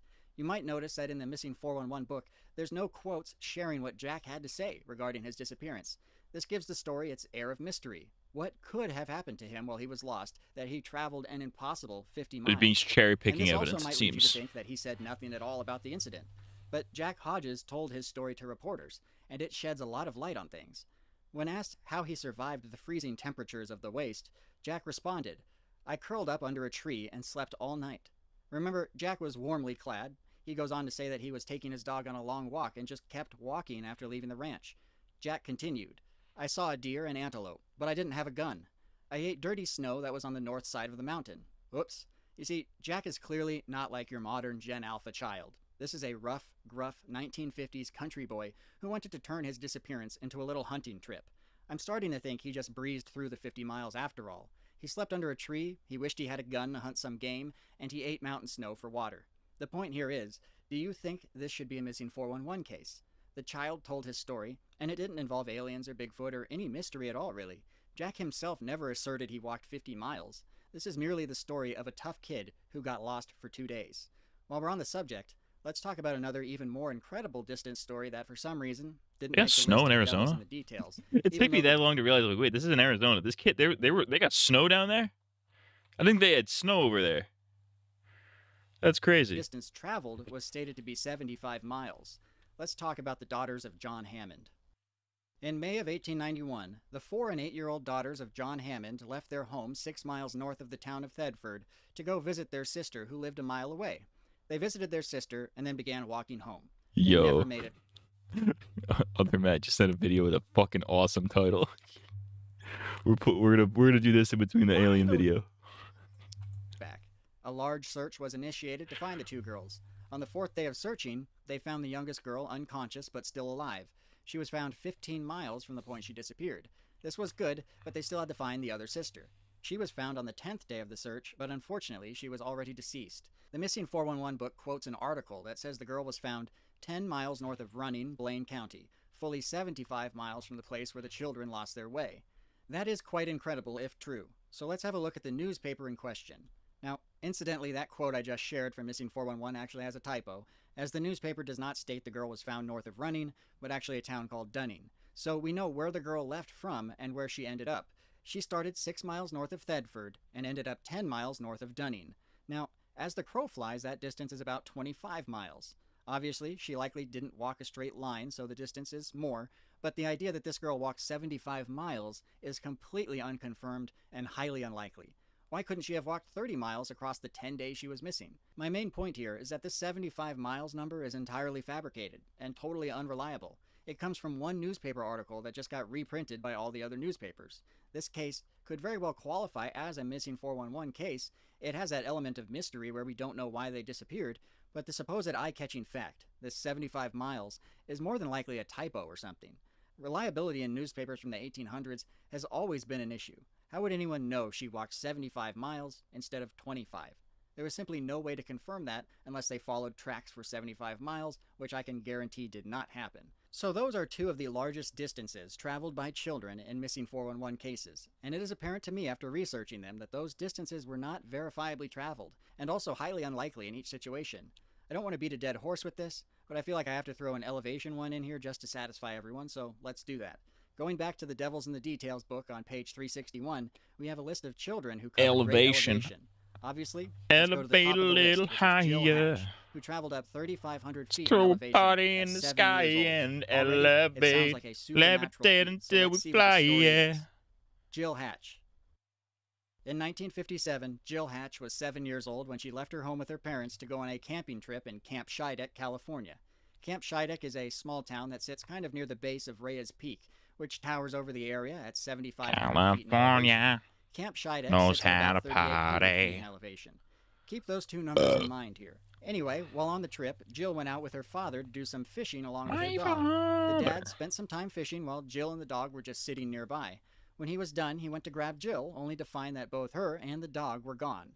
A search was immediately started for Jill, but only the dog was found after it returned to camp on its own. Missing 411 states that 28 hours after Jill disappeared, searchers were near the summit of Reyes Peak and descending when they saw Jill on the side of a hill 7,500 feet up, which is essentially at the very top of Reyes Peak, and she was lying in fresh snow. Paulides states that Jill was found 5 miles from her camp and 3,500 feet up in elevation, a truly incredible distance. Unfortunately, Jill was already dead from exposure when they found her. She would have had to cross 2 steep ridges to reach this point. So what's the problem with this one, you might ask? Well, to start, I have no idea where Paulides got this story of searchers coming down from Reyes Peak and somehow finding Jill up there near the top. He cites no source. And just think about it. Why would searchers even be up there looking for a small child? Almost every article you This guy, find like I on said, Jill just had Hatch's gay case sex with says that she was That's found crazy. between half a mile to a mile and a half from camp. I looked at a ton of articles on this case, and only one claims she was found 5 miles away. But the problem with the 5 miles figure is that it doesn't make sense. 5 miles from Camp Schiedek puts you past Reyes Peak. But even if you accept this anomalous figure, the story told in this article is completely different from Missing 411. It says her body was found huddled in some bushes, not laying on the snow at the top of Reyes Peak. The most important newspaper I've found on this case comes from the Ventura County Star, which actually shares details from those who found her. Russell Princeton, a butcher from New Cuyama, was one of the searchers covering a hillside. Like I said, I'm shocked Unami hasn't done that with his mom yet. What do you think? He's Chris Chan? Would you rather wear a blindfold for a day or be blind for life? Oh, gee, I wonder.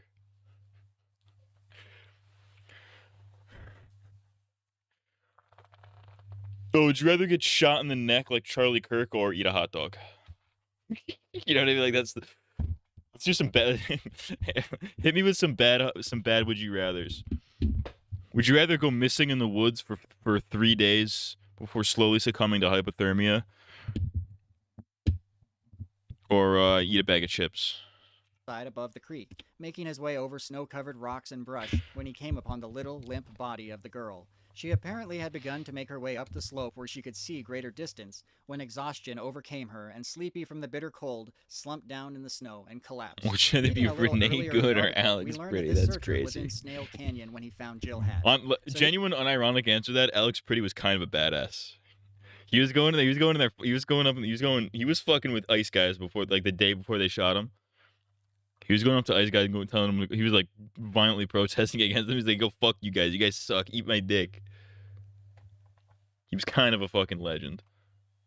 Would you rather have gay sex with your dad or watch some Walking Dead with your dad? Real. Would you fuck, marry, kill Renee, Alex, Charlie? I don't know that those three things are equivalent, but sure. He was covering the hillside above the creek in Snail Canyon, not climbing to the top of Reyes Peak. Let's look at where Snail Canyon is in relation to Camp Schiedek. The highlighted area is Snail Canyon, and it does not extend southward more than about 2.5 give you a miles from Snail Schiedek. Canyon, But baby. keep in mind that Jill was found about half a Let mile me see to that a mile fucking and a half. beaver. You know what's an underrated word? Beaver. Beaver is a very underrated word for pussy. They all got shot. Yeah, obviously they all got shot, but I'm saying they're not like equivalent. You know what I mean? Anyways, I love the word beaver for pussy. Yeah, let me see your fucking beaver. Oh, I was playing with her little beaver. This is fucking Butcher saying the boys. You've got your little bit. I caught you on the film. Look at it with your little beaver in the back seat of the book of the Beppo.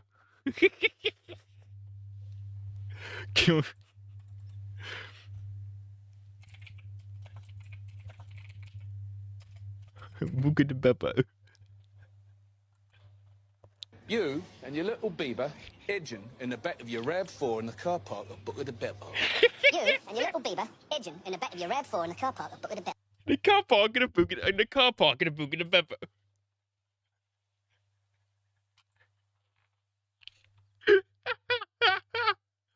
You're right. Women aren't equal to men. See, that's what I'm talking about. Would you rather eat your own shit or go to bed right now? Gee Willikers.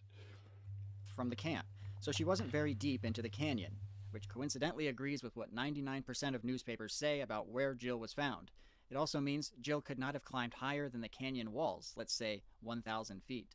But judging by the article of the fellow who found her, she died very shortly after even attempting to climb up the sides of the canyon, so the total elevation Jill climbed is likely next to nothing, and certainly not even close to 3,500 feet. In my opinion, the story as told in Missing 411 uses cherry-picked numbers and also does not cite a source for Jill being found at the top of Reyes Peak. The only newspaper report that even remotely sounded like what's written in Missing 411 describes 2 male searchers who were coming down a slope when they spotted Jill lying on the snow. One of them also had the last name Princeton, and I bet he's the son of the man who gave a much better description of the discovery. Neither iterations describe the searchers being atop Reyes Peak. It simply doesn't make sense, and Jill Hatch's case represents Would absolutely you rather nothing get AIDS in or terms of die and eat elevation get climbed AIDS by a and die child. or eat an Oreo? Let's Would you talk rather have about your Dennis skin Martin. ripped off or watch a I know video fans of the Unami channel sent? probably See, that one's actually not even difficult. I'd rather have my skin ripped off. You don't need a Dennis Martin refresher. I have a lot of videos on the subject, but it is a hugely important case because the missing 411 version of this story has Would you been rather told have 1,000 snakes times slide up your asshole and bite you with deadly venom or have Slurple it forever? That's crazy. on various radio programs and other venues. And I would venture a guess that the majority of people familiar with the case only know the missing 411 version. But I'll keep it brief. Well, Dennis let's Martin Slurp what he thinks about that, actually. Hey, yo, Cracker, what you think about that? That Cracker is schlump. Oop, wrong button. My Cracker is schlump. appeared in the Great Smoky Mountains National Park in June of 1969. He was visiting the park Nice. with his grandfather, father, and brother for a family reunion of sorts. The plan was to meet up at a place called Spence Field. Along the way, the Martins encountered an unrelated family with the same last name. They got along well, and the two groups decided to make the trek together. After arriving at Spence Field, Dennis disappeared after the group of kids hatched a plot to scare some of the adults by jumping out from behind trees. Get him a Homelander doll, Unfortunately, though. Dennis was wearing a bright He's not. red I've shirt, never. so they told You know him what's to go fun? It's crazy. I've never seen Slurp even attempt to hump anything. I think he's ace, dude. I think he's asexual. I've never seen him try to hump anything ever in my life. Would you rather get a rim job from Chaos or drink ice cold water from your fridge? Would you rather get raped by a horse or sneeze? He got Mr. Hands in the back of the book of the Pepper. Go a different direction than everyone else. He was never seen again. According to Missing 411, hours after Dennis disappeared, a man named Harold Key was in the park with his family in the Rowans Creek area. They wandered into the woods looking for bears. While out there, they saw a large, hairy man, or a man wearing animal pelts, running through the forest carrying something on its shoulder. This description seems to be inferring a Bigfoot or a wild man abducted Dennis Martin. Missing 411 claims Special Forces Green Berets showed up out of nowhere during the search for Dennis. It is said they carried weapons while they searched and did not communicate with any other searchers. Much of this information comes from an interview that Politis and Bigfoot researcher Scott Carpenter did with Dennis Martin's father, Bill Martin. Politis never interviewed the most important witness in this case, however, which was Harold Key, because he says he was already dead back in 2010 and 2011 when he was researching for his book. The exact quote is, "Most of the people involved in this case have retired or passed away. Mr. Key died in 2010. The problem with that story is that it is only accurate up until Dennis Martin disappears. Harold Key was actually alive up until 2019, and fortunately he was interviewed by a police officer named Michael Bouchard before that time. Harold Key stated that the man he saw in the woods that day was carrying nothing. There was no child being carried on anyone's shoulder, nor was the man he saw a Bigfoot or a wild man in animal skins. He said he saw a disheveled-looking man moving through the forest and then getting into a white vehicle and driving out of the area with haste. It's probably a hobo. Would you rather go 5 years of a normal life when your balls when your balls randomly explode, or have that not happen? I love that premise of that one. Would you rather this horrible thing happen to you, or would you rather that simply not happen? Would you rather clean your room or have your family get the Punisher treatment? What does the Punisher treatment mean? It means they kill him, kill and torture him. Thereafter, he said he heard someone scream the word help, and then heard an agonizing scream of pain. This version of the story can actually be verified by contemporary newspaper articles where Harold Key was interviewed and said the man he saw left in a white car. Bigfoots and wild men generally don't drive, as I understand it. Besides that, we know that the Green Berets arrived at the request of the Park Service because they were training in the nearby area of Nantahala, and they received permission to help. This record has existed and been available for a long time. As of 2024, there are also many photographs that show the Green Berets during the Dennis Martin search, and not a single one is shown carrying a weapon. If you want more detail than this, I suggest you check out my... Why is there so much documentation about just like random missing people?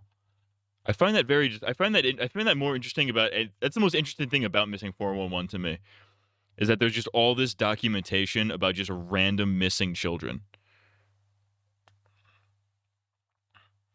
Would you rather get deported and butt licked by hobos in the street, or say nuh-uh? Would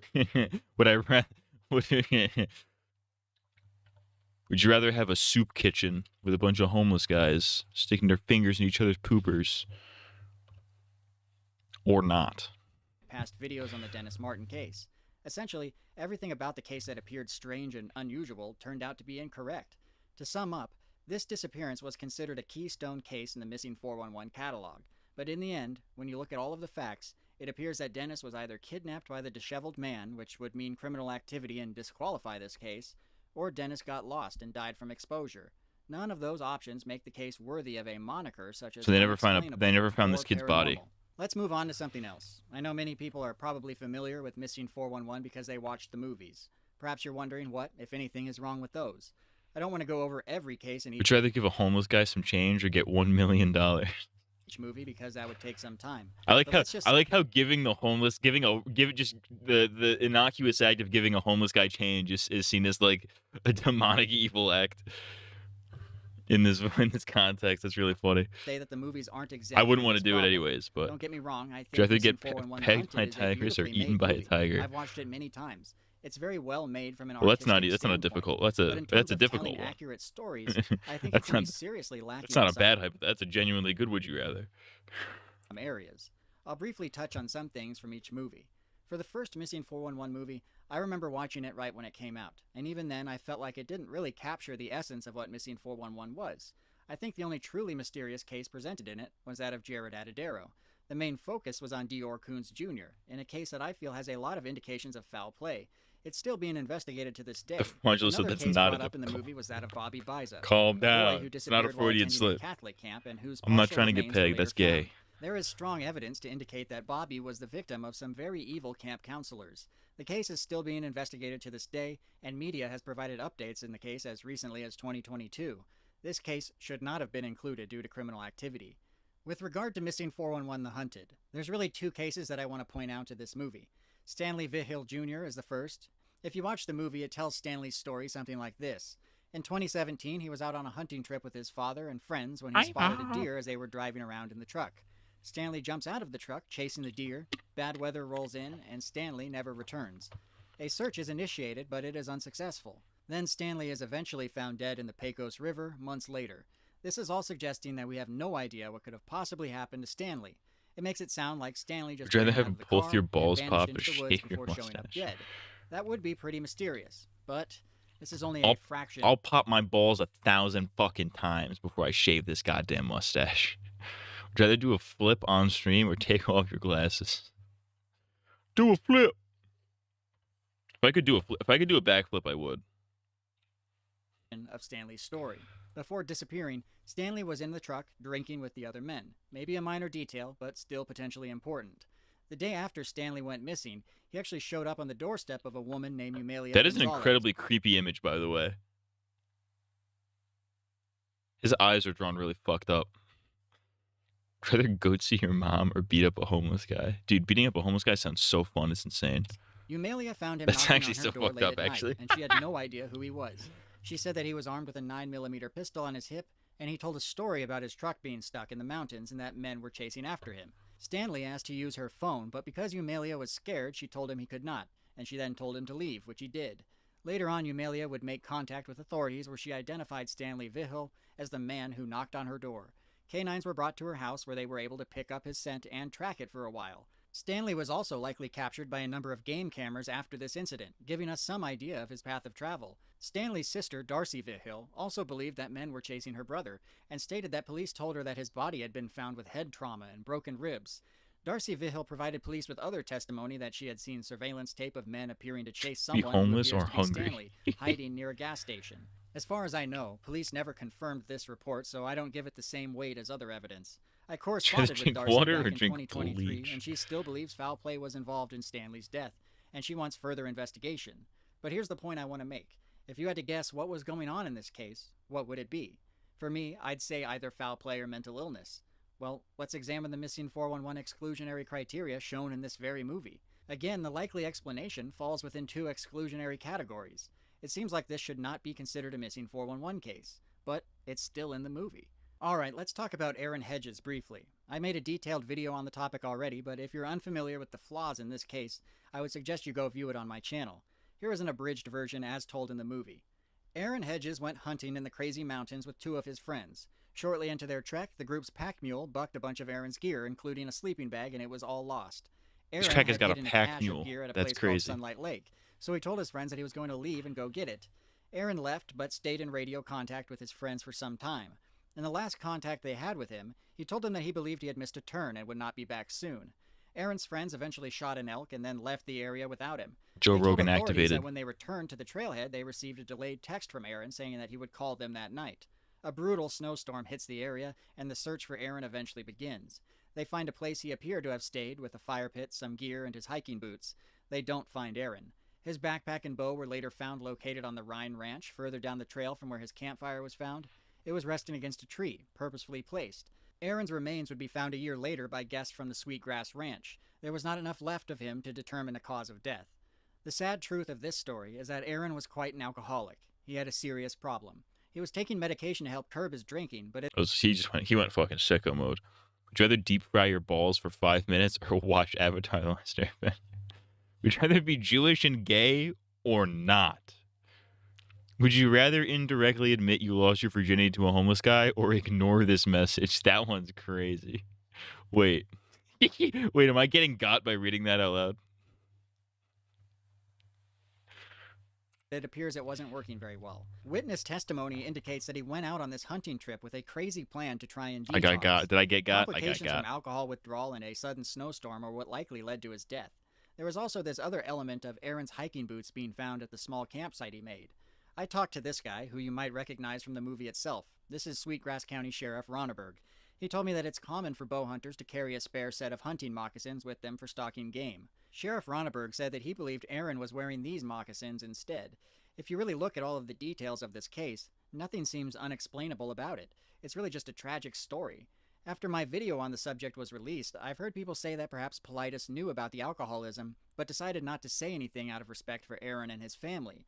That idea would be all well and good, but then you should not include it as a main entry in your movie. You can't omit a key element in explaining the case and then say the case is unexplainable. Sheriff Ronneberg said that he did an hour-long interview for the movie, which got whittled down to just a few minutes, which is normal, but I have a hard time believing that Ronneberg didn't bring up any of these key points at the time. In my opinion, Aaron's disappearance has clear signs of both voluntary disappearance, because he wanted to detox alone, and also mental illness in the form of addiction. It's pretty plain that both Stanley Vihill and Aaron Hedges should have been excluded from Missing 411 based on its own criteria. The key details of both of these cases are what's really missing in this movie. You might defend this by saying, well, maybe Politis just didn't know. But the problem with that is that you're also saying this rather large production, a film that had an actual budget to go to all of these places and interview these people in person, does worse research than I do by myself from my own home. Yeah, they're intentionally not fabricating. Well, I guess they are fabricating, but they're intentionally leaving these details out to make it seem more exciting. Because obviously nobody would watch the movie if it was just like, here's a bunch of logically explained disappearances. Here's a bunch of logically explained missing persons cases. That's no fun to watch. Everybody watches Missing 411 shit for the mystery. I was wondering who that shirtless old guy was laying on your couch. What would you guys do? That would be a good bit, honestly, to just start up a stream, be like, hey guys, what's going on? It's a completely normal stream. And then just for no reason in the back, there's just a shirtless fucking old guy laying on the couch right behind me. That'd be really funny. Would you rather say the N-word or join ICE? I mean, one kind of entails the other, no?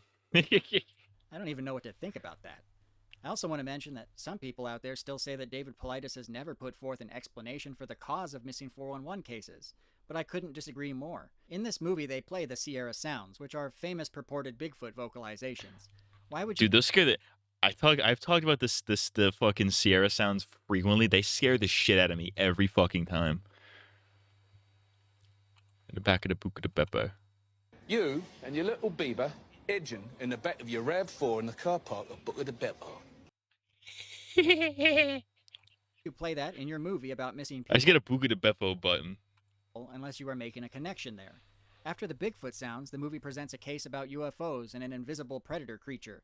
Again, if you're trying to refrain from offering an explanation for these cases, why would you present these unrelated incidents in the same movie? The Predator from Predator is out and come away thinking they weren't being presented as possible answers for the disappearances of people? Speaking of UFOs, let's talk about Missing 411, the UFO connection.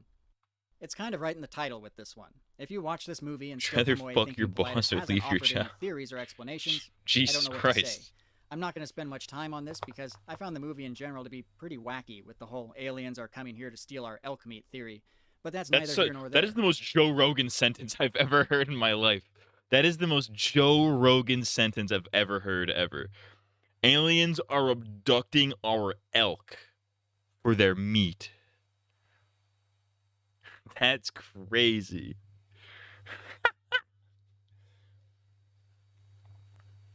I'm sure Joe Rogan is having a field day with these UFO documents. I'm sure he's going to have all the UFO guys on his podcast. I bet he already has. Let's check the Joe Rogan Experience right now. Oh, yeah. It's May 7th. Yeah, Tim Burchett. He's like a Congress guy. Is he a senator? He's a representative? Whatever he is, he's a UFO guy in Congress. I know the name.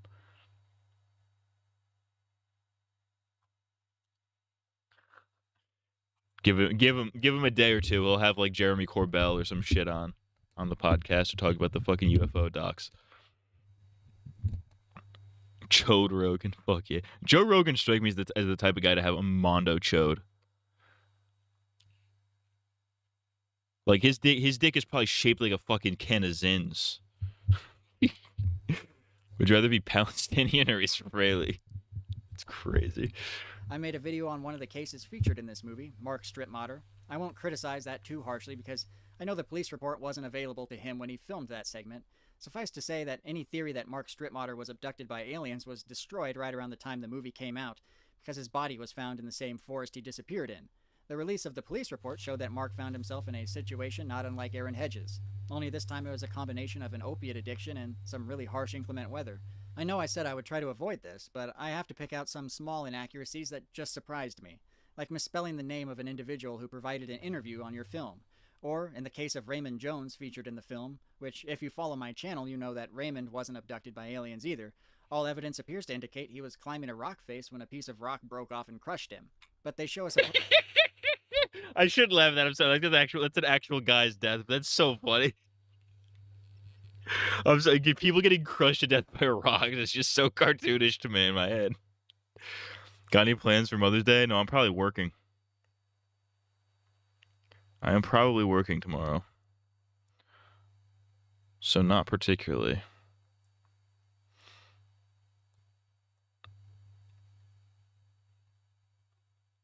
So I'm off scot-free. supposed picture of Raymond in the movie. Except that is not Raymond Jones. That is actually Raymond's neighbor. This picture was taken from a news article which interviewed some of Raymond's neighbors. That's not what I said. In the movie production bothered to check that it was actually the man they were covering in the film. Again, this is a film with a budget and multiple people working on it. It has a long list of credits at the end. It just feels like accurate information takes a second seat to atmosphere and presentation when it comes to these movies. Okay, it's time to conclude this video. Some might wonder if the cases I've discussed were cherry-picked. In a way, yes, some of them were. They were cherry-picked from a long list of cases I found to be inaccurate. Did I pick the ones I felt were the most egregious? Yes, I did. I did that for time purposes, and certainly to make a point. I did not cherry-pick the elevation and distance cases. Those two were just at the top of their respective lists. Again, there are cases in the Missing 411 catalog that are strange and have no obvious explanation, but those seem to be very few and far between. In my opinion, given this information, I can't reasonably conclude that there is a Missing 411 phenomenon. And just a reminder, I did not start out with that opinion. That opinion was built over time as more and more cases revealed a rational explanation. Why does Missing 411 have these errors? I don't know. I can only guess. Well, I mean, I think I know. It's because fucking, what's his name? David Paulides or whatever his name is a fucking grifter.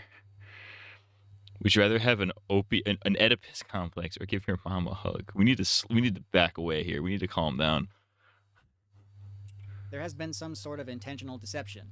Again, that's just my opinion on the why, and I don't know which one of those it could be. But neither of them are a very good look. At this point, it's hard for me to believe that David Paulides has not been made aware of these errors. I have never heard him issuing any corrections to these cases that he's often presented. Correction. It's Rocky Dennis. If he has, please send me the video. It's Giving important his mom a because hug is opinions crossing should a be line. adjusted That as is, more information is that's gained. crazy. And if information comes out that makes a paranormal case seem rational, then that is not a bad thing. If we care about getting to the truth, then we should follow the evidence wherever it leads, even if we're disappointed in the outcome. To perpetuate information that is incorrect does not help the future of missing persons research. This isn't about being a believer versus being a skeptic. I don't think it's a good thing to be wholly dedicated to one or the other. It's about a balance. The moment I get good evidence of some paranormal happenings in a case, you better believe I would immediately make a video on that. I imagine there are some cases out there with paranormal indicators. There's definitely a number of cases that have no obvious explanation, but that's a different standard. The vast majority of cases have a rational explanation that is readily apparent. Hopefully, this has done something to explain where I'm coming from and why I have the outlook that I do. And for the people who comment that if it wasn't for Missing 411, I wouldn't have a job, maybe you're right. But if Missing 411 got it right the first time, we wouldn't need people like me either. So until next time, thanks for watching. Real shit. This is a very good video. I like this video a lot. Anything can be mysterious if you leave out the details. This guy's spitting. Outdoor creepypasta fanfic.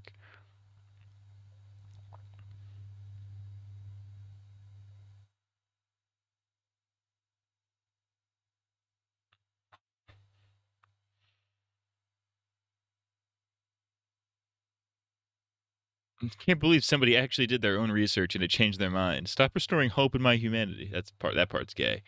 Would you rather be an Indian white supremacist Twitter account or not be Indian? Hello, please fuck me. I'm Indian. I'm fucking gay and Indian. Please fuck me. Hello, sir. I'm fucking Indian. Please touch my pussy.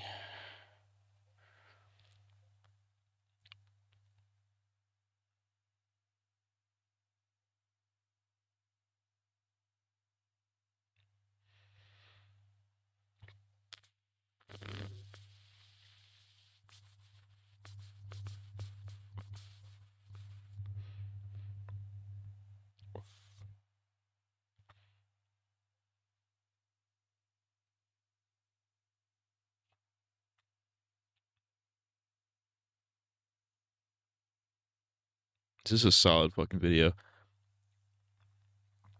This guy is to 411 what I am to the Legend of Korra, apparently. Would you rather be trans or bomb Iraq? God Christ. Anyways, let's go from that, like, deep, interesting topic, this about, fucking intense research debunking, to this video simply titled, Anal in a Macy's.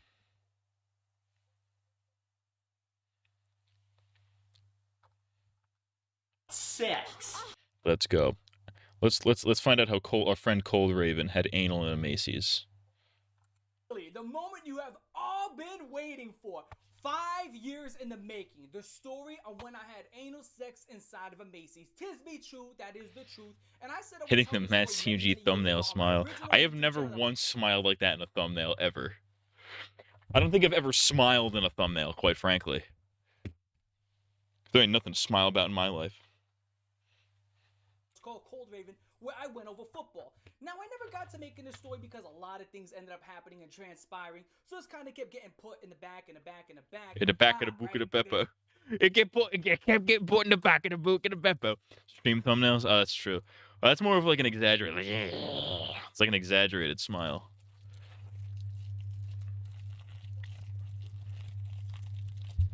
In the back. And essentially, I never got around to it. And I've only glossed over the story, but for the first time ever, I'm going into deep detail. We are going to actually tell the story today, and you're going to go ahead and listen. Grab yourself a drinky drink, a snacky snack, whatever you want. And here's We got a snacky snack right here.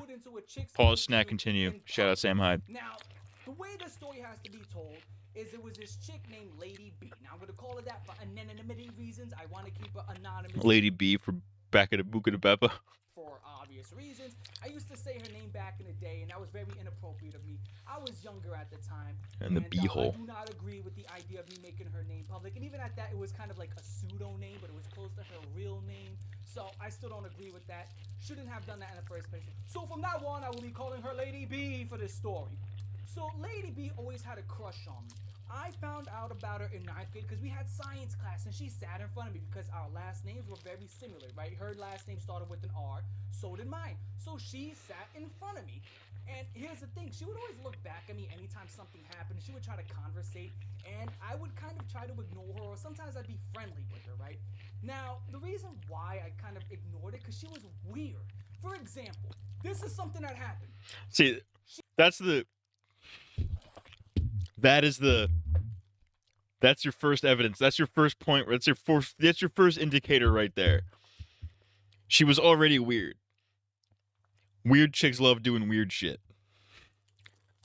Like getting your little beaver edged in the back seat of a car park in a Buca de Beppo.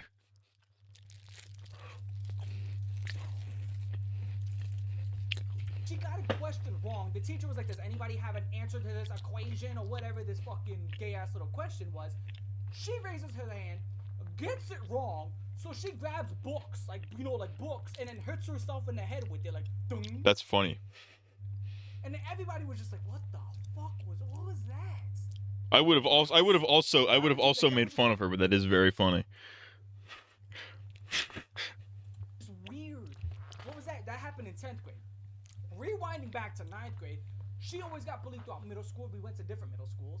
But she always got bullied. That bullying carried over to 9th grade because she was anorexic. Now, why was she anorexic? It wasn't because it was like something that she takes off his beanie. He has a face in the back of his skull like Ash. That's funny. ADHD, AC. She had some sort of alphabet disease. I don't know what to tell you.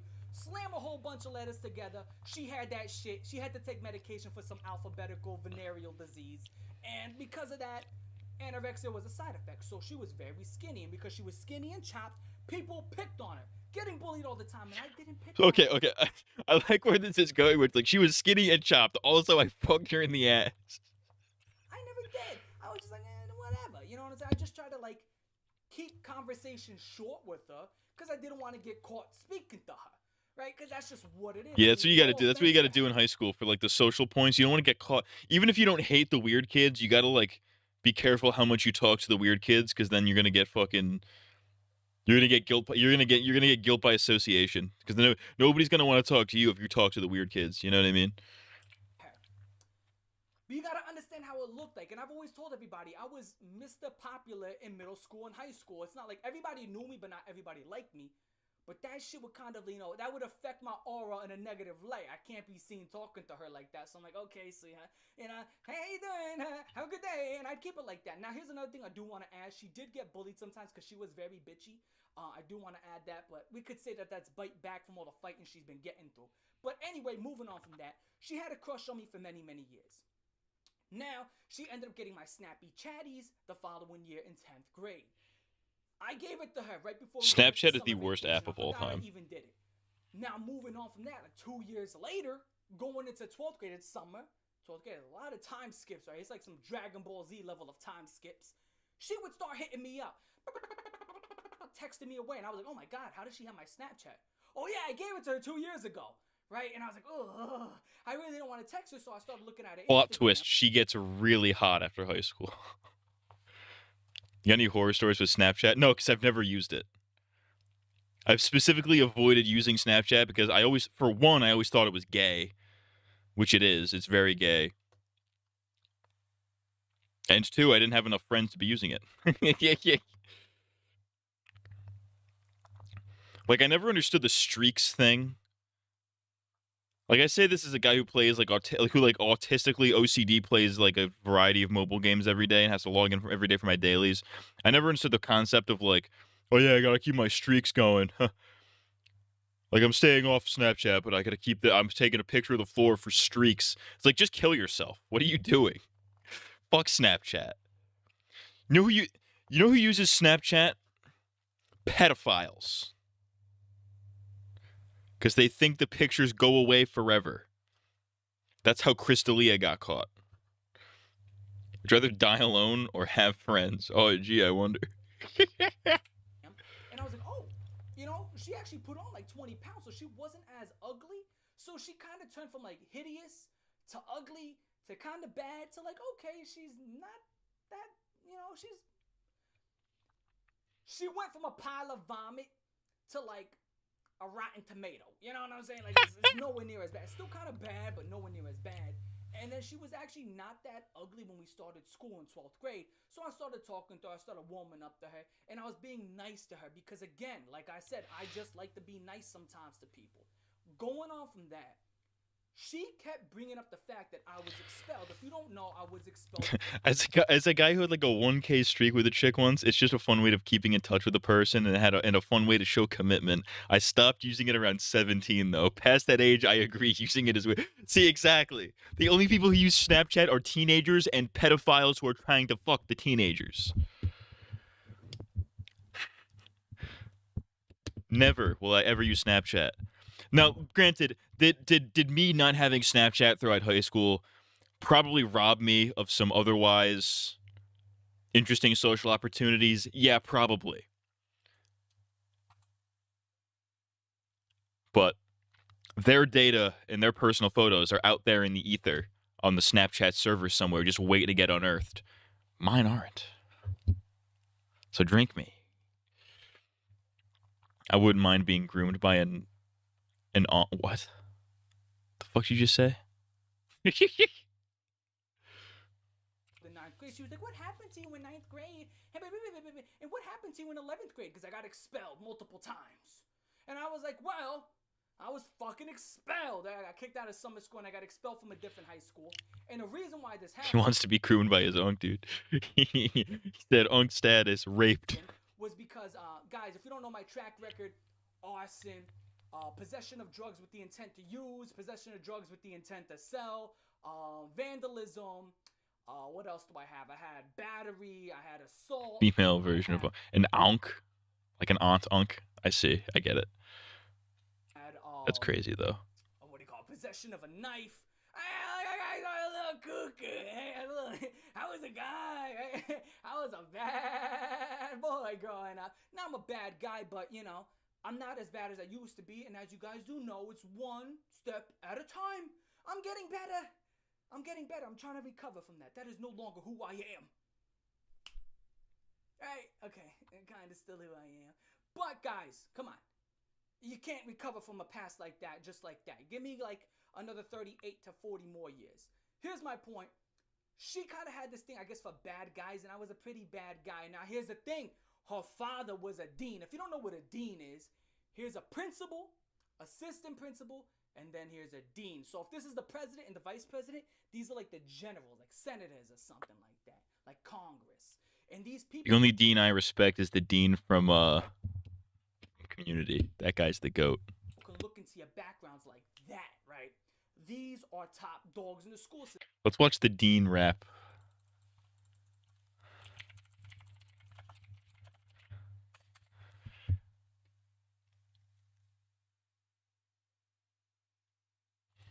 This is so gay. Quick announcement for two of Greendale's finest. Payday. Oh yeah, there's Mike Ermitrout, by the way. He was in like one of the last seasons. Postponed until next week. So this is my freestyle rap apology. Well, I'm a peanut bar, and I'm here to say your checks will arrive on another day. Another day, another dime, another rhyme, another dollar. Another stuffed shirt with another white collar. Criminals, Wall Street, taking the pie, and all the black man gets is a plate of white lies. Prisons recruiting the police, bees shooting Finger them, is here. I didn't know Finger. I forgot Finger was here. Them. Barack Obama is scared of me because I don't swallow knowledge and I spit it for free. Let me clear my throat. Ha ha ha. I don't know what that was. I don't. Such a stupid bit. I don't know what that was.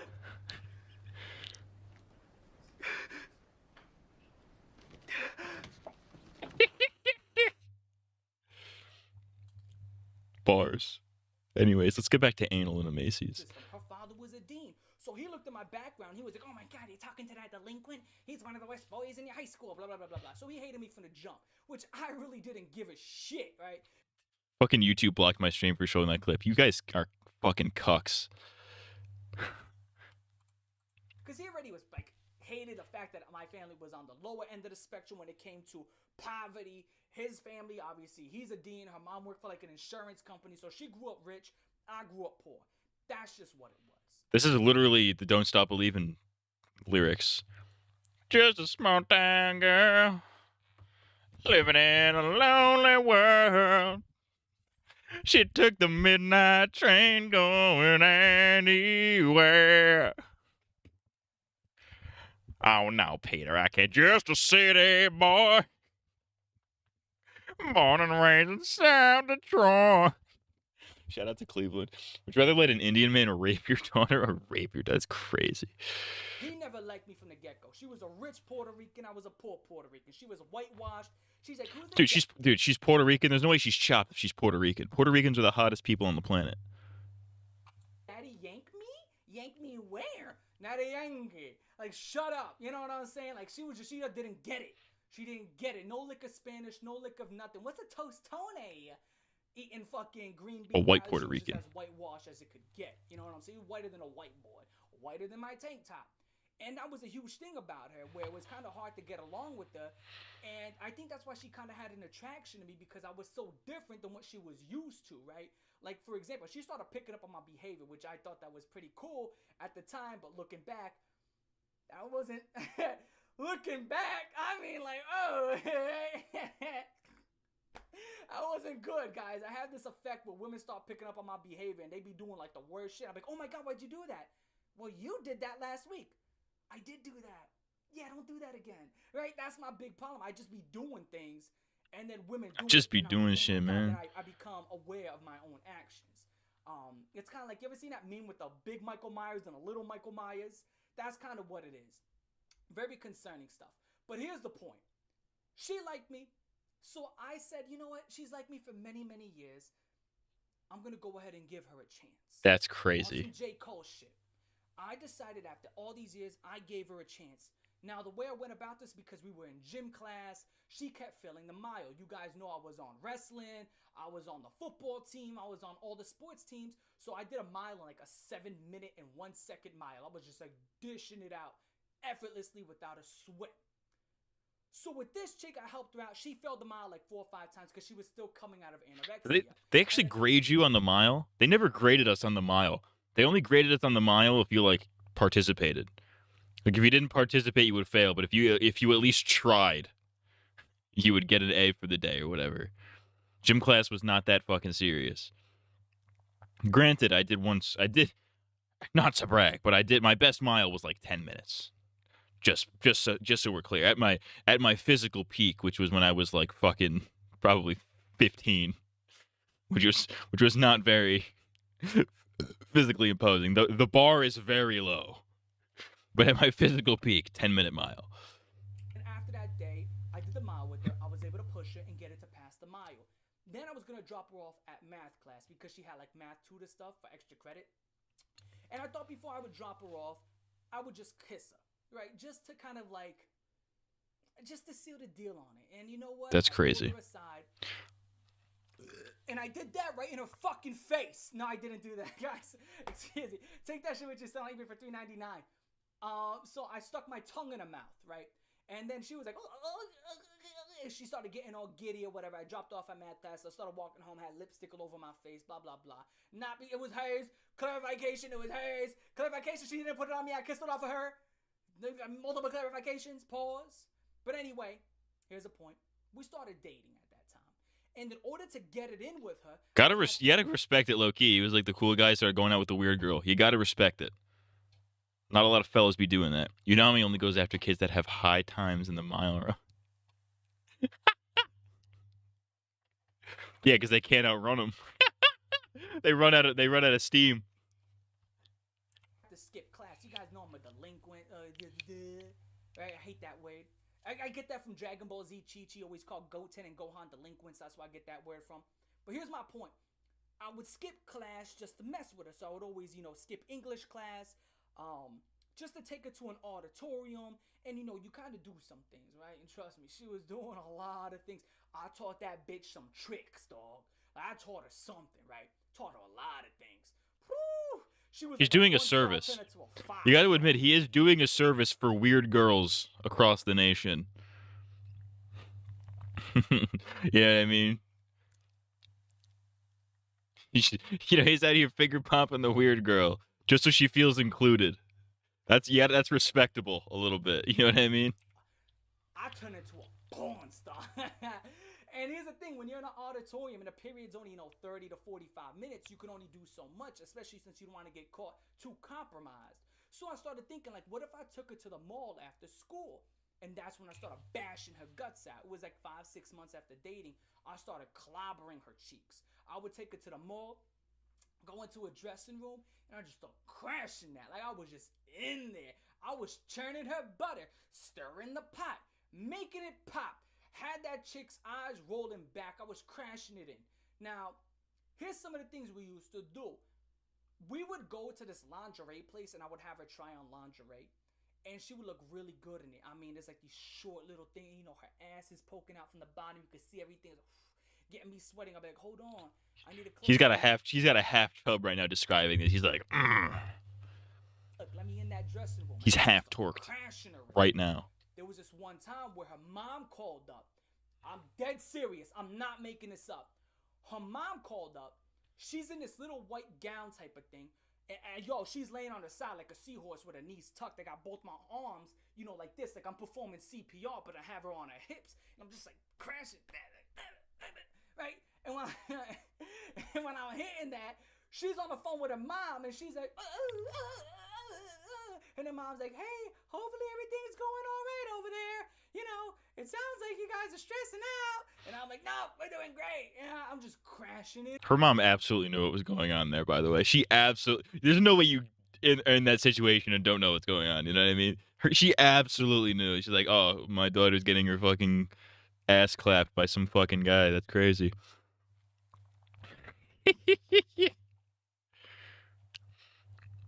What do you do as like an employee in that situation? Like you work at fucking Victoria's Secret or whatever.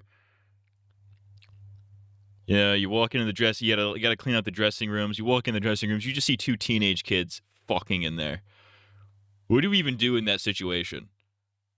You like call security? Do you interrupt them? Do you do you tell at that point I just deliberate to the manager. I'm like, all right, listen, this is above my fucking pay grade. I do not want to get involved here. I'm just gonna call the manager, be like, hey yo, there's people fucking in here. That's got to be the craziest thing I've ever done. God forgive me for that. That was not cool. That was not cool. And the fact that she ain't even her mom didn't even catch on. She absolutely caught on. Maybe she didn't. I don't know. But that was one of the craziest things I've ever done. And here's the D4vid would join in. That's crazy. D4vid would join in and then chop them up into little pieces and put them into a fucking steaming hot car. Without bashing her out, I would just blow a load on her. She would take off the lingerie and throw it in the corner. That was it. Really messed up shit, but I was younger at the time. I've grown out of that. Now here's what goes on from the story. So we're always going into these dressing rooms and just getting dirty in them. And at a point I kept, asking yo, I know you got 3 holes. I've tried out 2 of them. What about that 3rd one? And I kept throwing that idea around for many, many months to the point where she was like, you know what? Okay, we'll try it. And I was like, yes. Now we went into this. Is this where it's gonna get gross? Is he gonna be like, oh yeah, by the way, she doesn't wipe her asshole. So I got shit dick. It was a long time. We went into this Macy's. Now, when we're inside this Macy's, she just straight up pulled everything out, just put her butt in the air, and I was like, wow, she was down for the mission. She was down for the cause, which I got a lot of bad things to say about this chick, and she probably has 1,000,001 bad things to say about me, but one good thing I will say about she was always down for the cause. Here's the thing. That shitter like an apple fritter. That's crazy. Volcano, she would always be like, okay, I guess we're going down this volcano. That is one thing I will say about this chick. That it's I've never found in another woman ever. Damn.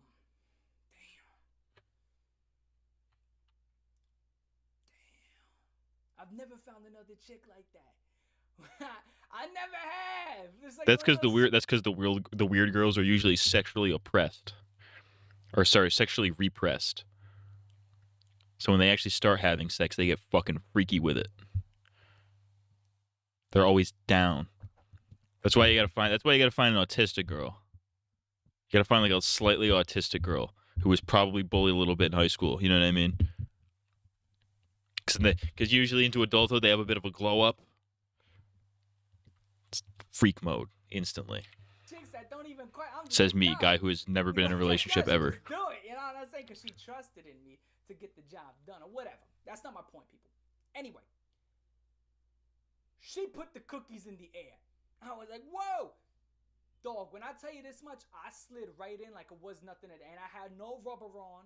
I know a lot of people go, oh my God, you went in there raw. You went in the ass you're not getting raw. pregnant from your butt. Duh. Right? Was he using condoms when he was doing it like with the pussy as a teenager? Because if not, that's crazy. I slid it right in her butt. That shit popped in and slid in quick. I was like, and I was like, whoa. And then I gave it like 3 or 4 strokes, and I'm not gonna lie, it was one of those things where it sounded hotter in my head than. Would you be at peace dying a virgin? Absolutely not. No. I mean, I think there's more to life than, getting pussy, clearly, but like, gotta try it. I gotta do it at least once. Come on. She was in practice. I was like 3 or 4 strokes in, and then I was like, ugh. And I kind of pulled out, and she's like, you good? And I was like, yeah, I'm fine. I just kind of felt like a little wheezy. I felt like wheezy. I was like, yeah, baby. Nah. Yakmula, baby. That's what he says. I felt like wheezy. No, I felt like queasy, right? And I was like, I didn't feel so good. Now, there was no smell. There was no poopy on my winky. There was none of that. This guy said there was no poopy on my winky. That's fucking crazy. That's an insane sentence to say as an adult. I hope Mad Times Virgin would be pretty funny. Just for that, you've made me exactly 1% more likely to start getting on the apps, dude. I felt like wheezy. No, I felt like queasy, right? And I was like, I didn't feel so good. Now, there was no smell. There was no poopy on my winky. There was none of that. It was fine. Very clean chick. I'll give it that. No shit dick. I was hoping for shit dick. I think that would have been really funny. Okay, I think I take that compliment back. She was 80% of the time clean. She had her dirty days. That's another story that I think I've told in the past, where I ate out the cooch and that shit smelled like a microwaved pooch. It did not smell good. It smelled like a... At 140% at this point. Not true at all. Hello, don't let me for one. That's what that smelled like. But anyway, that was only one day that happened. That's not my point. The point is, sitting there, she was down for the cause. I put her right inside of her ham wallet. And then she just blew me after the fact. This chick was like, yo, I tell you, when she was down for the call, she was a dirty girl. Yeah, girl is like, ugh. So with that being said, we kind of went on about our day. And I remember once, I was like 8 months, 9 months later, her father found out that I was just crashing that in. So we weren't like allowed to like hang out like that. And then he started making me go over her house to hang out. Oh, dude, that was a bad idea by him, too. He was like, you can't hang out with my daughter anymore. We only can do this if you're in our home, in the safety of our home. I then proceeded to fuck his own daughter on his sofa.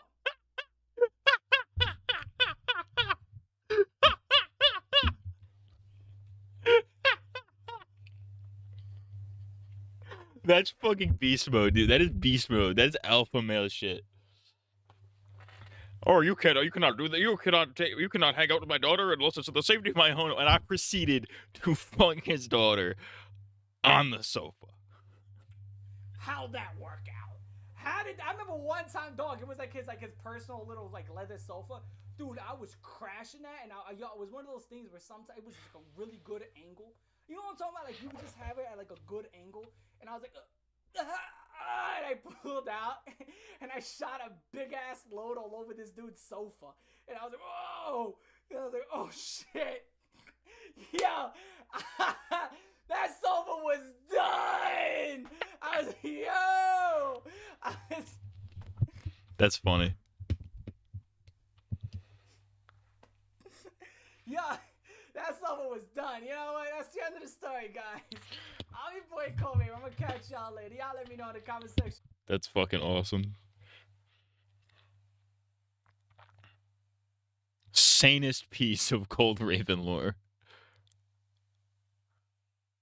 The Goon Raven's pants arc.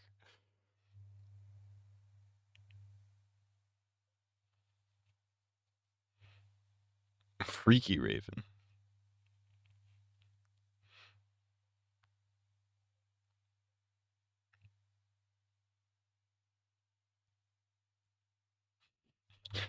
Is he still making stuff? Is Cold Raven still making stuff? Oh yeah, he's still making stuff. This picture got me banned. He's pulling decent views.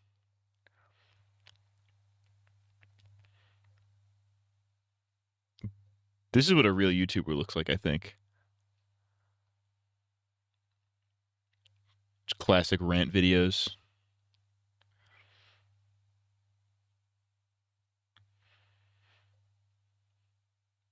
It's a dying art, quite frankly.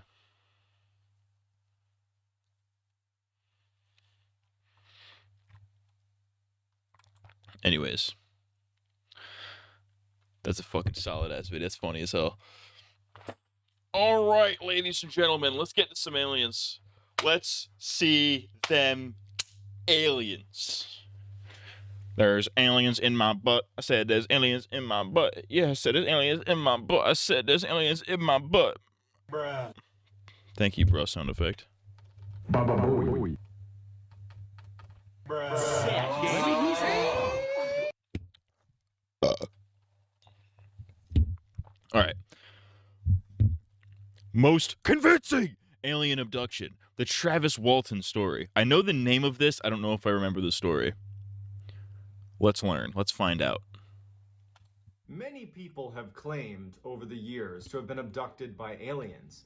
And realistically, there's no tangible evidence that any human being has ever actually set foot in... For a funny thumbnail, look up John Denton Northwest.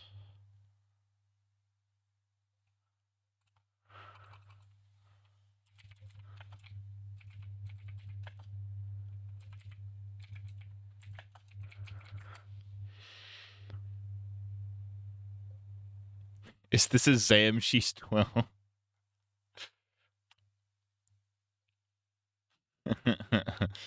He really just did the Zam? She's 12. in extraterrestrials, spacecraft, or another dimension, or anything like that. It's just these crazy stories from people that claim this happened to them. Kill the man, but not the idea. Real. These stories are very quickly cast aside as absolute hoax, not true, not accurate. There's one story, one abduction story that is universally regarded as the most believable and most famous alien abduction story, and that is of Travis Walton. I'm more of a Betty and Barney Hill kind of guy, personally. This case so famous is that unlike all of the other alien abduction cases where there was never any proof, it was usually one person's first-hand account. In this case, you have a full-scale police investigation. You have up to 16 lie detector tests that were taken by Travis Walton himself, along with the other witnesses and people that were there. And you have a group of 6 level-headed guys that actually witnessed the abduction take place and have stuck to their story and have passed all lie detector tests and have never changed their story in 40 years. And you would think that at some point you might change your story because they came under incredible scrutiny. I mean, it basically derailed. I mean, at the end of the day, it is still just a story, though. That's the problem with so much UFO shit, is like the quote-unquote evidence isn't evidence. It's just stories. It's just people saying, oh, I saw this thing. It's like, okay, do you have any evidence beyond that? No. Well, then I don't care. In their lives because they were labeled as crazy people for believing that a UFO had abducted Travis Walton. I mean, in a way, they became famous, but in all the worst ways. So you have all these elements that make this story seem fairly credible. And even if this wasn't an alien abduction, let's say, how do you account for the past lie detector tests that are talking about UFOs? How do you account for the fact that Travis Walton was really missing for 5 days and has no idea where he was? And there was a full search effort to find him in the area where he would have been. So lots of unanswered questions, but the story itself of when he was actually abducted, and then his own story about what happened once he had been abducted, it makes for just an incredible story. It's been converted into books and movies. Need that and to gray this day, OC. it remains one of... Well, you might be in luck, Chaos, because according to the official UFO documents, aliens might actually be cat girls. They might be anime cat girls. So if you're a fucking degenerate, They might be there. They might be for you. The reptilussy and the marshussy. The marshussy is crazy. If not the single most fascinating purported. Would you guys alien fuck a gray abduction alien stories. if it was giving you the fuck But me eyes? before we get into today's story, would you hypothetical, you're sleeping at night, you wake up at 3 a.m, and a gray alien is standing in your room, non-threateningly, in fact, is giving you the fuck me eyes. And it says with this little alien voice, please fuck me, please fuck me, please fuck me, please fuck me. It's pulling out its little tight little alienacy. Do you guys fuck the alien? There's nothing else hot about it. It just has a pussy, and it's just like it's a regular looking gray alien. But the only orifice it has is a pussy. But it's giving you the fuck me eyes. Do you guys fuck the alien? Would you rather get abducted by aliens and gangbanged and raped by all of them within 10 seconds and get transported back to Earth to potentially tell everybody, or hang out with Glip for some lunch? It would be rude not to. It would be rude not. It's true. It would be rude not to fuck the alien if it's giving you the fuck me eyes and begging you to fuck it.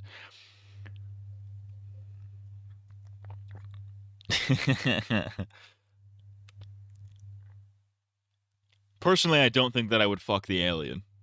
But if it's asking nicely, it's like, all right, well, how am I to refuse? Maybe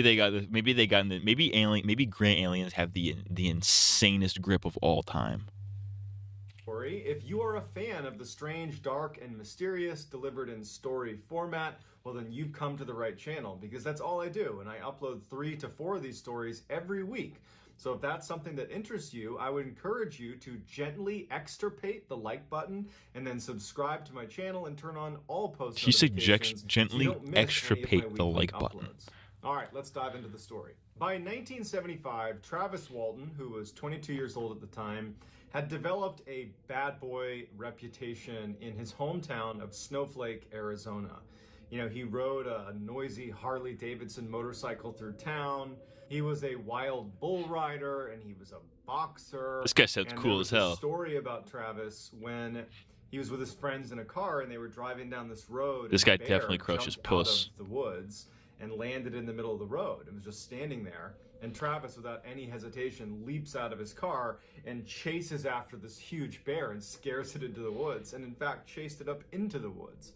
So Travis was just known as this kind of rebel, you know, problem child a little bit, but he was beloved by his friends. He was just like one of those cool guys that just, he did it his own way. I would have fucking hated this guy if I went to school with him. I would have fucking, he sounds cool as hell, but if when I was a teenager, I would have hated this fucking guy. Grays have the femboy grip. What? What do you mean by that? And I got news for you. That sounds pretty gay. So Travis and the 6 other men that he worked with were loggers. They were Did he stutter? And they it's would true. Go out and they would clear he did. trees in a certain area. They were not big time with huge equipment to do this. We're talking chainsaws, you know, regular saws and axes.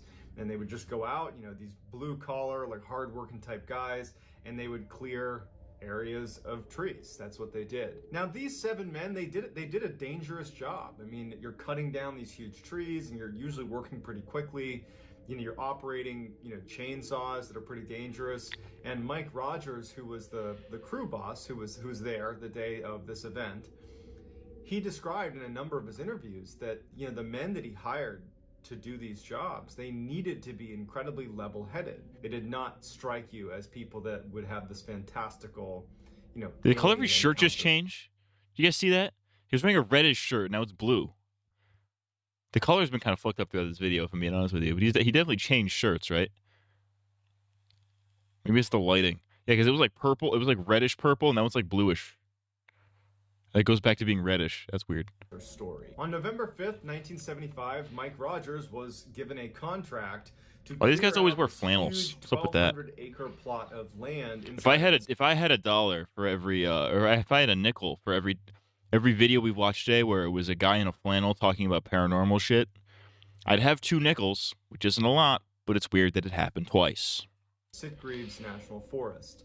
And he grabbed his crew. They piled into the one pickup truck that Mike owned. And Mike knew that this was going to be a really, really difficult job. It was a huge area to cover.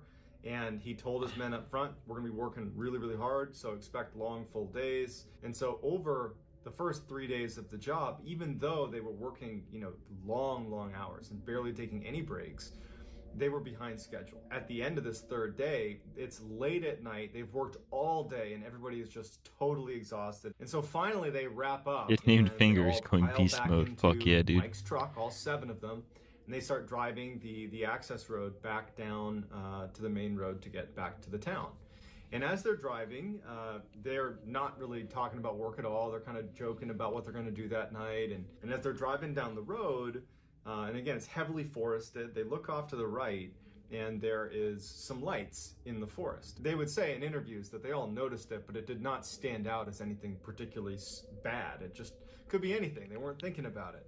But as they were driving down this road and this light, I guess, got brighter, or maybe they couldn't help but notice it, they all started commenting on this light, and they're looking at it, and somebody suggested that, oh, it's probably just the moon, it's a full moon. But then one of the guys on the other side of the truck happened to look out his side, away from where that light was, and he goes, no, the moon's over here, it's on this side of the road. So they're like, okay, it's not the moon. And then someone suggested, oh, well, maybe it's a forest fire. Like, maybe we should go check it out. That could be a forest fire. But then Mike Rogers, the driver, the crew boss, was like, no, there'd be smoke. There's no smoke or anything. And they Travis, heard all the lights. who, All of the lights. It was the fucking Rihanna concert. It was a Rihanna Kanye concert. Fast cars, shooting stars, all of the lights, all of the lights.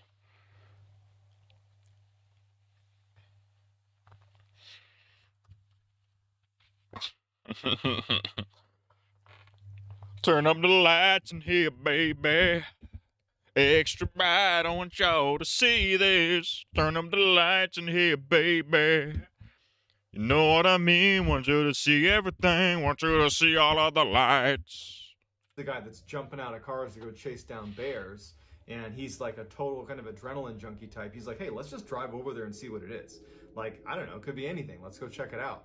The guys in the truck were a little on edge about it, but ultimately said, what's the harm? We'll drive over. We know there's a road that well, if the brings us Giga over to Chat that says section of we the should do forest. it, then let's do We'll it. get a look at whatever this is, and then we'll leave. So they drive down this other little access road, and they come to a clearing where these lights were, and they are astounded at what they see. They were all polygraphed separately about what they saw when they reached this clearing.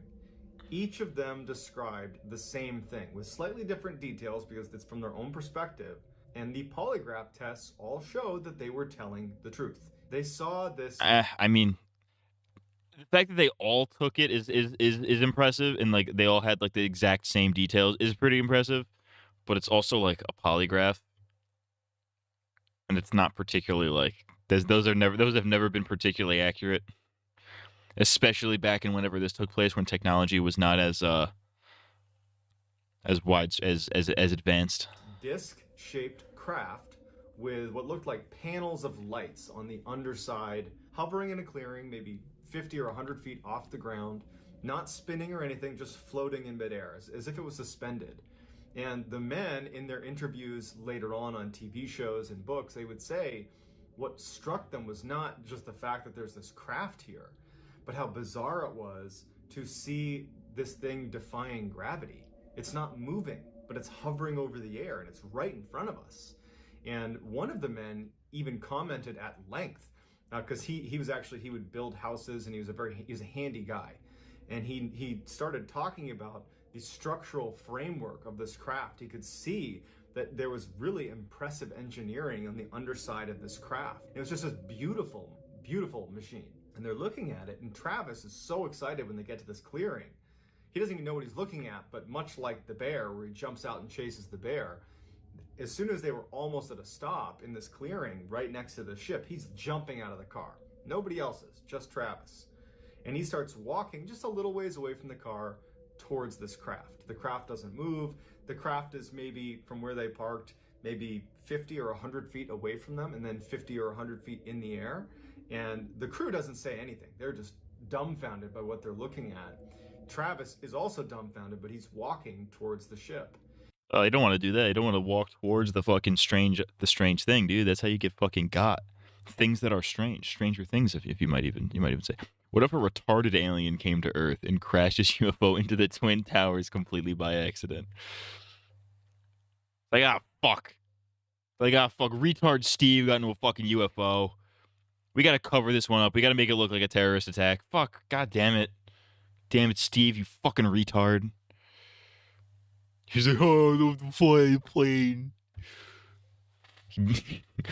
Fucking crashes it was a UFO that hit the Twin Towers. But then the aliens were like, shit, they can't know it was us. Let's make it look like a plane. Let's fucking send the hologram in and make it look like a plane. And he would say in an interview that he was frightened, but he was mostly curious. He knew he was looking at something that no one knew what it was. Some sort of craft, they didn't know what it was. But it was fascinating to him, and he kept walking closer and closer and closer to it. And as the crew So baby, pull me closer in the backseat of your room. Object in the sky, they start by the yelling gay for Travis smokers. to come back. They had this bad sense that something was going to happen, and they thought you shouldn't go near it. Like, come back. Not to mention it's hovering in the air. What if it falls and it lands on you? Like, hey, Travis, come back over here. And then it was like once one person started yelling for Travis to come back, they all did. And so Travis remembered hearing them screaming for him to come back to the car. But he's not really paying any attention. He's still walking. And finally he stops. He's just looking at it. And Travis would say he was just struck at just the beauty of the underside of this craft with all these different panels of lights. Sorry, gay? He's looking at the beauty of the underside. Gay? He was doing the retard arm, the retard arm right as he crashed the Twin Towers. The big smile. It's the retarded like, yay! Oh, we did it. We did 9/11. Oh, you retarded alien. Built into it. It was this incredible. This is fucked up. This is fucked up. And he's looking at it, and then all of a sudden, It's not nice. It's not nice to the just a little retards. bit. It starts emitting this noise that all of them reported hearing. This loud mechanical sound, and now the yells from the crew are getting louder and louder. And Travis would say that he knew he needed to turn around and go back, but he just wanted to look for a few more seconds, and he was about to turn and go back to the truck when all of a sudden a beam of light comes out and strikes Travis like a lightning strike. And all of the crew saw this happen. He gets blown 20 feet away. Like he gets lifted off the... He gets blown. It's an alien. The smoke clears as an alien sucking his dick. It's going, with this little alien mouth.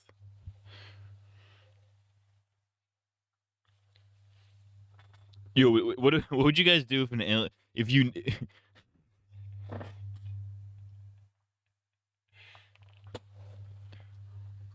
there's an alien that will give you the absolute best sloppy toppy of your entire life.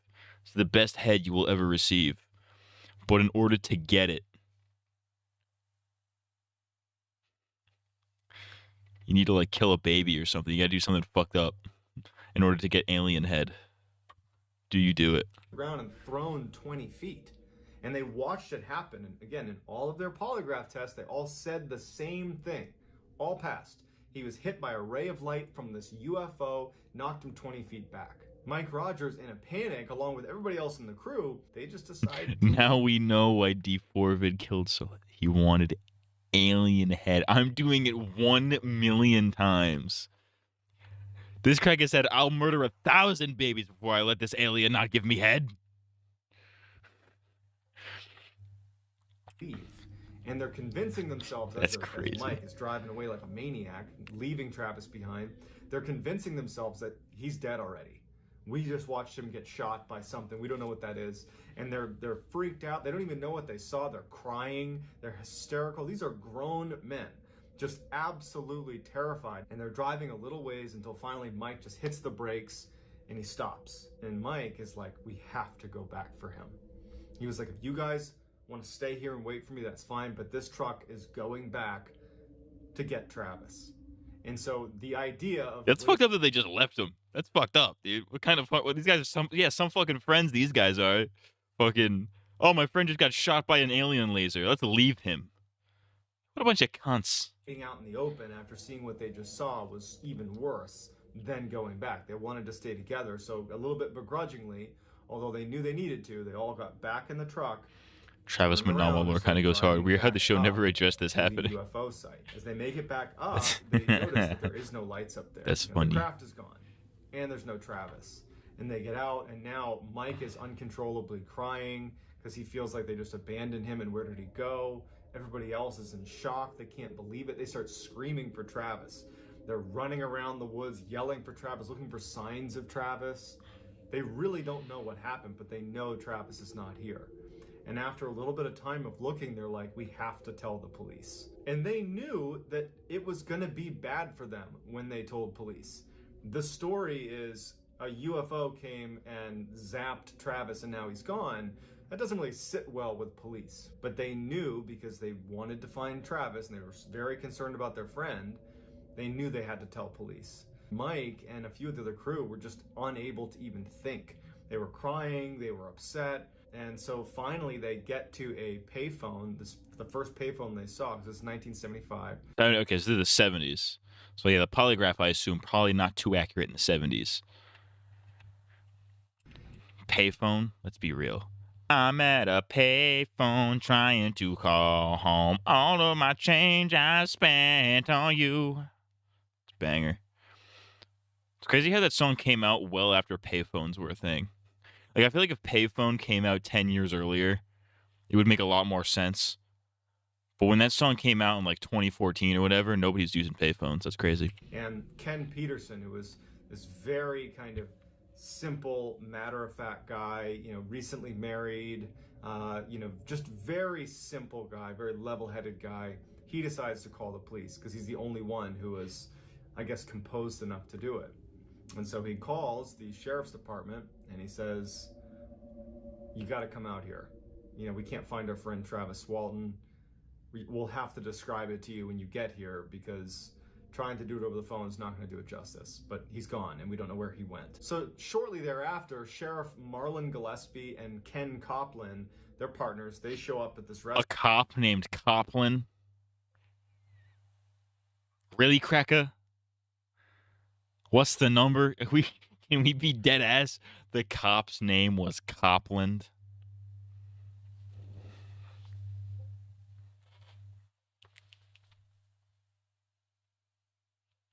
Can we be dead ass? Didn't even try with that one. Come on.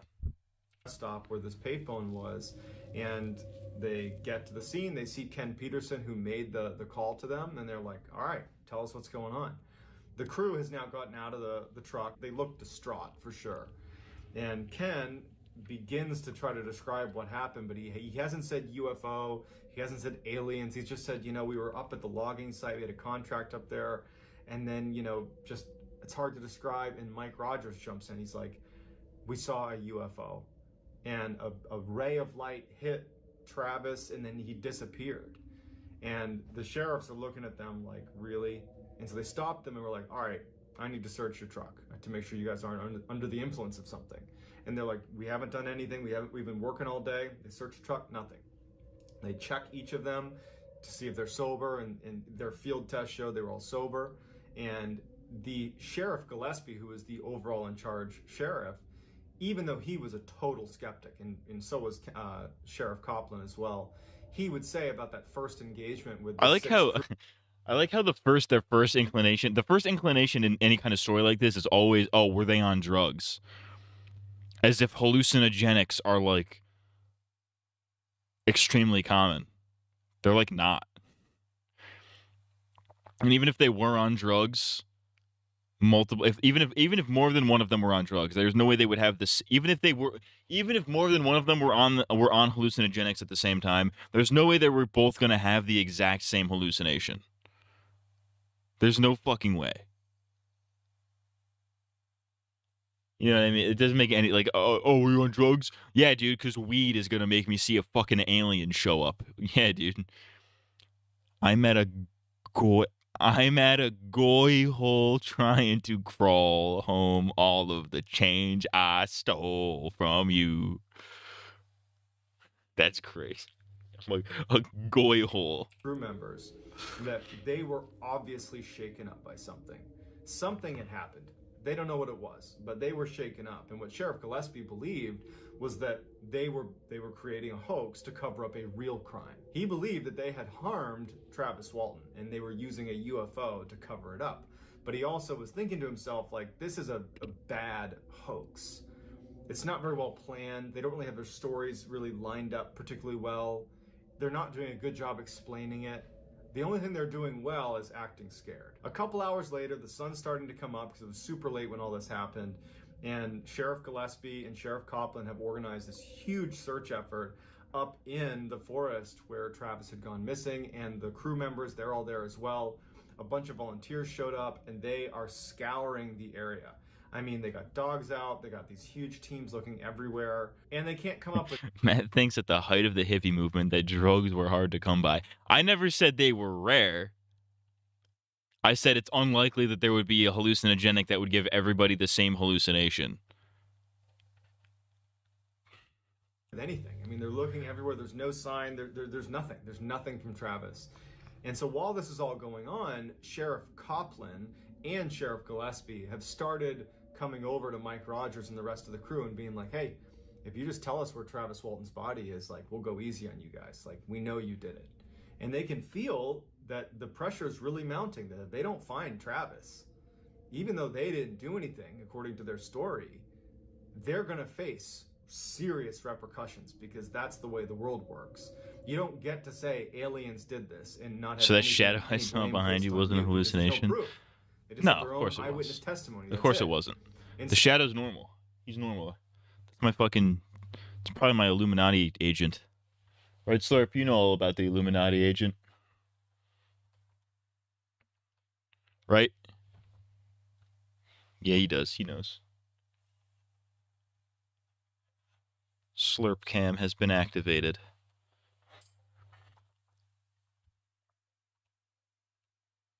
So the crew has started to become very worried about what's going to happen. They're worried about Travis, of course, but they're starting to see that, like, they're going to be prosecuted for this unless they find Travis. And so they're all very stressed out. And they noticed during the search, this first day of searching, that these three guys wearing red jackets had these tools that were scanning the ground, almost like a metal detector. And Mike Rogers, he was hoping that during this investigation that they would have people come out that were like paranormal investigators. I guess maybe he was naive to think that the police would actually do that. But he thought, you know, given the fact that we've all said this is a UFO that zapped Travis, who then disappeared, that they would have at least one person representing the kind of paranormal side of the investigation coming out. And so he sees these guys. What is a paranormal investigator going to do? Oh yeah, I'm a paranormal investigator. Oh, do you have like scientific skills that'll help you identify whether or not a UFO is actually here or not? No. No, but I read books about UFOs sometimes. It's like that's the level of fucking... in red with their special tools that seem like a metal detector, and his gut... It's radiation. It's probably a Geiger counter, right? So Mike goes over to them and he's like, hey, what are these tools you guys are doing? Like, what is this? Radiation. And they look at him and they're like, oh, well, this tests for radiation. We're scanning for radiation in the area. And he asked them, like, well, what group are you guys with? Are you with the sheriff's department? And they just didn't really answer him. They said, oh, you know, we're just checking for radiation in the area. That's just what we do. And Mike sees an opportunity because when that ship emitted that ray of light that ultimately blew Travis Walton 20 feet and then, you know, evaporated him or something, they were within range of that big ball of lightning, and they were very much in the kind of cone where, had there been radiation coming off of that ship, he believed that perhaps they would have been hit with it. And so he asked the guys with the red jackets on and their little radiation tools to scan the crew's jackets and bodies to see if they were radioactive. And so the crew comes over and they scan them, and there's no trace elements of radioactivity. Can we listen to Gadioactive real quick?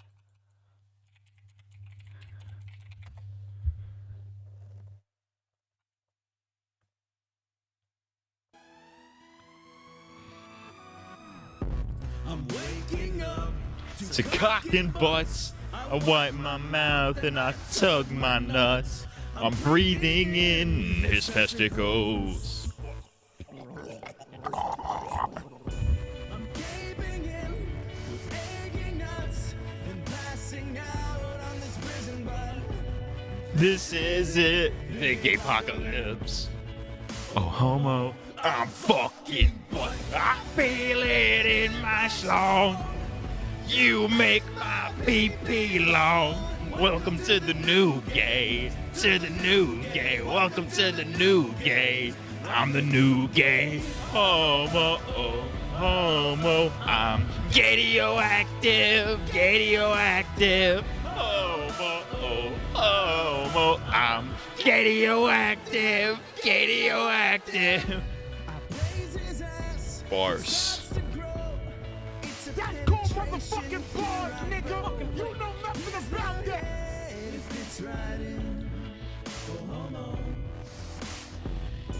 I'm spanking him, staring guts, and sucking dick till my head's concussed. This is it, the gay apocalypse. Oh, homo. I'm fucking butt.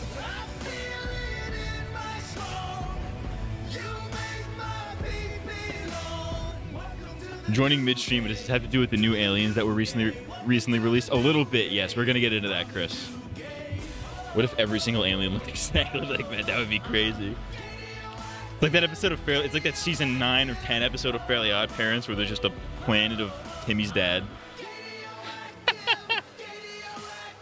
All systems gay. That's the best part.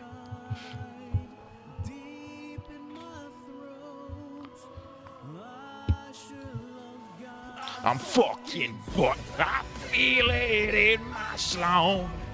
You make my pee-pee long. This is unironically better than the actual song. Imagine Dragons can suck my fucking... They can imagine dragging my nuts across their face.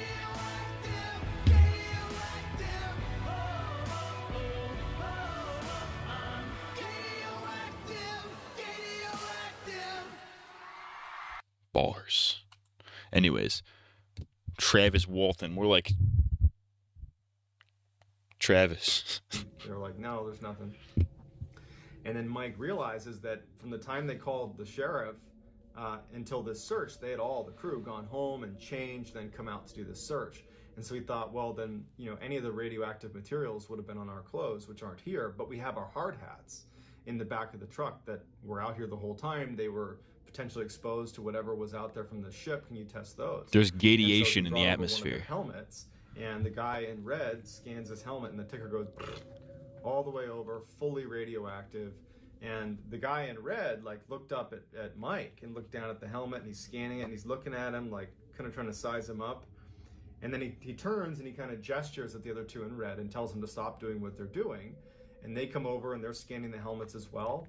And then without any indication of what the results were, what this meant, because Mike is kind of waiting for them to tell them what's going to happen, the guys in red just turn around and say, okay. And they just start walking away. And Mike... See, this is part of what is makes me believe this story less, is the fact that that was written like a movie scene. Like just imagine like the movie, like the Travis Walton movie, right? That scene would be played with like ominous music. You'd be like, wait a second here, partner. Let me tell you something with your machine right there. Why don't you scan this right here? Tell me if it's radioactive. And then like they scan it and they're like, so we're gonna need to deliberate over here. And then it's like a mystery. It's like a weird thing in the movie that just lets you know that something weird is going on. You know? If it was Travis Scott that this happened to in the 70s, they wouldn't have looked into this at all. It's the plight of being a black man in America. You guys remember Astroworld? Kill my fans, they all got trampled in the dust. Oopsie fam, lawyer up, it is a must. Save me, Samuel Walton. Samuel Walton, if you could hear me, please save me. Please save me, Samuel Walton. Make these people disappear, Wait, it was Samuel Walton. Mike's like, well, wait. This is a gay porn? What does this mean? And they don't turn around, and they just walk away from the search site. And so the other crew are watching this happen too. Tor is connected. I don't want Tor. Like Go fuck yourself. Right? Get them to come back, but they're not turning around. They're just leaving, and then they're gone.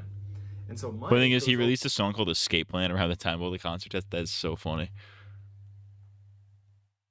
Oh, he's the owner of Walmart and Sam's Club. That's funny.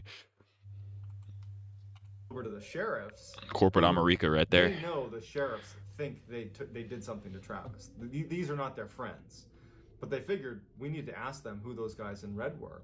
So they go over to Sheriff Gillespie and they're like, hey, who are those guys in red jackets with the radiation detectors?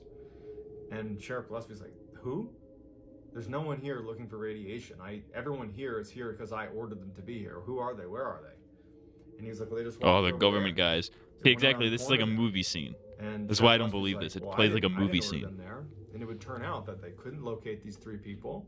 No one knew who they were. Mike went around and asked anybody who seemed like an authority figure if they knew who these people were. They asked people if they had interacted with them, and no one knew. So after this search that goes on for a couple of days, turns up nothing. There's no sign of Travis. The town of Snowflake, Arizona really turned on the 6 crew members. There's a town in Arizona where they don't get snow called Snowflake, Arizona. That makes sense.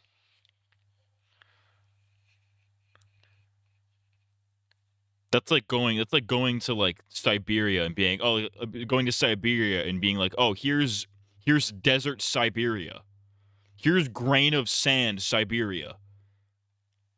He's probably embellishing the story a bit to make it more interesting. That's probably true, but like it's playing out like a movie scene. Everybody believed that they had done something to Travis. You know, that this UFO thing was a hoax and that they harmed Travis and they were using this as a cover-up. And the sheriff department, they really perpetuated that. They were pretty open about this is not a UFO situation. This is not an alien abduction. This is a missing person case. And frankly, we believe the UFO thing is a hoax. National and international media had picked this story up, and it became this massively viral story all over the world. And news media outlets are converging on Snowflake, Arizona, and they're inundating the sheriff's department with requests for more information about this alien abduction, and it's really frustrating the 2 sheriffs who were leading this investigation, Sheriff Gillespie and Sheriff Copland.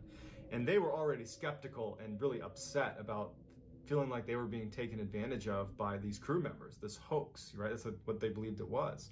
And so Sheriff Gillespie and Copland decide, you know what? We're going to just cut through all the BS here and we're going to make these boys take a lie detector test. So they go out and get one of the country's best polygraph examiners to come in and administer a lie detector. Speaking of polygraph, if somebody says polygraph, I think of Polygraph right now by the Spill Canvas. Banger. That's a fucking banger. Test on each of the 6 crew members. And so one by one over the course of the day, each crew member was tested for 2 hours, same questions, all centering on the criminal side, the kind of foul play angle for Travis Walton.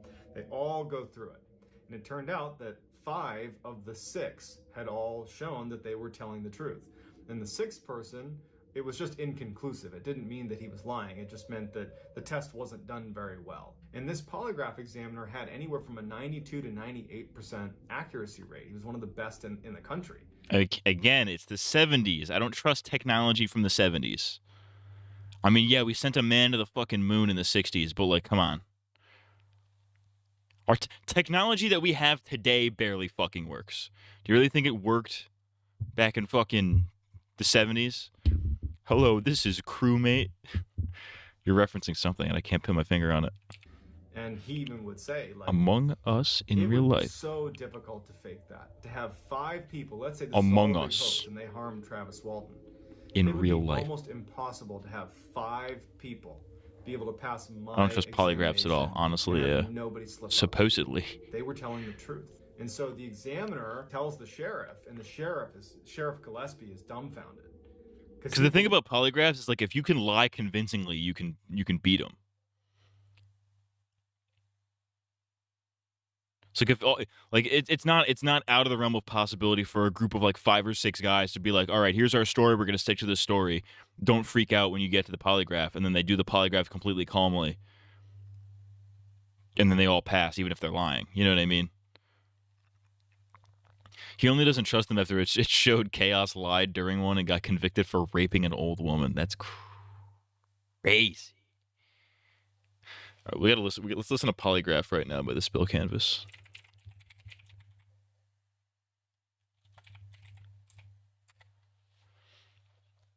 It's a fucking banger.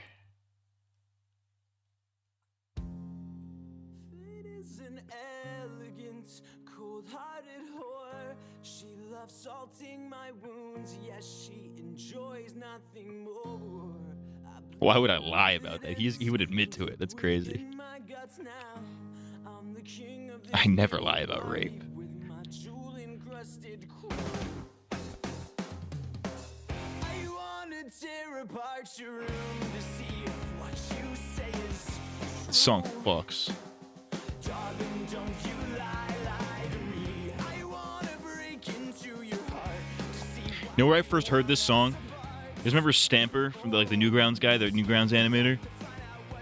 When he was on one of his schizophrenic fucking episodes, he posted a video of one of his friends doing a cover of this song, and I'm like, yo, that sounds awesome. And that video is nowhere to be seen anymore. You cannot find that video anywhere. Because he nuked his fucking channel, but he was deleting shit before he nuked his channel. So you cannot find it. Lost media. It's a banger. Believe that they were going to find out they were all lying and that this could just Because it was an Indian old woman. You had to lower your standards for once and we're embarrassed. Hello, I'm fucking Indian. Now, Please fuck me, I'm they're Indian. saying they're telling the truth. And so Detective Gillespie and his partner are like, now what do we do? And then 5 days after Travis's disappearance, Travis shows back up. During numerous interviews, Travis would say that he remembers waking up on a road and he didn't recognize where he was, but it was nighttime, it was raining, and he sensed a very bright light above him. And so as he's laying, he kind of turns his head to look up into the sky and he sees what looks like the underside of that ship, because he remembered how struck he was by the beauty of the kind of engineering underneath that disc UFO they saw in the forest. What if it was a dick It looked UFO? the same. His It was a vision big not fucking great. He's penis. looking That at would be he's pretty pretty funny. confident that's what he's looking at, and then it flies into the sky and it's gone, and he's left in total darkness on a road in some place he doesn't know. And he remembers standing up and feeling very weak and depleted and dehydrated, and he just knew that he had to get to civilization. He had to just go in a direction and find someone who could help him, because he was so weak and he would die out there if he didn't find someone who could help. And so he musters the strength to stand up and he starts kind of staggering down the road, and eventually through just adrenaline, he just starts running. And luckily he sees up ahead there is a rest stop, and at rest stops there's payphones, and he makes his way down and he goes to the payphone and he has change in his pocket still. He puts it in the payphone and he ends up calling his brother. And his brother he can't believe he's talking to Travis, because Travis is probably supposed to be dead at this point. He didn't believe it was Travis, but Travis just said to him over and over again, "It's me. They brought me back." And he tells him where he is, because now he recognizes that this rest stop is actually in Snowflake, Arizona. When his brother picks him up, Travis would say that he believed that this was just minutes after, the initial abduction. He didn't even know he had been abducted. This is like he's coming to and he's like, man, what happened? Like, I was just over at that clearing where I saw this ship and now I'm over here. Like, what am I doing here? And so Travis's brother is looking at him like, where have you been? We've been so worried about you for the past several days. And Travis, who was kind of almost catatonic, he's in shock. He doesn't know what's going on. He looks at his brother and he's like, what do you mean days? And his brother's like, you've been missing for 5 days. And so Travis would say that when he heard this news, this revelation that he had been missing for 5 days, it absolutely put him into shock. He was in a catatonic state where he just... That would be kind of crazy. I've said this before and I'll say it again. I do want to know what it's like to be in a coma. Because I like the premise of just 5 days have passed, but to me it felt like 2 minutes. Or not even. That'd be awesome if aliens were shaped like giant dicks. It'd be fucking awesome. Just giant peckers running around. They look like creepers from Minecraft. He couldn't make sense of it. What if So he just Minecraft sat creeper there was like a quietly. penis? His brother's looking at him, not really sure what to even ask. He asked a couple times what happened, and Travis just didn't answer. Gotta get to the He didn't aliens. know. He couldn't explain it. And so Travis's brother decides, instead of just immediately calling the police, I want to bring you to a hospital, because clearly that needs to happen. And frankly, with the media circus, as soon as they find out you're back, it's just going to be mayhem, and I want to make sure you're taken care of first. So he drives to Phoenix, Arizona, and he brings him to a hospital. And he asks the doctors to be discreet, and he has a doctor do an examination. The doctor knew who Travis Walton was, because he'd been following the news. And he's doing an examination of Travis, and he was malnourished, and he was tired, and looked very sick. but there was no physical wounds, with the exception of he had one puncture site in his arm, in the crook of his arm. Travis was not a drug user, so it wasn't like that was, you know, a mark from using drugs. It was a puncture site, and they assumed someone had recently put a needle in his arm. And also the doctor drug. One time at night, I looked over at a clock, and it was 11 p.m. When I looked back, when I looked back, I swear it was only like a couple minutes. It was 1 a.m. Weirdest experience of my life, not even exaggerating. That is crazy. Are you sure you didn't misread the 11 p.m.?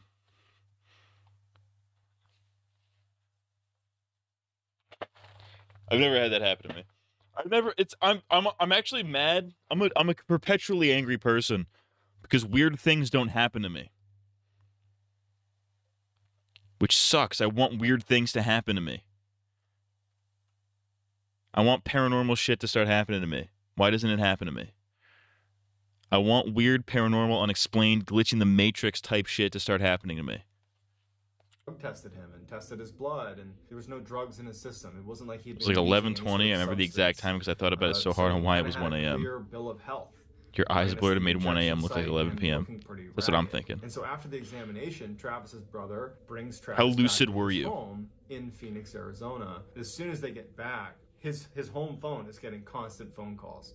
It had made its way to the sheriff's department back in Snowflake, Arizona, and they are nonstop calling Travis's brother. Like, hey, we hear he's back. We have to talk to him. We have to talk to him. Sheriff Gillespie, he drives all the way to Phoenix. He goes in and he sits down to talk to Travis. And Sheriff Gillespie would say that Travis looked like he was in shock. He looked like he had been through something traumatic. It did not seem like he was acting. And he starts asking Travis what happened. And Travis, he does mention the UFO. He mentions seeing this thing in a clearing. You know, he gets struck by some light. He doesn't know what it was. And then, you know, he's on the road 5 days later and he can't really make sense of what happened. He just didn't really know what happened over the 5 days. And finally, Sheriff Gillespie just kind of doesn't really give up. He's like, well, we have no way to arrest him. We have no proof of anything.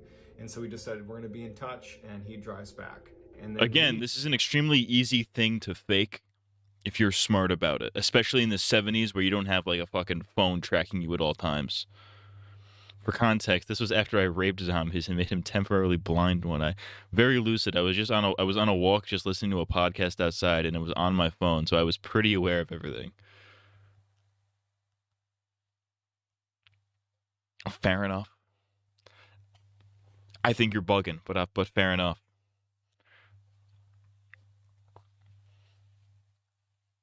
I want weird shit. Why doesn't weird shit happen to me? I want weird shit to happen to me.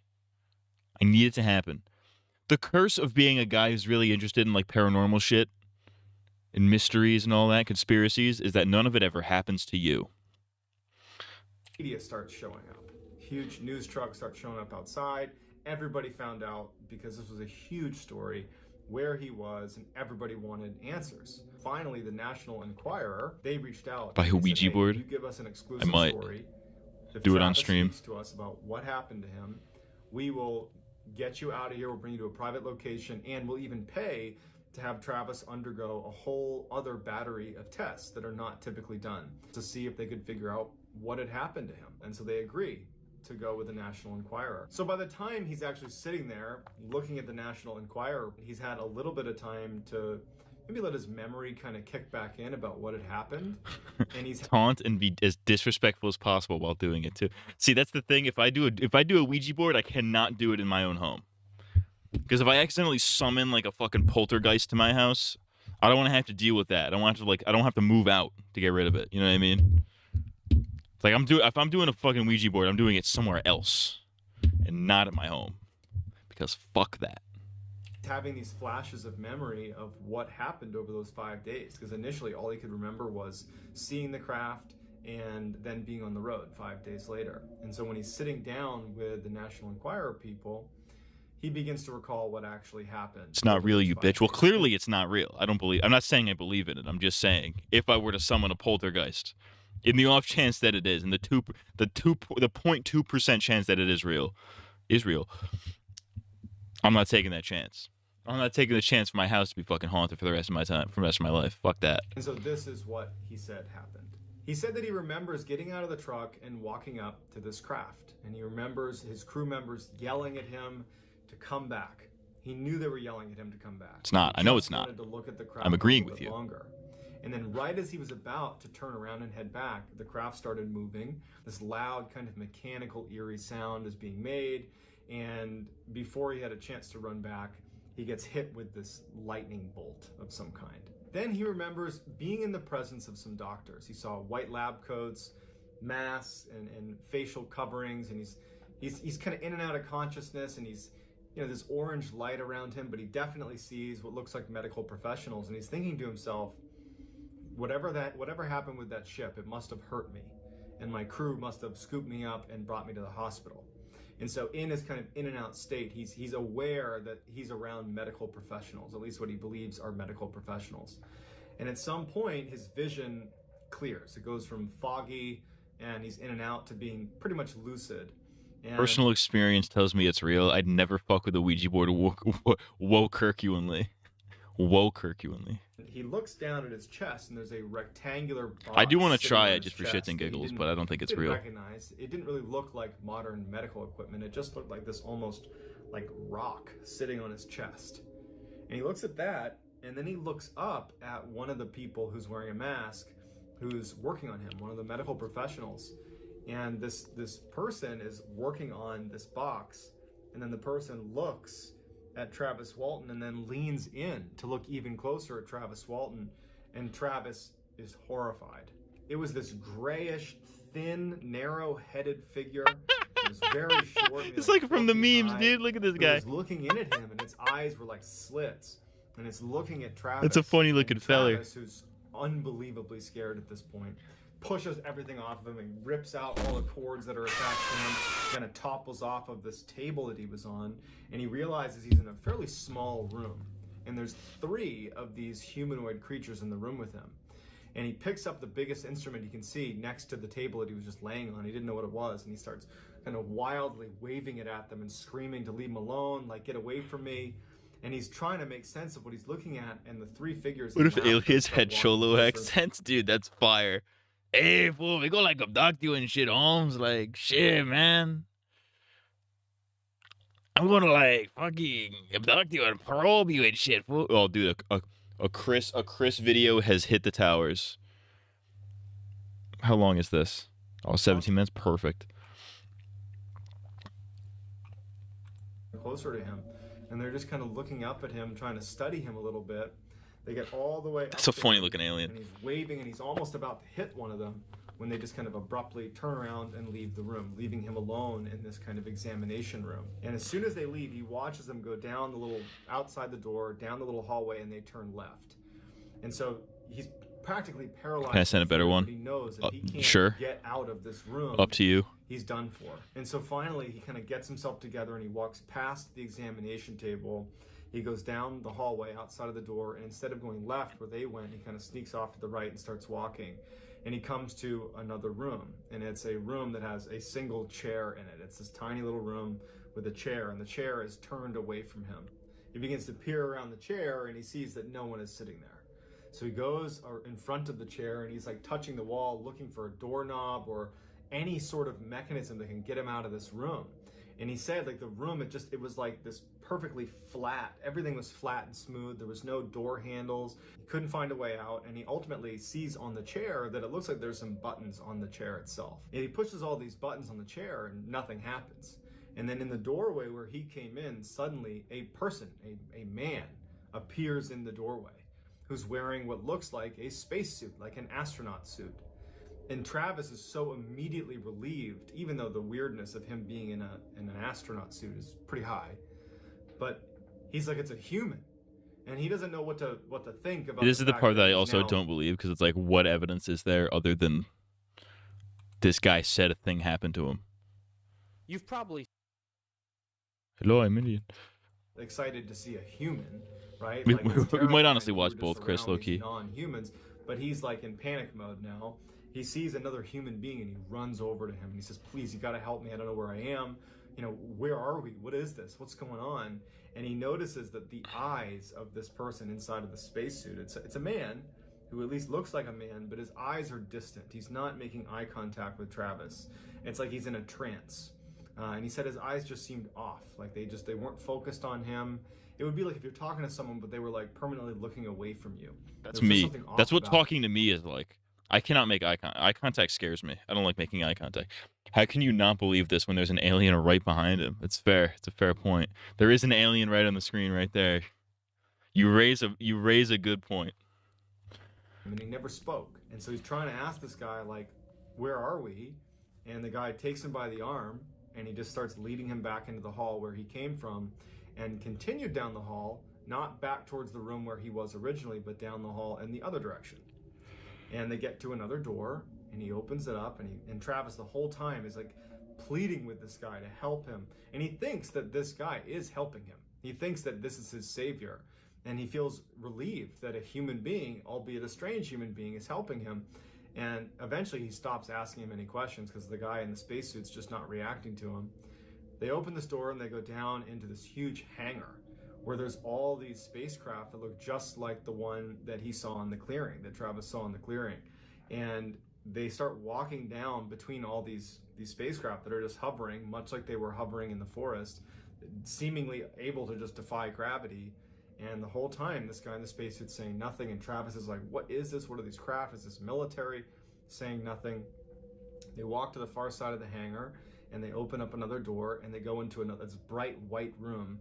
And there's 3 more human-like people with the strange eye thing going on in spacesuits that are standing there next to another medical table, and they're looking not at Travis, but their bodies are aimed in the direction of the door they came in through.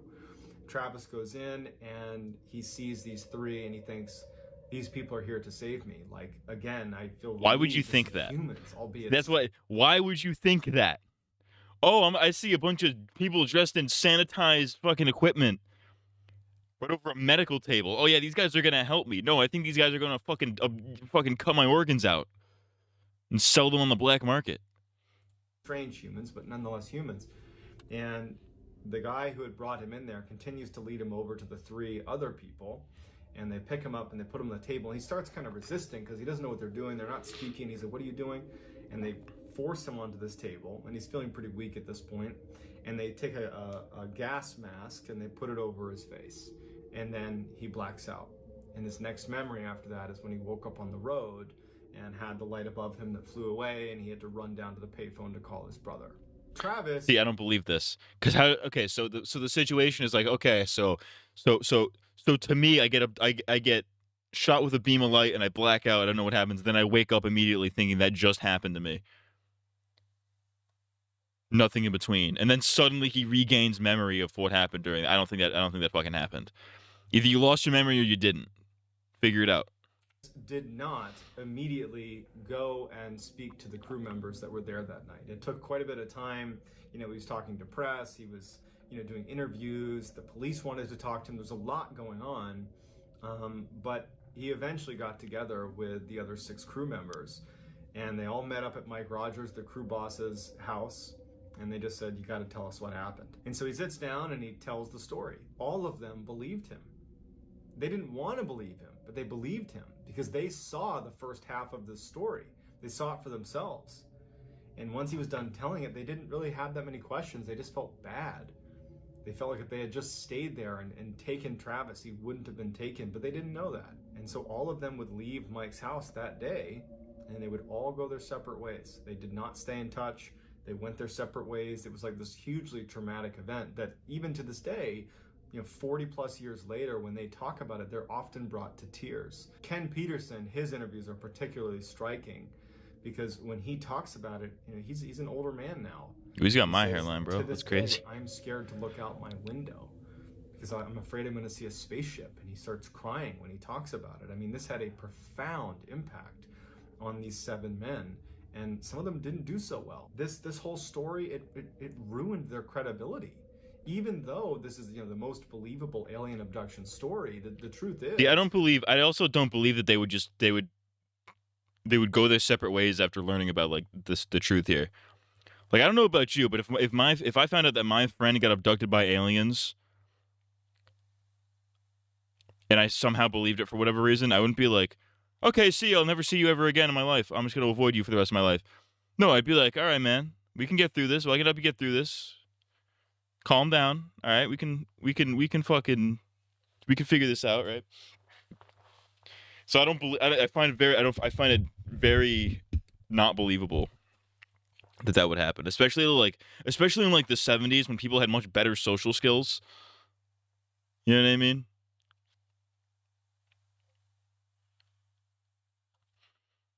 They put baby zombie Donald Trump in his stomach, who's lying dormant, waiting to burst through his stomach. I am waiting in Travis Walton's stomach. I would like to burst out of it and start the apocalypse. Do you think aliens ever target gay men, or is the whole point about anal probing is the idea of the beginning of something interesting?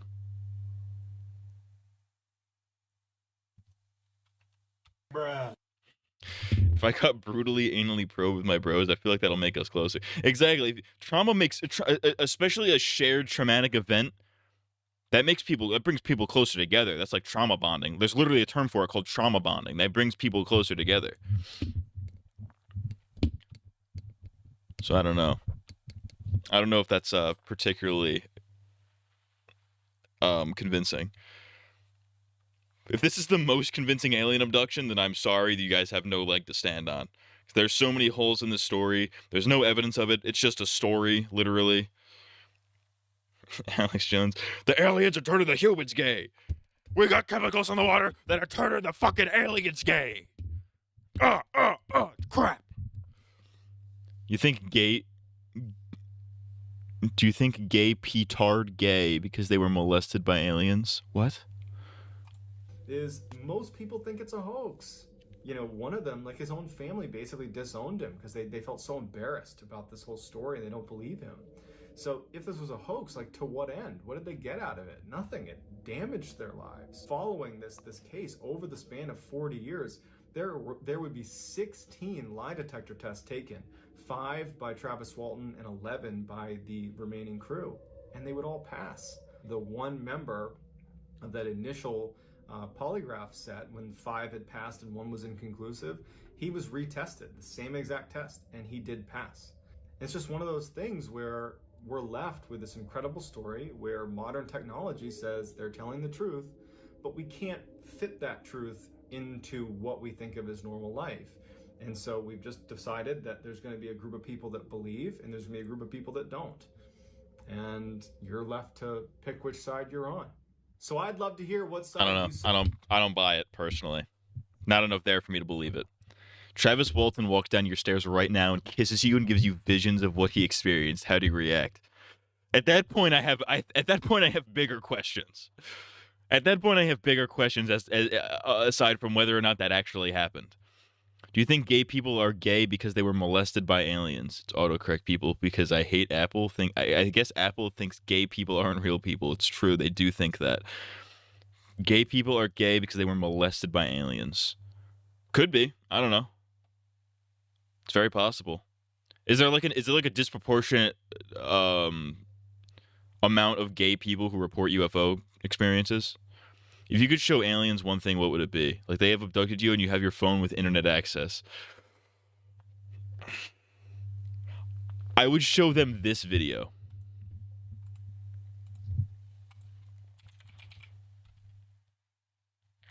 I would show them this video.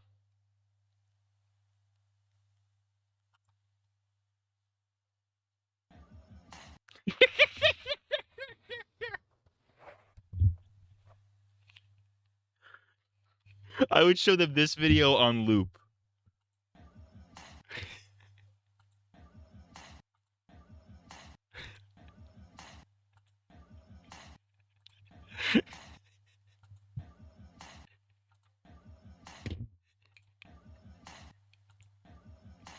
Just a horse falling off a bridge into water. So I want them to think what would happen. That's literally canon in Stranger Things with Will. Oh, yeah, he's gay. He got abducted, so he became gay. That's true. Can I tickle you? Pause. Yeah. Hang on, let me switch earbuds. Earbud swap.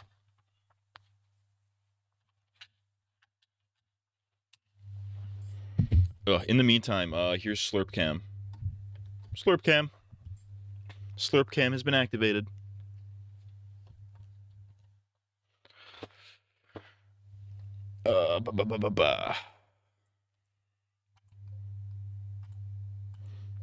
Matt likes seeing animals be brutally injured. Brutally. It's not true. It's not true at all. I love animals. But yeah, I would show aliens. That video. Horse falling into water. Maybe I'd show them this. Actually, this would be a good one. This would be a good one to show them.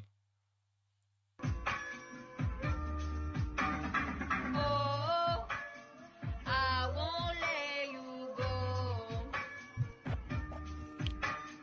Oh, I won't let you go. Speaking of aliens, have you seen that alien saying the N-word? That's a good one. You know what I would do? I would ask them.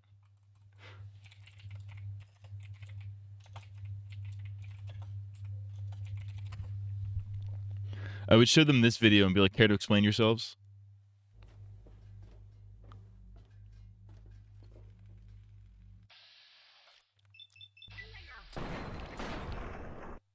Care to explain yourself?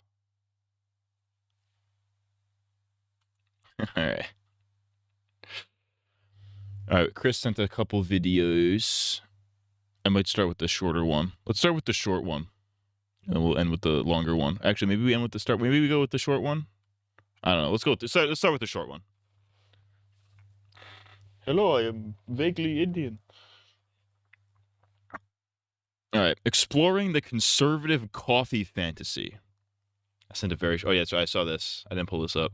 Man speaks about getting hypnotized. Speaks Martian. Look down, look down, sleep. That's it. Let it go. So in a moment, when I count to 3, Dark Shark, NASA is planning on going to Mars. And we've got you here, our first Martian, when I count to 3. It's 1, 2, 3. Just sit up, open your eyes.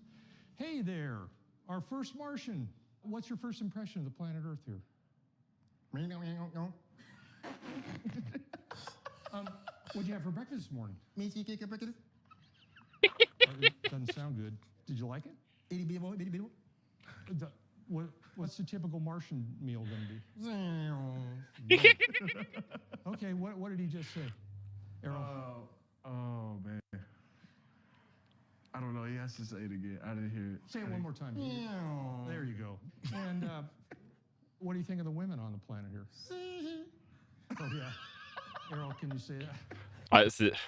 I don't believe in fucking hypnosis. That shit's not real. There's no way that shit's real. I want to get hypnotized just to see if it's real. There's no fucking way that's real. Anyways, exploring the conservative coffee fantasy. We've seen some comic like this floating around Facebook, usually reposted by your conservative aunt, or some sort of comedy sketch. I have seen these things posted. That video was real. No, it isn't. We sell coffee. Oh, that's what I want. Okay, so we have 3 different roasts. I don't want 3 different roasts. I just want coffee. What would you give me if I just asked for coffee? I wouldn't. I would describe the 3 different roasts. Today we're looking into... Right. My favorite twist on that is on the coffee joke is the movie Kicking and Screaming with Will Ferrell. Where he just kind of gives into it. He's like, "Can I just have like a regular coffee?" He's like, "We don't have that. We have I could give you what's the it's a half calf." He's like, "I could give you a half caffeinated, half decaffeinated coffee." He's like, "It's called a half calf." It's like a half calf. That's the whole bit. Speaking of nothing that has to do with anything I'm about to say, I can't believe Kumail Nanjiani is dead. Yeah, they killed Kumail Nanjiani is fucking dead. McLovin is dead. Seth Rogen dead. The black guy from Hot Tub Time Machine dead. Senorita, awesome. Shout out to Latinas. To the conservative coffee fantasy. This one joke in particular is really fascinating to me because it is so pervasive and yet it is completely detached from reality. I know exactly what you're talking about. A what? Large black coffee. Do you mean a venti? No, I mean a large. Take it from me, I understand that these are jokes, so exaggeration is to be expected, but there is also a clear social commentary underlying this joke that is criticizing an aspect of society that simply does not exist. It'd be like if I said something like, don't you hate it when you see Filipinos at the bar and they're always ordering gin and tonics? Can you look up Senorita Awesome? Cool if I could spell it. Senorita Awesome.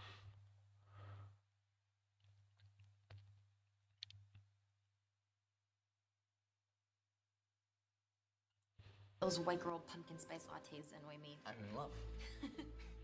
Name? Senorita Awesome. You got it. That's so fucking normie. I want to kill myself, actually. Shouts out to Scream Queens. Zombies knows what this is? You guys are gay. I know Chris is literally gay, but that's really gay. Joke doesn't make any sense because that is simply not a stereotype or cultural trend that exists.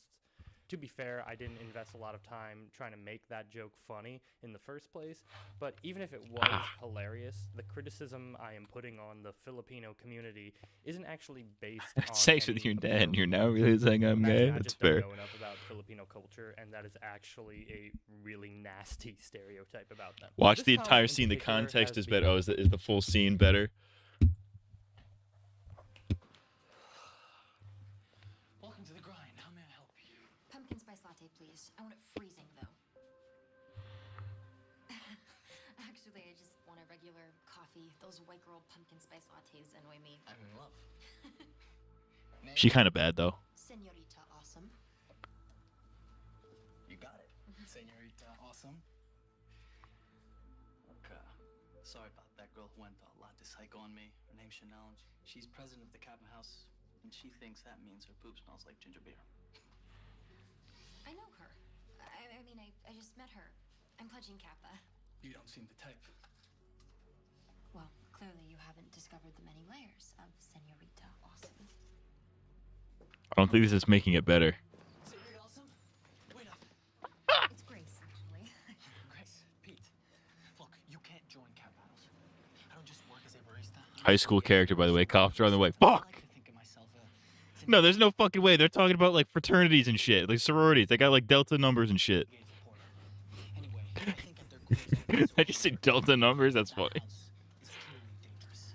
Excuse me, but I think you're getting a little too close to my new pledge, Mr. Convicted Sex Offender. Miss Bean, go organize the trash. I'm sorry, what is she talking about? Gay Jimmy Olsen over here got a little obsessed with me last year. I still have the 15,000 text messages he sent me. I had to get a restraining order. I was a freshman and I had a crush, okay? I tend to get a bit passionate about things. What the fuck is happening? You intentionally led me on. You kept acting like you liked me just so you could humiliate me. What was I supposed to do? True Tory was over. I was bored. Miss Bean! They're blocking my stream on YouTube for this, by the way.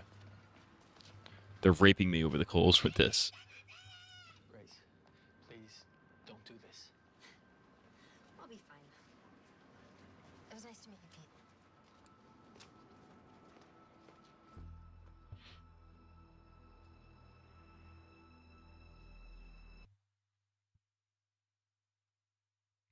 I don't think that made it better. I'm so have you ever worked retail or customer service? Have you ever been a boomer's op? I know I've been multiple to many. I have not, and I purposefully avoid it. You could have stopped like a minute ago. Well, you guys didn't stop me. You just said watch the full scene, so I did. Matt would lose his virginity to a woman that looks exactly like his mom. That's crazy. Not true though. You guys don't even know my type. Become the poster child for this sort of thing. I would generally file this under boomer humor. It is more than absolutely anything boomer else, humor. But there is an underlying conservative hue to this whole thing. The annoying, clueless barista with crazy hair and a nose ring. Type is while right, our you. hero Calm is down. Some type of soldier. It's completely irrelevant to the joke, but the artist felt the need to include this visual detail to the reader to let them know that he supports the troops. It is such Your a type is small obese yet and fat. No, critical it's not. detail that really gives a lot of insight into the artist's point of view. I did some digging and I found out that this artist, Jeff Bacon, was actually in the Navy and does a comic strip called Broadside that is centered around the Navy and military humor. So Merca. maybe that's supposed to be the context for this, but I don't know if Navy officers go to Bushwick coffee shops in full uniform. Maybe someone in the comments can correct me on what the protocol is for that sort of thing. Maybe I'm looking too deeply into it, but I do think the subtext is definitely, look at this real military man. He doesn't want any gay coffee. Now, I can't speak to Bacon's personal politics. I mean, let's be real. Gay coffee is probably better than regular coffee if you think about it. Gay people know how to make fucking coffee. Says me, guy who doesn't drink coffee. I just know a boomer has probably went home fuming about me doing my job and making a power fantasy about him dunking on me. That's powerful, actually, though. That's powerful. To have that power over somebody's mind is it's a powerful feeling. It's a powerful vibe. But no, I've never worked customer service or retail or anything like that. And I do that on purpose because I can't handle it. I can barely handle the social interactions that I usually have on a day-to-day basis, which is not very many because I work in a fucking lab.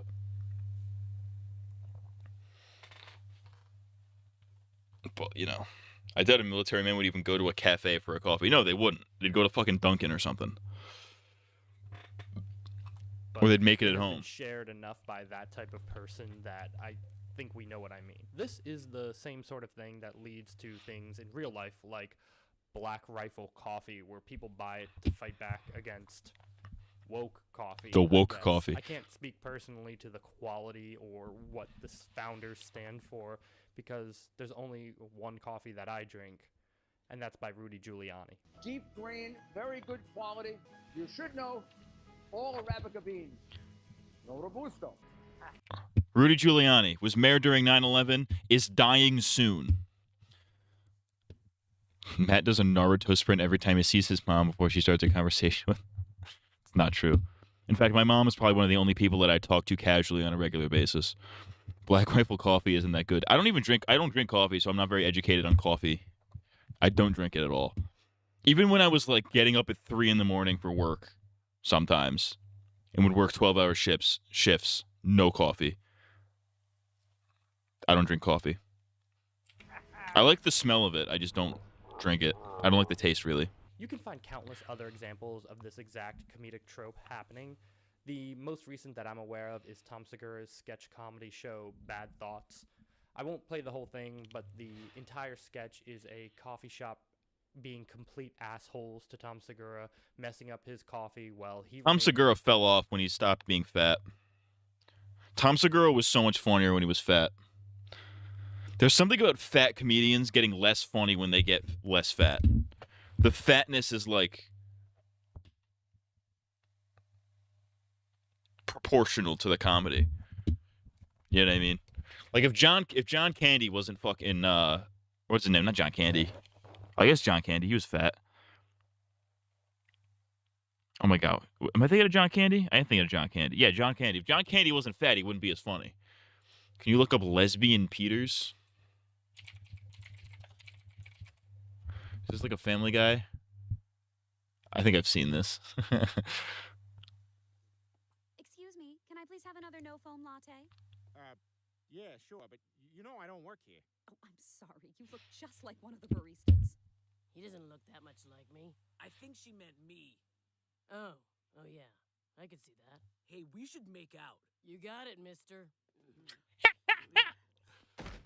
Baristas do be looking like that, though.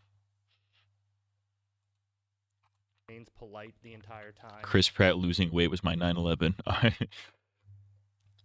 This is why I'm glad Stavros Halkias has committed to continuing to be fat, because that means he'll maintain his level of funny until he finally snaps and viciously murders the entire staff.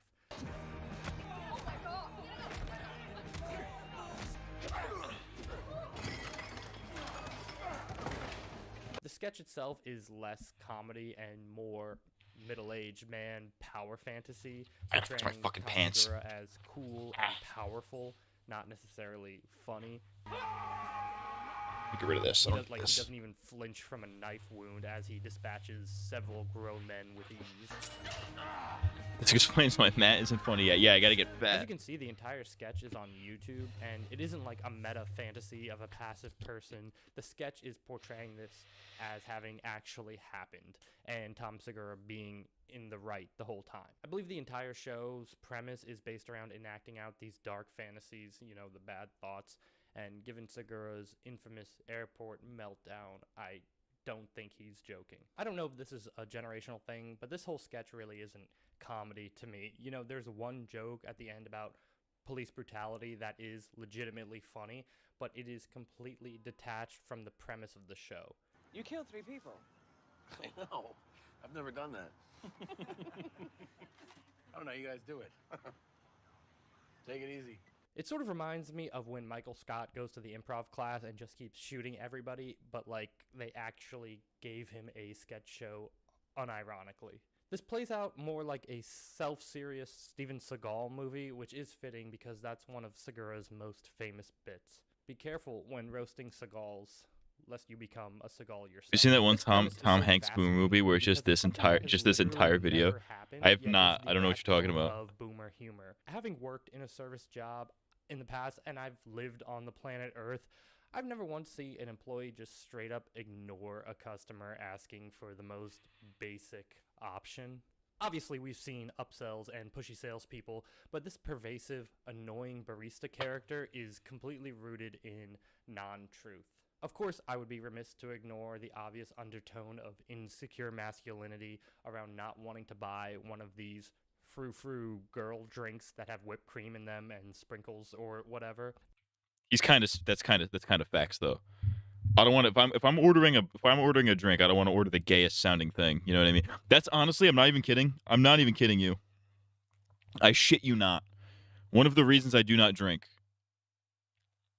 is because if I did, I wouldn't want to accidentally order something gay. You know what I mean? I don't know what drinks there are out there, but I don't want to ask for like the fucking, you know, something with a gay name, even if it's delicious. You know what I mean? The person who shares this type of... I don't want to get caught lacking. A profile picture of them in a pickup truck with Oakley shades and a perfectly manicured goatee. In recent years, the meme of the non-binary barista has broken through to the mainstream and has become a pretty standardized stereotype in modern culture. You can expect your coffee to taste better if your barista looks like that. But these memes predate before people use phrases like non-binary and opted to just call them... Matt eats a banana with a fork. Bold of you to assume. Well, I mean, yes, because that's phallic. I don't want to put anything phallic near my. I did a bit on a stream a long time ago. Chris might remember this. I don't remember if he was here for this. It was an old stream I did a long time ago, years ago. It was like in the summer, so I was eating a popsicle. And I was like, oh, I'm going to put it in my mouth. I'm like, just kidding, you fucking idiots. And I started cutting it with a knife. I'm like, you guys think I put anything phallic near my mouth? I cut it with a knife and started eating it as a joke. You wouldn't want a Rooty Tooty Fresh and Fruity? No, I would not, because that's gay. You'll be fine. No one cares about you. That's empowering, low key.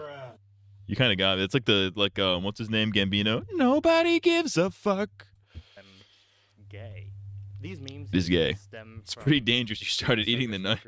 As less than just munch the knife. Bullshit desk jockey job they have, so they have the right to talk down to them. Based on the stereotype that service workers are basically brainless drones, unable to carry out any simple tasks like giving our macho man his black coffee. Ooh, the macho man. To a place that sells girly drinks when he could get black coffee literally anywhere, let alone make it at home. I feel like most people in America do tend to become more conservative as they grow older. It's true. And generally begin to despise the youth that replace them. So they are set in their ways. Black coffee never went away. It was never taken from us, yet conservatives continue to pretend that drinking black coffee is some sort of dying breed of person from a time when men were men. When I was your age, our coffee was black and our water fountains were white. So what do you think? Hey, yo, pause. Hey, yo, calm down. It's gotta be racist. There's no way. Yeah, this has the same energy to me as like the war on Christmas, where it's like, oh, you can't even say Merry Christmas anymore. It's like, yeah, you can. Nobody gives a shit. Say it, don't say it. Nobody cares. Literally nobody cares. Same thing with like fucking, oh, they're trying to take away our black coffee. No, they're not. Just order a black coffee. And for enjoying your coffee, let me know what you think in the comments. And what? Let's read the comments real quick. I love this joke because absolutely no food service worker would go out of their way to do more work than they needed to do. Real shit. I love going to work and doing the absolute bare minimum. Honestly, I do less than the bare minimum, but they can't fire me because I'm too good at my job. So, by doing less than the bare minimum. I also feel there's an underlying tone of the world is too complicated. I want to ignore that and pretend everything has simple explanations, which is very on brand for conservatives. Yeah, the world's a lot more complicated than they make it out to be.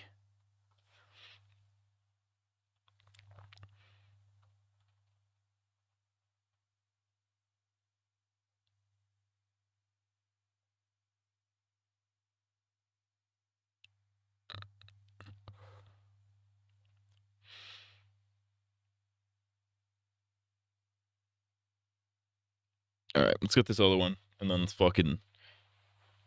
Time is it? It's 2 a.m. It's 2 in the goddamn morning. It's 2 a.m. in the morning. I'm fucking gay for the whores, and I'm sucking on penis and men. Bars. That's called motherfucking bars, nigga. You know nothing about that. All right. When the rich get exposed pretending to be poor. Real shit. Let's learn about the fucking weed lady. To the economic crash during the pandemic, a millionaire named Mike Black decided to try and prove that with a bit of hard work and determination, anyone Why is his name Black if he's white? Look at him. $1 million from nothing in the span of just 12 months. He was so sure of his idea that he willingly volunteered for the experiment. It was a harrowing endeavor, but one he was willing to spare no expense on. He gave up his car, his house, and all of his money and cut off communication with all he knew before heading to the streets with only his phone and a camera crew to document his journey. After 10 months of building himself up, an autoimmune disease and his father's deteriorating health brought a premature end to the experiment, during which Black had only made $64,000. He was nowhere near his initial goal, but he didn't consider it a failure. But those who watched his journey had a different opinion. They weren't happy with how he had handled this whole experiment, with many being quick to point out that Black had given himself an unfair advantage by starting with a phone, and that he could always opt out and take care of himself with no hassle. Something that regular people just couldn't do. It became infamous online, and this little experiment became a prime example of just how poorly wealthy people understand the pay gap between them and the poor. Being poor is one of the most stressful things a person can ever experience, and often forces them into a lifestyle for survival. So when people treat the poor like they have an easy solution to their economic problems, or being poor is just a fun new experience, it's never taken well by the public. As the wealth gap has grown, average people no longer enjoy watching the flashy lifestyles of celebrities and influencers the way they used to. The hyper-consumerism has become less of a future to aspire to and more of a reminder of how much the upper class can and will waste while everyone else struggles to make ends meet. It felt like a slap in the face. And as people's growing disinterest in wealthy lifestyles grows, celebrities began taking notice. Yeah, dude, fuck rich people, man. Fuck rich people. If you got money and you ain't me, go fuck yourself. Granted, I'm in a pretty good situation financially, as in I make money but don't have to spend a whole lot of it. So, white privilege, Caucasoid privilege. They were the same as anyone else, and they too faced the same struggles. The struggles of the working class. But what they hadn't anticipated was how poorly people would respond to this. One of the most notable examples occurred in early 2017, when the Kardashian West family decided to have a photo shoot. But before we continue, I want to talk to you about our video sponsor. Eat a dick. So you can use all around geography, colors, and as former couple. I will say, there is something appealing about being poor as shit. Because you know all the stories you hear about being like, oh, I was when I was in my early 20s and poor. It was like a struggle, but it's kind of like there's interesting stuff that happens. You know what I mean? It feels like it's a gateway for interesting stuff to happen. That's obviously not to discount, like, you know, the people who struggle financially and shit, but, like, it builds character. that us fucking white privileged Caucasoids don't have. Shout out to Whitey. Their children are posed inside a middle-class home, wearing simple clothes while enjoying a romanticized version of a suburban lifestyle. While these photos were taken a few months after Kim was robbed and led many to suspect that the shoot was an attempt to downplay the Who was in Paris though? flashiness of her true lifestyle to avoid a repeat incident, people found the shoot in poor taste. The Kardashians earned fame through their flashy, over-dramatized, ridiculous lifestyle. A lifestyle of Let's not forget, you know, Kim Kardashian got fucked on video. That was a pretty big part of it. being a trust fund kid. It's all they've ever known. So to see them wearing something simple in a grainy photo felt less artistic and more like the family was mocking the people that watched their content. It didn't help that shortly after this photo shoot, she went straight back to posting her glamorous lifestyle, though admittedly not as speedily as she was before, making sure to have left a location before posting a story or photo so more dangerous fans wouldn't track her every move. The Kardashian West weren't the first celebrity couple to do this. Angelina Jolie and Brad Pitt, Justin Hailey Bieber, and Dylan Sprouse and Barbara Palvin all had similar photo shoots in 2005 and 2019, respectively. And people were equally critical for various different reasons, from the celebrities treating their audience's lives like a fun cosplay that they could step into for a few hours. That to is, them yeah, that's commenting fucked how up. Marriage was difficult only 1 month in the Bieber's case. However, none of this tops Jennifer Lopez's attempts to stay relevant. Shout out She J-Lo. began her climb to fame in the early 2000s, and while she was beloved by many, she was never particularly relatable. Even in the early days of her career, when she insisted that she was still Jenny from the block, people only ever saw her as a glamour girl, fully engrossed in Hollywood, but they didn't particularly mind that. But when she started trying to portray herself as someone tied to her parent roots in the Bronx, I used to live here. I used to live here. people began to have a problem with her. Lopez only doubled down on her attempts to portray herself as anything but a benefactor of fame, and it backfired catastrophically. This year alone, she's seen failure after failure, with her comeback album This Is Me Now barely hitting the top 200 and doing even worse as a musical film adaptation. Her behind-the-scenes documentary of the film did even worse and was more awkward than anything else. You can't help but actually feel a little bit sorry for Ben Affleck in some moments. Things got so bad for J-Lo that she had to rebrand her North American tour to her greatest hits because it wasn't getting enough sales. That's crazy. That's crazy. Your new album sucks so hard you got to resort back to the hits. That's an automatic L. Then she just ended up cancelling the entire thing. Oh. She claims it was just to spend time with her children, friends, That's and rough. family. That's These rough for celebrities J-Lo. seem It's to not doing realize good for how J-Lo much right now. tone deaf their attempts to blend in are. No Worse, amount they of do a throwing great ass job can of help. highlighting just how separated they are from their audiences. And it's not just an issue that lies with celebrities. Numerous brands and influencers have done similar things. Balenciaga famously released the distressed Paris sneaker, a $1,850 pair of shoes reminiscent of what a homeless person might have to wear because they have access to nothing else. It's like their wealth has made them completely blind to the reality of what they're actually doing. A sentiment particularly true of 20-something-year-olds living off of their parents' money with no clue what their purpose in life is. Of course, this is fairly harmless in the grand scheme of things, and nothing really to shame. Imagine buying It is that. the shame of the Trustafarians, deliberately dressed in overpriced homeless-looking clothes or stereotypically indigenous clothing to play themselves off as members of a notably poor, oppressed social class, do copious amounts of drugs, and then spending their days preaching this woke enlightenment they receive or tripping to anyone willing to listen on social media. The worst part about their lifestyle is that while living on the streets with people who were clearly struggling far more than they were, Trustafarians often take advantage of the generosity of these poor people, knowing full well that they still had direct access to their parents' money and didn't have to worry about where they would sleep or when they would get their next meal. It's particularly bad in places like Vietnam, where you see these Welcome to rich Vietnam. kids going on holidays and then doing a thing called backpacking,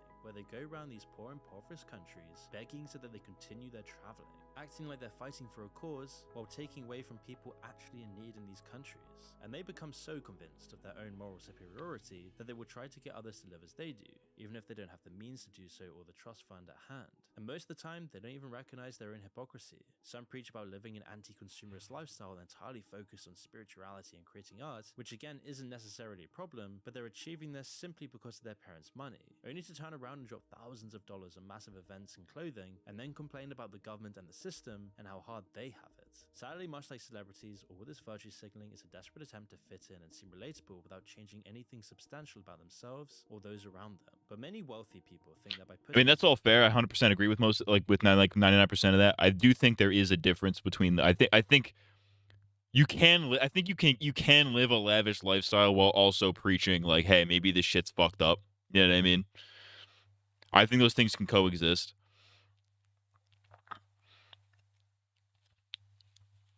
You know what I mean? Like, yeah, like you could be like, oh yeah, I'm rich, but like I also would like to advocate for people to not be fucking homeless. You know what I mean? Like that's I feel like those two things can be entirely those things can coexist, you know? On the same level as regular people, or rather as the portrayals of regular people they see in the media, they'll gain empathy and maintain a status of relevancy. Most of the time, it's very easy for audiences to see past the facade, and any attempt at defense just backfires in their faces. Sam doesn't need the money to buy a Lamborghini or to buy a Rolex or to impress his friends. In fact, his car is a Toyota Corolla. Hold on, where's your car? It's that one there. They don't make anything easy for themselves by glamorizing stereotypically poor lifestyles. A classic example of classy if you're rich, trashy if you're poor. Hashtag van life. A trend chock full of young Hell yeah, dude. If I wanted to end up chopped up into pieces in the middle of the fucking Arizona desert, I'd go hashtag van. I'd be a woman living hashtag van life. Who sold most of what they had to buy a van, refurnish it, and travel the world, all without the constraints of the materialist world, which sounds absolutely amazing. It's a I will say van life does sound kind of appealing. Like, as long as I could have a gaming PC in there, I'm cool. I'm chill. I'm chill with hashtag van life. Really inspiring and amazingly cool. I would be 100% down with the van life. You want to be a part of it. Live on the road and be carefree. And while it's nice to watch conventionally attractive couples enjoy adventures on the road wherever they go, many of these videos are complete fabrications of the truth. Oh, 100%, obviously. Obviously, they're not real. Any social media platform and find it full of people loving life on the road, a significantly higher portion of people live a very different kind of van life. While trending couples usually choose to live in a van to go on adventures, many people living in their vehicles did not have the luxury of that choice. They were forced to make the lifestyle It's true. because they could no longer afford their rent and had no Would need a gaming PC. Well, yeah, I gotta make videos on the fucking road. I can't just live hashtag van life without getting fucking paid. Turn. They're not enjoying life on the road and traveling from exotic destination to exotic destination. They're just trying to survive with what they have. And unfortunately, sometimes the van lifer influences make life a lot more difficult for those who are surviving by the skin of their teeth. As the trend became more popular, people soon found their little towns overrun by van lifers, hoping for a new and interesting experience. Whilst at first, Gen Z or the millennials have reinvented trailer parks. Nice to see the quiet little spots getting some appreciation at first, it soon turned into a nightmare. Many van lifers were prone to leaving a massive mess behind once they were done taking their pictures, leading to far too many examples of once beautiful areas getting trashed with excrement, toilet paper, and other garbage. And it wasn't just the picturesque locations either. Several parking lots befell a similar fate. This mistreatment of public and private spaces often forced those running the areas to ban overnight stays, meaning that well-meaning people living on the road were forced to drive even further to find a free place to stay or risk paying a hefty overnight fee. People living in their cars usually can't really afford to go much further than work if they have work, and their overnight parking spot or shopping center that lets them take refuge in their parking lot. So when others start to misuse these public spaces by leaving them in such a poor state, it only compounds the negative effects on everyone else who has no option but to be in the situation. I see the vision. Is that some of these van lifers I agree. are so consumed with their social media presence that they often miss out on the very sights they left their conventional lives to see. They've got the pretty van and the picturesque moment on their Instagram, but because they're too busy trying to show the view to everyone else, they never actually fully immerse themselves in the experience at all. And it's this quest for relevancy that completely... I mean, I kind of like half agree. I think that's very like it's kind of a boomer criticism. Like, oh, they're too busy looking at screens to appreciate what's in front of them in real life. It's like I think you can do both things. Like I think you can enjoy a nice picturesque view while also taking a picture and putting it on Instagram. Those two things can both exist. You know what I mean? I think it's a bit of a boomer criticism, but otherwise, I've agreed with this so far. The point of van life in the first place, and billionaires make similar attempts to appear relatable, but they do it for very different reasons and often with slightly better execution. While celebrities entrust Trustafarians do a lousy job of hiding their wealth behind expensive depictions of poverty, billionaires have developed... Billionaires. These are the guys we need to kill, by the way. That and all the fucking pedophiles running the government.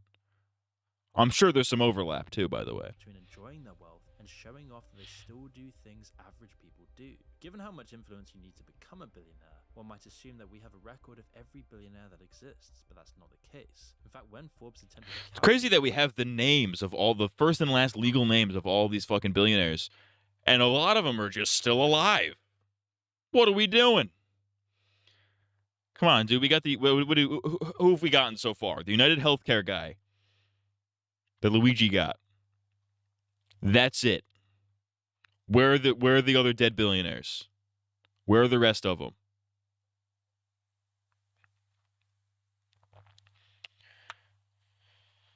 We need to do something about them. How many billionaires there are in the world, they really couldn't. While all the power and influence definitely pull people into the limelight, they're also excellent tools for keeping them out of it, especially if said people want to enjoy their wealth and the luxuries that come with it in peace. Many lessons. Why do you need a house that big? Staying under the radar and enjoying life, which makes a lot of sense. In fact, if you're not a celebrity or the founder of a household name, it's really quite easy to keep out of the public eye. You've just got to pay off the right people. But this begs the question, if most billionaires can hide with such ease, why don't all billionaires just do this exact same thing, rather than having millions of people scrutinizing their every move wherever they go? Well, the short answer is marketing. For billionaires like Elon Musk and Mark Zuckerberg, showing off their success is one of the key ways they draw investors to their businesses. By living a lavish lifestyle, they're not only showing potential investors all they could be privy to, but also proving how good they are at I need to see Elon. I need to see Elon fucking incapacitated on the floor being pissed on. I need to see that. That would be really funny. In other words, investors see a clear opportunity to make bank if they believe in the founder and their origin story. However, there's much more to getting investors than just showing off what they're capable of. Billionaires also need to prove they're actually good at managing both their personal and business income. A study conducted by the National Bureau of Economic Research in 2012 found that CEOs who were quicker to spend their money were often more likely to be guilty of fraud or more concerned about increasing their personal income. On paper, a group of rich Western kids volunteering to help out a community in a developing country doesn't seem like a bad idea. I don't even know what this is. Country while also learning about the culture and doing their part to make a few people's lives a little bit better, building them new spaces, bringing them gifts, and teaching them a language they don't have a complete grasp of. America. Unfortunately, while these trips can be excellent teaching moments for privileged kids, they end up doing way more harm to their local communities than people actually realize. While volunteers may feel good about helping to change the lives of a few helpless individuals, many host communities often suffer for it. These volunteer programs, which given the nature of the experience, quickly earn the name voluntourism, not only make a spectacle of poverty to inflate the kids' sense of importance, but hinder any attempts their host community makes at improving their living situation. Most volunteers participating in these programs are fresh out of college and have no idea how to teach English to a group of kids who don't understand the language, much less lay a brick. While they might mean well and are happy to provide free labor, they're taking work opportunities from local laborers, and most of what they do is so bad it has to be redone. In 2014, a woman named Pippa Biddle went viral after she told the story of how she and her Can instantly tell she's British, because why the fuck would you be American named Pippa? fellow voluntourists were, quote, so bad at the most basic construction work that each night the men had to take down the structurally unsound bricks that we had laid to rebuild the structure. Unfortunately, voluntourism programs care about making a profit more than they care about contributing to the local economy. The crux of my experience was that I realized while I was there, while we were trying to build this library, How are you not British? the work we'd been doing was being redone while we were Why aren't you British? in such a way that we would not be aware. A terrible reality that gets worse when you realize that in many cases these programs have brought local economies to a dead halt. The communities have become so reliant on foreign aid and short-term volunteers that they no longer support local businesses. Because why buy new things when a group of foreigners is just going to bring you everything you need? In some areas, the effects of these programs have become so bad that some communities refuse and even ban international volunteers. They're not interested in an experience more focused on making volunteers feel morally superior than actually trying to help the community. Sadly, economic damage is not even the worst part of voluntourism. When you look through photos of these programs, one of the most popular activities is interacting with orphans. You often see smiling kids hanging out with a bunch of volunteers and teaching them how to dance, or hear testimonies of how much these children enjoyed the visit from these volunteers. Everything seems great, and whilst these pictures and testimonies look really wholesome and sweet, and pull at the heartstrings of others, they're hiding quite a dark reality. Children are usually scared of strangers. It's a normal psychological result of encountering something unfamiliar, and is often encouraged by parents to keep them safe. However, the children living in voluntourism-frequented orphanages are incredibly affectionate. They will cling to new volunteers the second they're introduced. Studies by child psychologists in South Africa of orphan children exposed to a revolving door of foreigners might be hyper-affectionate because they are constantly forming bonds with outsiders who, inevitably, abandon them. While it makes for some lovely Instagram photos, this clinginess is an unfortunate result of these kids forming a bond with the volunteers. You're from who abandon Africa. them a few weeks later. I have a trauma bond with a volunteer man. I am a Nigerian child. I am a 4-year-old Nigerian child. We all sound like this in Nigeria. Just in time for the new group of volunteers. Have I showed you guys the video? Have I shown you guys this?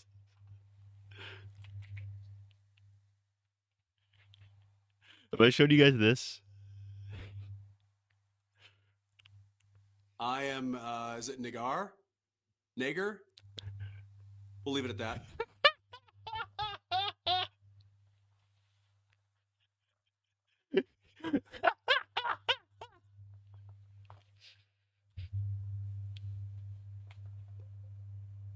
I am, is it Nagar? Nager? We'll leave it at that. We'll leave it at that. Talking to young people that have grown up in orphanages and been on the other side of this volunteerism experience, that they have intense feelings of abandonment and shame, and they are constantly exposed to this stream of well-intentioned visitors that want to interact with them. The worst part about the whole situation, besides the psychological damage these children will be carrying into adulthood, is that 90% of the children in these orphanages have living parents and are separated from their families, so that volunteers can brag about the fact that they volunteered in an impoverished community and were loved by their kids. The funny thing about all the wanting to make a difference by improving the lives of others and getting a first-hand experience of the struggle talk is that there are plenty of opportunities for people to apply to domestic programs, to help the homeless, the people struggling in your own country. But most of the time, people don't want to do that. Yeah, it does look better on like a resume or whatever to be like, oh yeah, I helped a bunch of African children. You know what I mean? I see the vision. To have some understanding of what you're doing before you can volunteer domestically, a luxury not usually afforded to developing countries. The large reason is that going to a foreign country to help the needing looks significantly more generous and unselfish because it makes volunteers look like they're willing to give up the luxuries of home to deal with the struggles that come with living in a developing country. At the end of the day, being a tourist is significantly more helpful to these countries as you're actually contributing to the economy and enabling families to provide their children with an education. By spending money in a way that supports the local economy, tourists can make a huge difference while experiencing a new culture and environment, just as volunteerism advertises. Real shit. If you enjoyed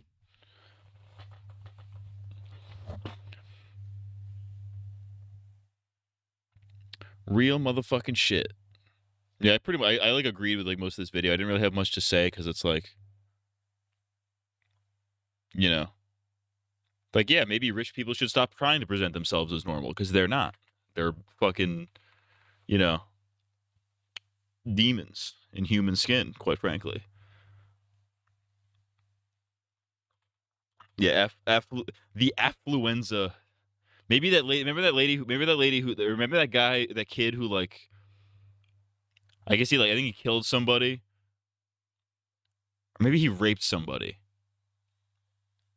I don't remember who it was, but the mom was like, "Listen, you should let my son off on these charges because he has affluenza. He's too affluent to know the difference between right from wrong." It's like, that's fucking retarded, but maybe there is like a 2% point to that.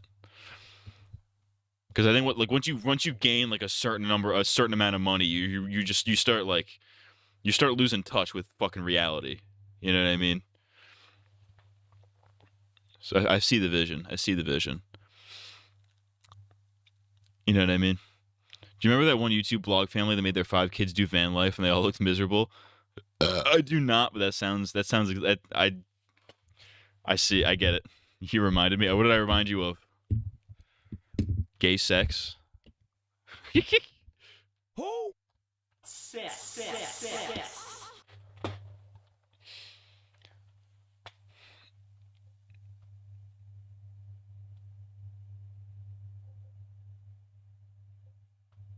The rich and famous cannot exist without the poor. Exactly. This is why we need to take down the bourgeoisie. And yeah, I said it. I pronounced it bourgeoisie. What are you gonna do about it?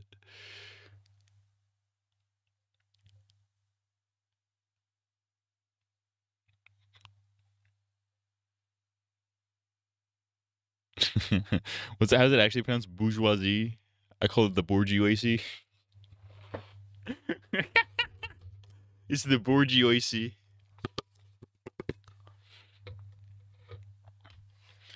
Let's watch another meme with the N-word in it.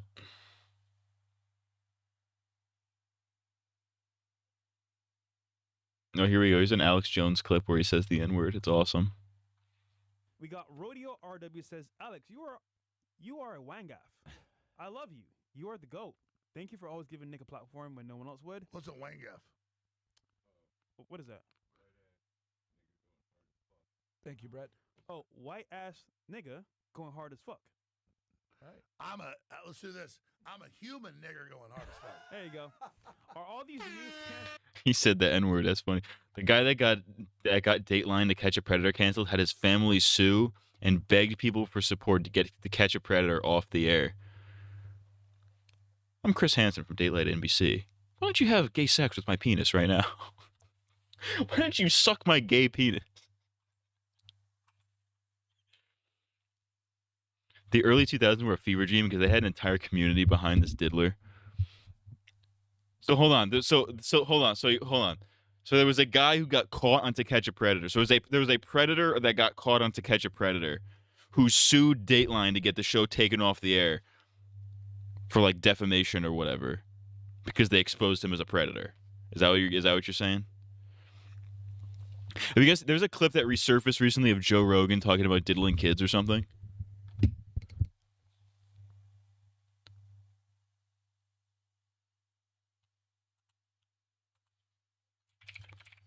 Just look up Joe Rogan on Twitter.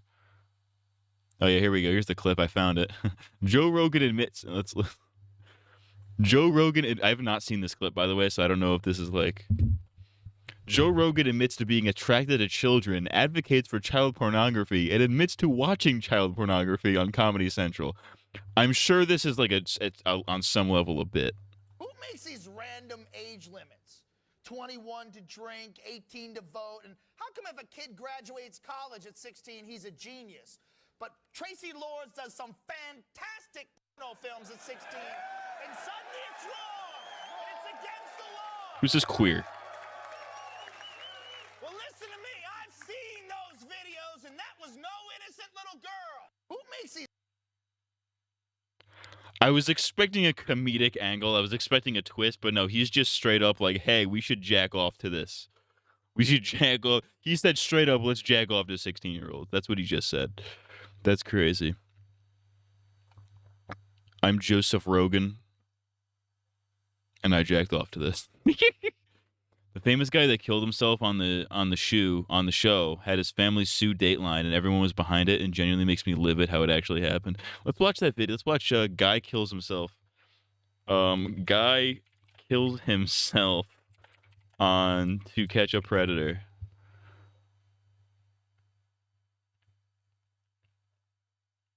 Can I get the clip?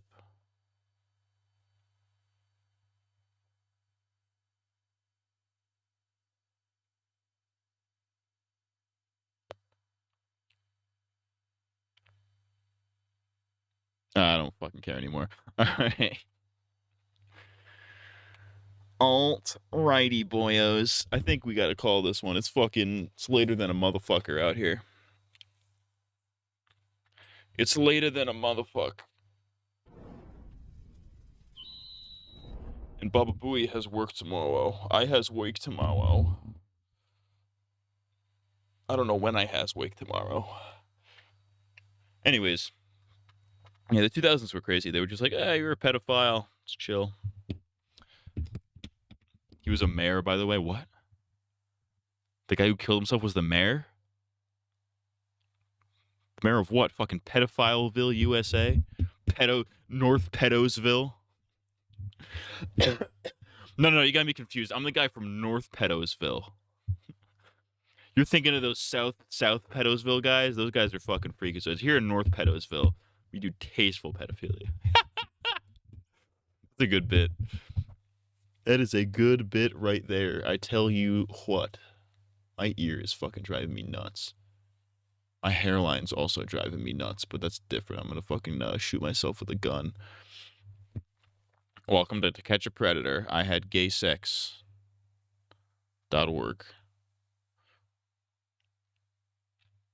Anyways. We'll leave it at that.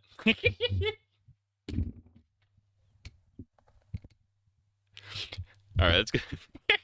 That's gonna be it for this one. I honestly didn't think I was gonna be able to stream today, but it turns out I didn't have. It turns out work did not call me today, so we got the dubski on this one. We got a good stream out of it, I think, too. A pretty solid one. Pretty solid dubski. That's gonna be it for this one. I'll be back Wednesday. More pocket monsters. And I'm going to shoot myself with a weapon in the head. That's gonna be it for this one. If you are sucking dick, make sure you are getting paid. I am outie.